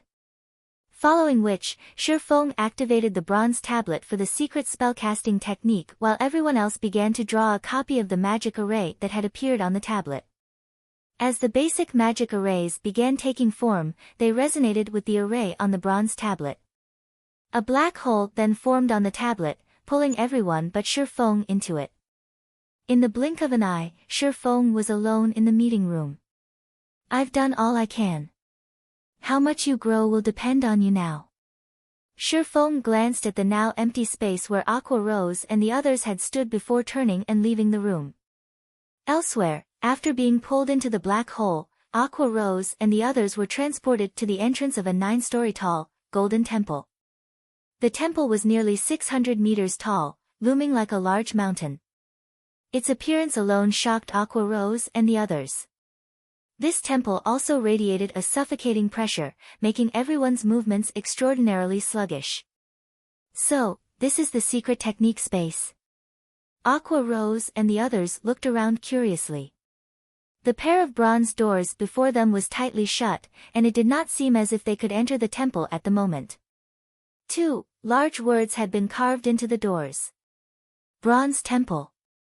Suddenly, the figure of an old man with a hunched back appeared before the doors. This old man wore a kind expression. However, as these players inspected the man carefully, they discovered that, despite only being a phantom, he was incredibly strong. Bronze Temple Guardian, Phantom, Grand Wizard. Level. HP. / A Grand Wizard was the Tier 5 class of an elementalist. Even in empires, a Grand Wizard was an apex existence. Even emperors had to treat these powerhouses with respect. Although the Grand Wizard before them was only a phantom, he was still an invincible existence compared to Tier 1 players like Aqua Rose and the others. Heaven-blessed individuals, welcome to the Bronze Temple. You are only allocated 6 hours of legacy time. However, you can extend this legacy time with your performance. The Bronze Temple has a total of 9 floors, and each floor has numerous sets of secret techniques. You are only allowed to pick one set from each floor each time you enter the Bronze Temple. However, as you have come to this place through an incomplete tablet, there is only one complete set available inside the Bronze Temple. The rest are incomplete. Of the temple's 9 floors, you have one chance to learn one aspect of the complete legacy from each floor. Although you may acquire the complete legacy on the first floor for free, you will have to defeat a predetermined opponent to obtain the complete legacies on the remaining floors. The more floors you clear, the longer you may visit the Bronze Temple. When you pass the second floor, you will gain 1 extra hour inside, 2 hours for passing the third floor, 4 hours for the fourth floor, and so on. You only have one chance to learn from each floor. Regardless of how many times you return here in the future, if you cannot pass the last floor you reached, you cannot obtain more legacies. Please keep this in mind. When the Bronze Temple Guardian finished speaking, he vanished. Following which, the bronze gates slowly opened. So, this is how it works. Realization dawned on Aqua Rose.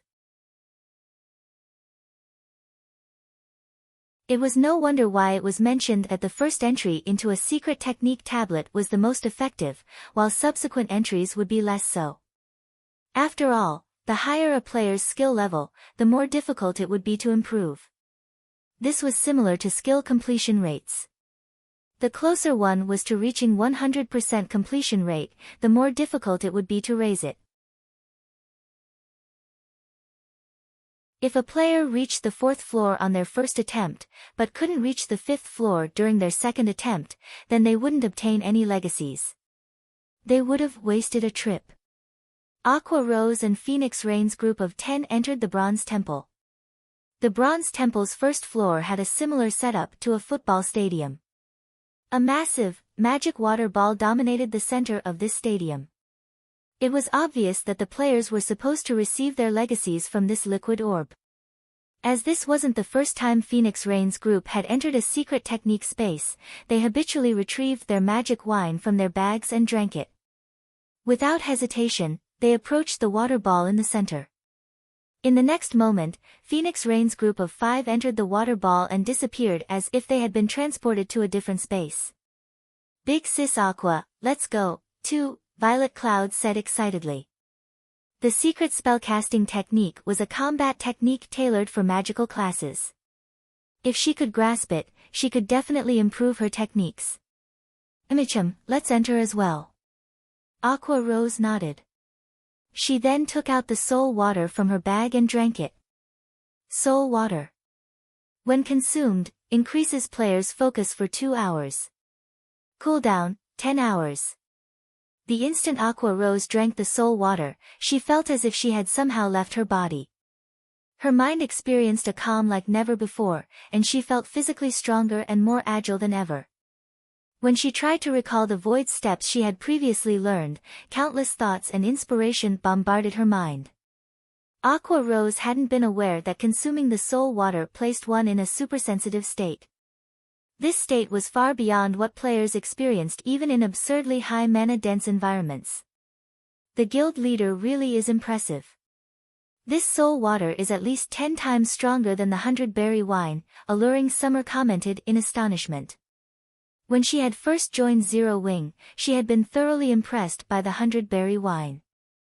The beverage had helped her improve significantly within a short time, allowing her skill completion rate to rise from 80% to 82%, yet after so long in Zero Wing, she had only reached an 85% skill completion rate. Although this increase seemed minute, in reality, her spells had undergone a qualitative transformation. As for Zhao Yueru, she was at a loss for words. The more she knew about Shifeng, the more mysterious he seemed. Shifeng was a Pandora's box, hiding countless secrets. When she had discovered that Yifeng and Black Flame were actually the same person, she had been shocked. After all, she had understood what kind of background Yifeng had started with. He had nothing to lean on, yet now, he was the guild leader of Star Moon Kingdom's #1 guild. Once Aqua Rose's team had familiarized themselves with the supersensitive state, they entered the magic water ball. Inside one of the candlelight trading firm's special forging rooms, Melancholic Smile walked in with over 2,000 logs of ebony. Each ebony stack contained 20 logs. Although the special forging room was quite spacious, it was not enough room to store so many logs. Shifeng had no choice but to store them in his bag space for now, leaving 300 logs out to experiment on later. Why isn't it succeeding? Shifeng wore a confused expression as he held the Crimson Philosopher's Stone and stared at the pile of ash on the floor. Is it really impossible to transmute ebony into green ebony? So far, he had performed elemental strengthening on more than 200 logs of ebony. However, every attempt either did nothing or tuned the wood to ash. If others knew that Shifeng had wasted over 200 logs of ebony, they would have fainted from anger. Although ebony was not a rare wood, it wasn't available in large quantities. Each log could sell for 20 silver on the market, only slightly cheaper than a magic crystal. One could purchase a common mount for the price of 200 plus logs. Following which, Shifeng tried using the Philosopher's Stone's 3 other skills: alchemical conversion, elemental refinement, and alchemical synthesis. However, the results were the same. Though, surprisingly, when Shifeng used alchemical synthesis on 50 logs, he obtained purple origin wood rather than green ebony. Purple origin wood was a rare wood. Similar to diamond wood, it was an excellent component for crafting ships. However, using 50 logs of ebony to obtain 1 log of purple origin wood was obviously not worthwhile. Each log was only worth 6 to 7 gold, yet synthesizing it from ebony would cost 10 gold per log. No, it must be that my approach is wrong. Shifeng suddenly thought of something after seeing his repeated failures. The reason ebony could become green ebony was its mana density. Green ebony only manifested where the mana density was quite high. This was also why green ebony was so rare. If there isn't enough mana, I'll have to supply it. Shifeng smiled. He then took a large pile of magic crystals from his bag and used them to fuel elemental strengthening. On his first try, he used 1 magic crystal. Although the strengthening failed, the ebony remained intact. On his second try, he used 2 crystals, the results were the same. It's no good even with 29 magic crystals. Shifeng was speechless. However, he had no choice but to grit his teeth and continue trying. He then used 30 magic crystals to strengthen the log of ebony before him. As the magic crystals began to disintegrate, the mana within them surged into the log of ebony. Immediately, the sound of a system notification reached Shifeng's ears. System, congratulations. Strengthening successful. You have obtained green ebony.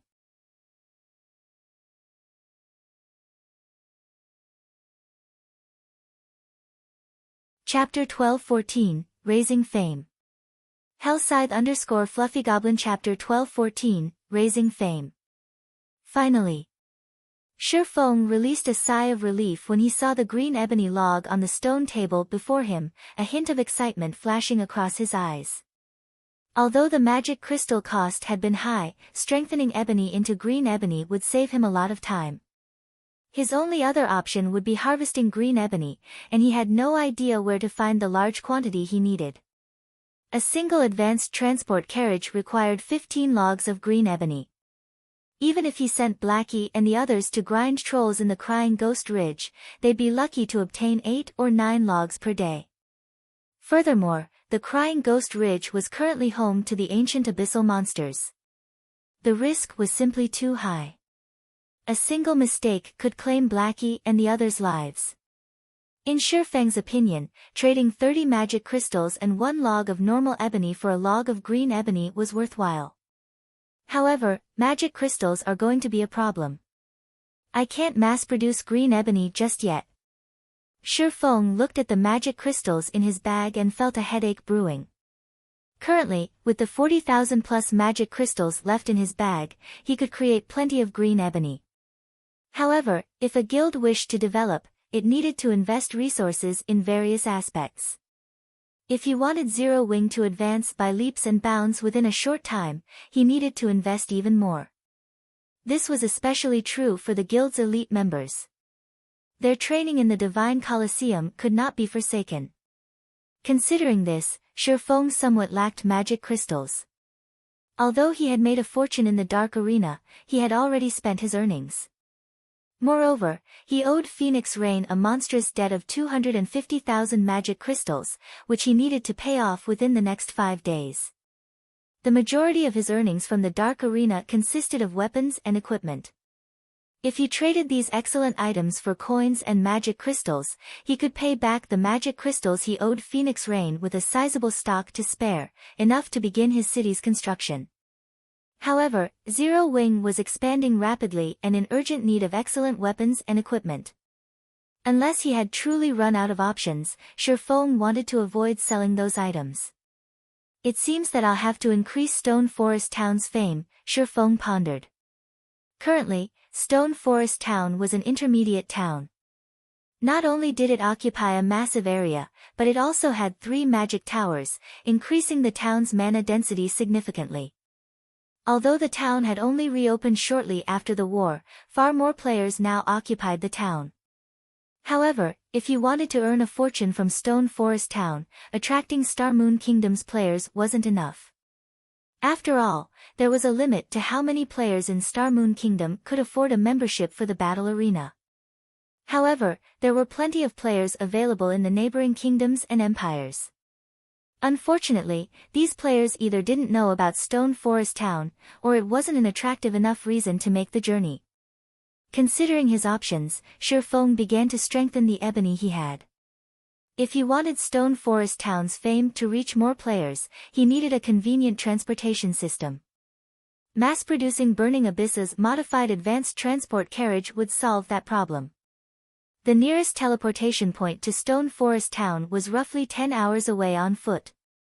If one used a common mount, they could reach the town in half the time. Even so, 5 hours was still a very long time. The advanced transport carriage increased a player's movement speed by 150%. It was similar to a mysterious iron mount. However, with mana combustion, the transport carriage's movement speed could be increased by another 15%. Moreover, this 15% increase was based on the 150% base movement speed. In other words, the advanced transport carriage would increase a player's movement speed by a total of 172.5% when using mana combustion. That speed could already rival a secret silver mounted journey that originally took 10 hours on foot would now be complete in a little over 3 hours. To high-level players, who frequently traveled for 5 or 6 hours to reach their grinding spots, 3 hours of travel was acceptable. Moreover, Shifeng intended to offer even more bountiful rewards for the battle arena. Top-tier weapons and equipment were not particularly attractive to powerful independent experts. Hence, if he wished to attract more people, he needed to offer items that those independent experts wanted. He might not have previously had such items, but now he did. As long as independent experts wanted them, they were fully capable of obtaining top-tier weapons and equipment. However, combat techniques were a different story. Originally, Shifeng had thought of offering the secret sword technique slots as a reward. However, now that he had the secret spellcasting technique, he could offer those. Although he would lose 2 slots as a result, this reward would definitely drive God's Domain's independent experts crazy. Time passed quickly. Before Shifeng had realized it, he had spent the entire night creating green ebony. After the long night of work, he had produced 600 logs of green ebony. Unfortunately, elemental strengthening success rate wasn't 100%, he had spent over 20,000 magic crystals to obtain these 600 logs. Fortunately, with 600 logs of green ebony, they could manufacture 40 advanced transport carriages for transporting goods and players to and from Stone Forest Town. With a large number of rental carriages as well, they would have more than enough carriages to meet the town's needs. Now, he just needed to manufacture the advanced transport carriages. Manufacturing the advanced transport carriage was incredibly tedious. Fortunately, he had employed the help of the NPC master engineer Rodney. With Burning Abyss and Rodney working together, they could craft the advanced transport carriage relatively quickly. As for the advanced speedboats, he would have to set that aside for now. After all, they hadn't even dealt with the Diamond Wood issue yet. How could they possibly begin building ships? Shi Feng had also produced plenty of magic array scrolls and advanced mana armor kits. Shi Feng now had 2 more sets of double protection barrier magic array scrolls and 2 sets of divine beasts descent magic array scrolls. If not for his limited materials, he could have produced even more. As for the advanced mana armor kit, Shi Feng had forged over 600. Aside from a fraction reserved for guild members, he intended to use the remainder to lure customers to the Candlelight Trading Firm and as daily rewards for the Battle Arenas tournament. Time sure flies by. However, these advanced mana armor kits should last us for quite some time. Now, I just need to inform players in other countries, Shi Feng said as he smiled in satisfaction.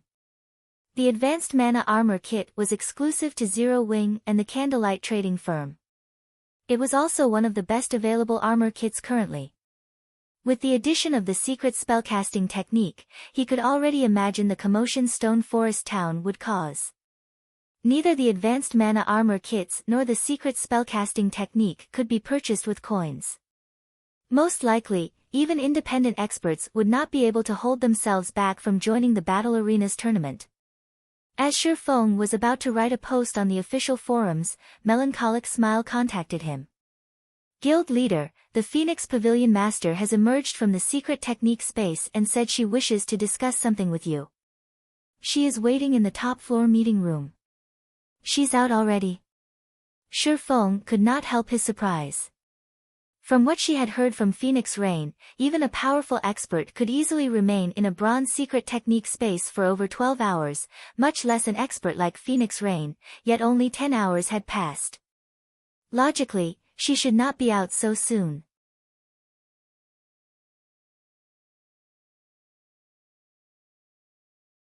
Chapter 12-15, Super Large Scale Team Dungeon. Hellscythe _ Fluffy Goblin Chapter 12-15, Super Large Scale Team Dungeon.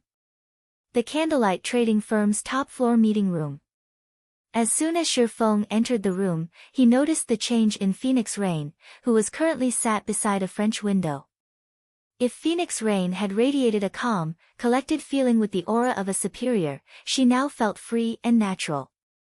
Although there was only a slight change to her temperament, Shi Feng could tell that Phoenix Rain's harvest from the secret technique space had been significant.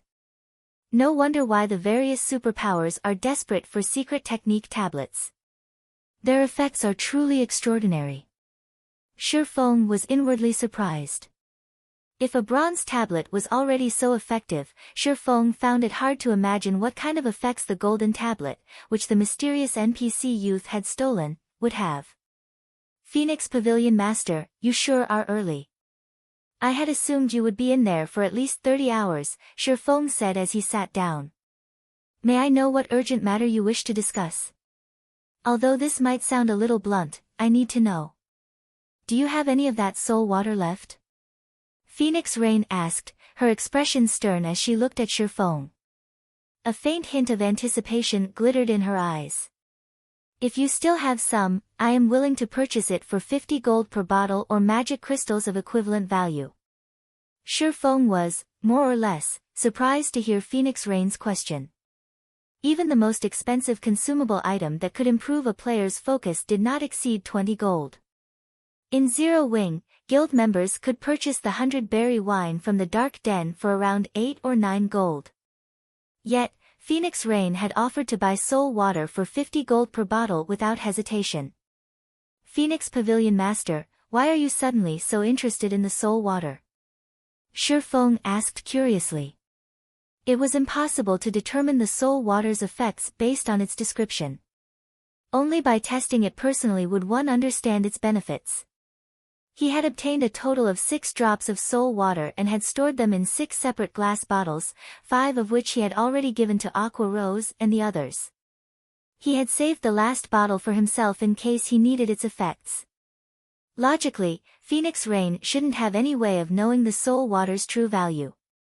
It's difficult not to notice the soul water's effects even if I don't want to. Team leader Yi Feng, you've never entered a secret technique space, so you might not fully understand the situation. Inside a bronze rank secret technique space, anybody capable of reaching the 4th floor in 6 hours on their first attempt should be able to comprehend the legacy they chose easily. Those with talent might even be able to reach the 4th floor in less than 6 hours. As for reaching the 6th floor in 6 hours, extremely few geniuses have ever managed the feat. Revealing a bitter smile, Phoenix Rain continued. However, among Aqua Rose's group, even the weakest one among them reached the 6th floor within 6 hours, while the other 4 reached the 7th floor. Although she acknowledged that Aqua Rose and the others were quite talented, the fact that the weakest among them had reached the 6th floor within 6 hours was something she could not accept. Throughout the Dragon Phoenix Pavilion, the number of people that had managed to reach the 6th floor in a bronze secret technique space in 6 hours could be counted on one hand. Every one of these people was a monster that had already reached the domain realm. But what of Aqua Rose and the others? Even the strongest among them had only reached the refinement realm and wasn't even close to the flowing water realm, much less grasping a domain. Yet, Aqua Rose and the others' performance was astonishing. She would never believe that someone could rely on their own abilities to achieve such a result. The only possibility Phoenix Rain could think of was the soul water Shi Feng had given the girls before they entered. So, that's the issue. Realization dawned on Shi Feng. I do still have some soul water. However, it's far too valuable. I don't have a lot on hand right now. If you would like some, I can trade them to you, but I want neither coins nor magic crystals. Rather, I would like to borrow the Dragon Phoenix Pavilion's strength to help me with something. Once the task had been completed, I'll give you 10 bottles of soul water. Selling the soul water was the most foolish thing he could do. He wouldn't even sell the liquid if someone offered him 300 gold per bottle, not to mention 50 gold. 100 souls were required to make a single drop of soul water. This limited the soul water's production. He didn't even have enough for his own guild members, not to mention selling it to others. Moreover, if he mass-produced the soul water, the soul orb would be exposed. 10 bottles? Phoenix Rain pondered. 10 bottles of soul water wasn't nearly enough. She wouldn't even be able to supply her direct subordinates. However, after giving the matter some thought, she found it reasonable. The soul water could enhance a player's comprehension and allow them to reach the 7th floor of a bronze temple within 6 hours. How could such a treasure be available in large quantities? Although a bronze secret technique was the easiest secret technique to learn, it was still extremely difficult to complete all 9 floors. Not one player throughout the Dragon Phoenix Pavilion had comprehended an entire set of bronze-rank combat techniques. If she could get her hands on the soul water, however, someone in the guild might. Comprehending a combat technique to the 7th floor would already massive boost one's combat power. If one fully comprehended a complete bronze combat technique, their combat power would soar. May I know what you wish to use the Dragon Phoenix Pavilion's strength for?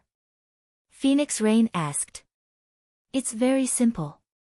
You just need to help me raid a dungeon, Shi Feng said, chuckling. Raid a dungeon? Phoenix Rain asked, confused. Zero Wing already has so many experts. Are they not enough? Zero Wing indeed had a vast collection of experts. Raiding a level 45, 100-man team dungeon shouldn't be an issue. While Hell mode might be challenging, once the team reached level 45, even that shouldn't pose as a problem for Zero Wing. No, they are not enough. I want to borrow at least 100 people, Shifeng said after considering the matter. 100? Are you trying to raid? Phoenix Rain suddenly recalled a specific dungeon. That's right. The level 50, super large-scale team dungeon, Flaming Ruins. Shifeng nodded. In God's domain, the largest team dungeons before level 50 were 100-man team dungeons. However, after level 50, super large-scale team dungeons would unlock. The minimum number of players required to enter these super large-scale dungeons was 200, while the maximum was 500. There was only one level 50, super large-scale team dungeon throughout Star Moon Kingdom, the Flaming Ruins. If you wanted to turn Stone Forest Town into a holy land for players, obtaining the first clear of the Flaming Ruins was of the utmost importance. The various large guilds in God's domain were also preparing for such dungeons. If one could obtain the first clear of a level 50, 100-man Hell Mode team dungeon, they would obtain a 3-star guild residence promotion order. If one managed to obtain the first clear of a level 50, super large-scale Hell Mode team dungeon, they could obtain a town relocation order. The town relocation order was even more valuable than a town building order. It allowed players to move a town they owned to any location they desired.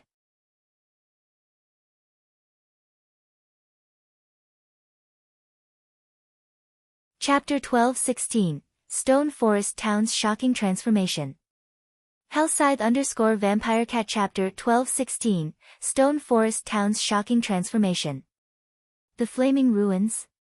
Phoenix Rain fell into deep thought as she looked at Shifeng. A short moment later, she said, "All right, I promise you.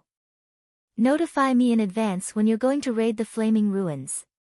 When the time comes, I'll ready the necessary manpower. However, I'll say this first. You should know that the death penalty of a super large-scale team dungeon is greater than that of a large-scale team dungeon. If we suffer 3 team wipes, I'll withdraw my men. I also won't return the 10 bottles of soul water. The difficulty of a super large-scale normal mode team dungeon could rival that of a 100-man hell mode team dungeon." While she wasn't trying to belittle Zero Wing, she believed that even if Zero Wing sent a 100-man team consisting entirely of level 50, Tier 2 players, it would be impossible for them to obtain the first clear of a level 50, 100-man Hell Mode team dungeon. She also had no intention of sending her own experts to their deaths. "That won't be a problem," Shifeng replied without hesitation. In the past, the various large guilds had not placed much importance on super large-scale team dungeons, because the items dropped in these dungeons were basically the same as the ones obtained in 100-man large-scale team dungeons. Rather than waste time raiding the more difficult super large-scale team dungeons, raiding several large-scale team dungeons was much more efficient. However, there were bound to be some players and teams that loved to challenge their limits. Eventually, after continuous efforts, a team had managed to obtain the first clear of a super large-scale team dungeon. Back then, many people had expressed their contempt for these people. After all, while these people were busy suppressing their levels and raiding a level 50 super large-scale team dungeon, mainstream players had long since exceeded them by over 20 levels. Even if they managed to obtain top-tier equipment from the dungeon, such an enormous gap in levels would render the advantage of having such equipment meaningless. Only epic items would be of any value, yet epic items rarely dropped even in super large-scale team dungeons. Hence, raiding such a dungeon was simply not worth the effort. However, nobody could have ever imagined that one could actually obtain a town relocation order from these seemingly worthless super large-scale team dungeons. It was common knowledge that the NPC towns players captured had their locations fixed. Meanwhile, if one wished to upgrade a basic town into an actual city, they would have to invest an astronomical amount of resources as well as plenty of time and effort. If developing even one town was already so tedious, one could just imagine how troublesome it would be to develop multiple towns. Not to mention, the NPC towns captured would eventually become outdated. Take Stone Forest Town for example.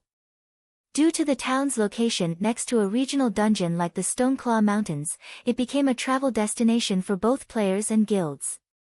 However, once mainstream players went past level 50, they would no longer be able to enter the regional dungeon. One could just imagine the outcome of such a situation. At that time, the town would definitely lose its popularity, and its development would stagnate. Even with the support of the battle arena, it would be very difficult to keep the town alive. After all, the magic tower wasn't something unique. As players reached higher levels, the various large guilds would also be able to obtain its design. By then, Stone Forest Town's high mana density would no longer stand out. Moreover, after their NPC towns became outdated, guilds would also have to capture a new NPC town and start the development cycle all over again, investing another considerable chunk of manpower, resources, time, money, and so on. Hence, the advantage of a town relocation order immediately became apparent. With a town relocation order, players could transfer a town to anywhere within the same country, allowing guilds to retain their hard work and pool all their resources into developing a few select towns. However, the town relocation order was a unique reward for obtaining the first clear of a super large-scale team dungeon. Once a super large-scale team dungeon was cleared, no matter how many times it got raided later on, it would no longer drop a town relocation order. Currently, mainstream players were approaching level 50. Even if independent players of other kingdoms and empires found out about Stone Forest Town's existence, they would take this aspect into account when considering whether they should migrate over or not. This was also the reason why, despite the various superpowers being greatly envious of the profits Stone Forest Town was raking in, they did not make any actual moves to take it. However, if Stone Forest Town could relocate to a map that was even more suitable for current independent players, its attraction would definitely increase exponentially. Moreover, once players found out that Stone Forest Town was capable of continuously relocating according to players' level, this aspect would become a fatal attraction for many independent experts. At that time, just the amount of magic crystals Stone Forest Town could rake in through the battle arena would be astronomical. Hence, Shifeng had to obtain the town relocation order no matter the cost. Following which, Shifeng and Phoenix Rain signed a contract. He used a bottle of soul water as the deposit with the delivery of the remaining 9 bottles pending the contract's completion. Phoenix Rain did not particularly mind this condition. After all, the soul water did not have a particular effectivity period, it could be used at any time. Moreover, the spellcasting secret technique tablet had been used once already, so she would have to wait for a month before she could send anyone else in.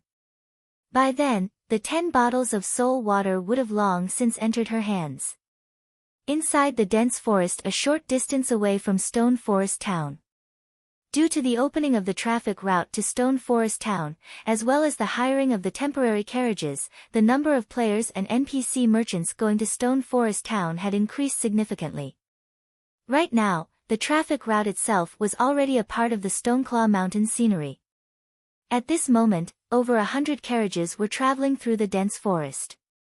There were even advanced carriages among them, which were completely different from the temporary ones hired by Zero Wing. Meanwhile, their passengers were all very high-leveled, with even the lowest among them at level 40. If placed in a large guild, they all would be elites at the very least. Vice Commander, these people are too strong. We should wait for the next batch, a level 41 grey-clad assassin hidden in the dense forest quietly suggested to the level 42 ranger carrying a dark gold longbow, standing before him. Damn it! How many groups has it been already? The resolute man carrying the longbow exclaimed in frustration. If I had known something like this would happen, I would have swapped hunting areas with the Demon Soul Guild. We'll lose out on making a fortune at this rate. The various dark guilds mingling in Starmoon City had already signed a contract with Heaven's Burial, stating that they would dispatch their members to kill the players operating around Stone Forest Town, using this as an opportunity to strike down Stone Forest Town's development. Originally, this should have been a good deal for them. After all, plenty of independent players and teams were traveling to and from Stone Forest Town. They did not lack prey at all. However, just an hour ago, Stone Forest Town had suddenly made an announcement that directly disrupted their guild's business. Stone Forest Town had revealed that it was going to replace its carriages with better ones as well as increase the rewards for the tournament held at the battle arena. For the mini-tournaments held every day, anyone that managed to become the champion of the said tournament would obtain not only top-tier weapons and equipment as a reward but also magic crystals and advanced mana armor kits. The top 3 players would receive similar rewards except for the advanced mana armor kit. Most importantly, however, players that became champions of the mini-tournament would get to live in a private suite on the battle arena's 7th floor for 10 days. The battle arena would also hold a large tournament once every 15 days, and the rewards for the champion were even more terrific. Aside from being able to obtain weapons, equipment, and advanced mana armor kits, the champion would have the opportunity to inherit a combat technique as well as live in a private suite on the 8th floor, which was also the top floor of the battle arena, for a month. Meanwhile, the top 5 players would also get to live on the 8th floor for a month. The quality of weapons and equipment awarded, as well as the quantity of advanced mana armor kits, would vary depending on their rank. In addition, those that received a private suite would have complete management over their own suites. As long as they had the money, they could spend some coins at the Adventurers Association and have the association construct a magic array in their suite to allow them to use return scrolls to teleport back to their room. This was an entirely new benefit. In the past, the rooms were only loaned to players temporarily. Now, however, players would become the contracted owners of the private suites for the entire duration of their stay. Due to the introduction of these several factors, a large number of powerful independent experts who were initially only a little interested in moving to Stone Forest Town took action right away. This development became the misfortune of dark players. After all, among the several groups of players that had entered Stone Forest Town so far, not a single one of them should be provoked. You're tuning in to the Blissful Bookshelf YouTube channel. We're so grateful for your support and don't forget to subscribe to join us on this incredible journey through captivating stories. Your generosity through donations truly makes a world of difference, as it's the primary source of revenue that allows me to expand and enhance this channel for you. Thank you from the bottom of my heart for being a part of this adventure.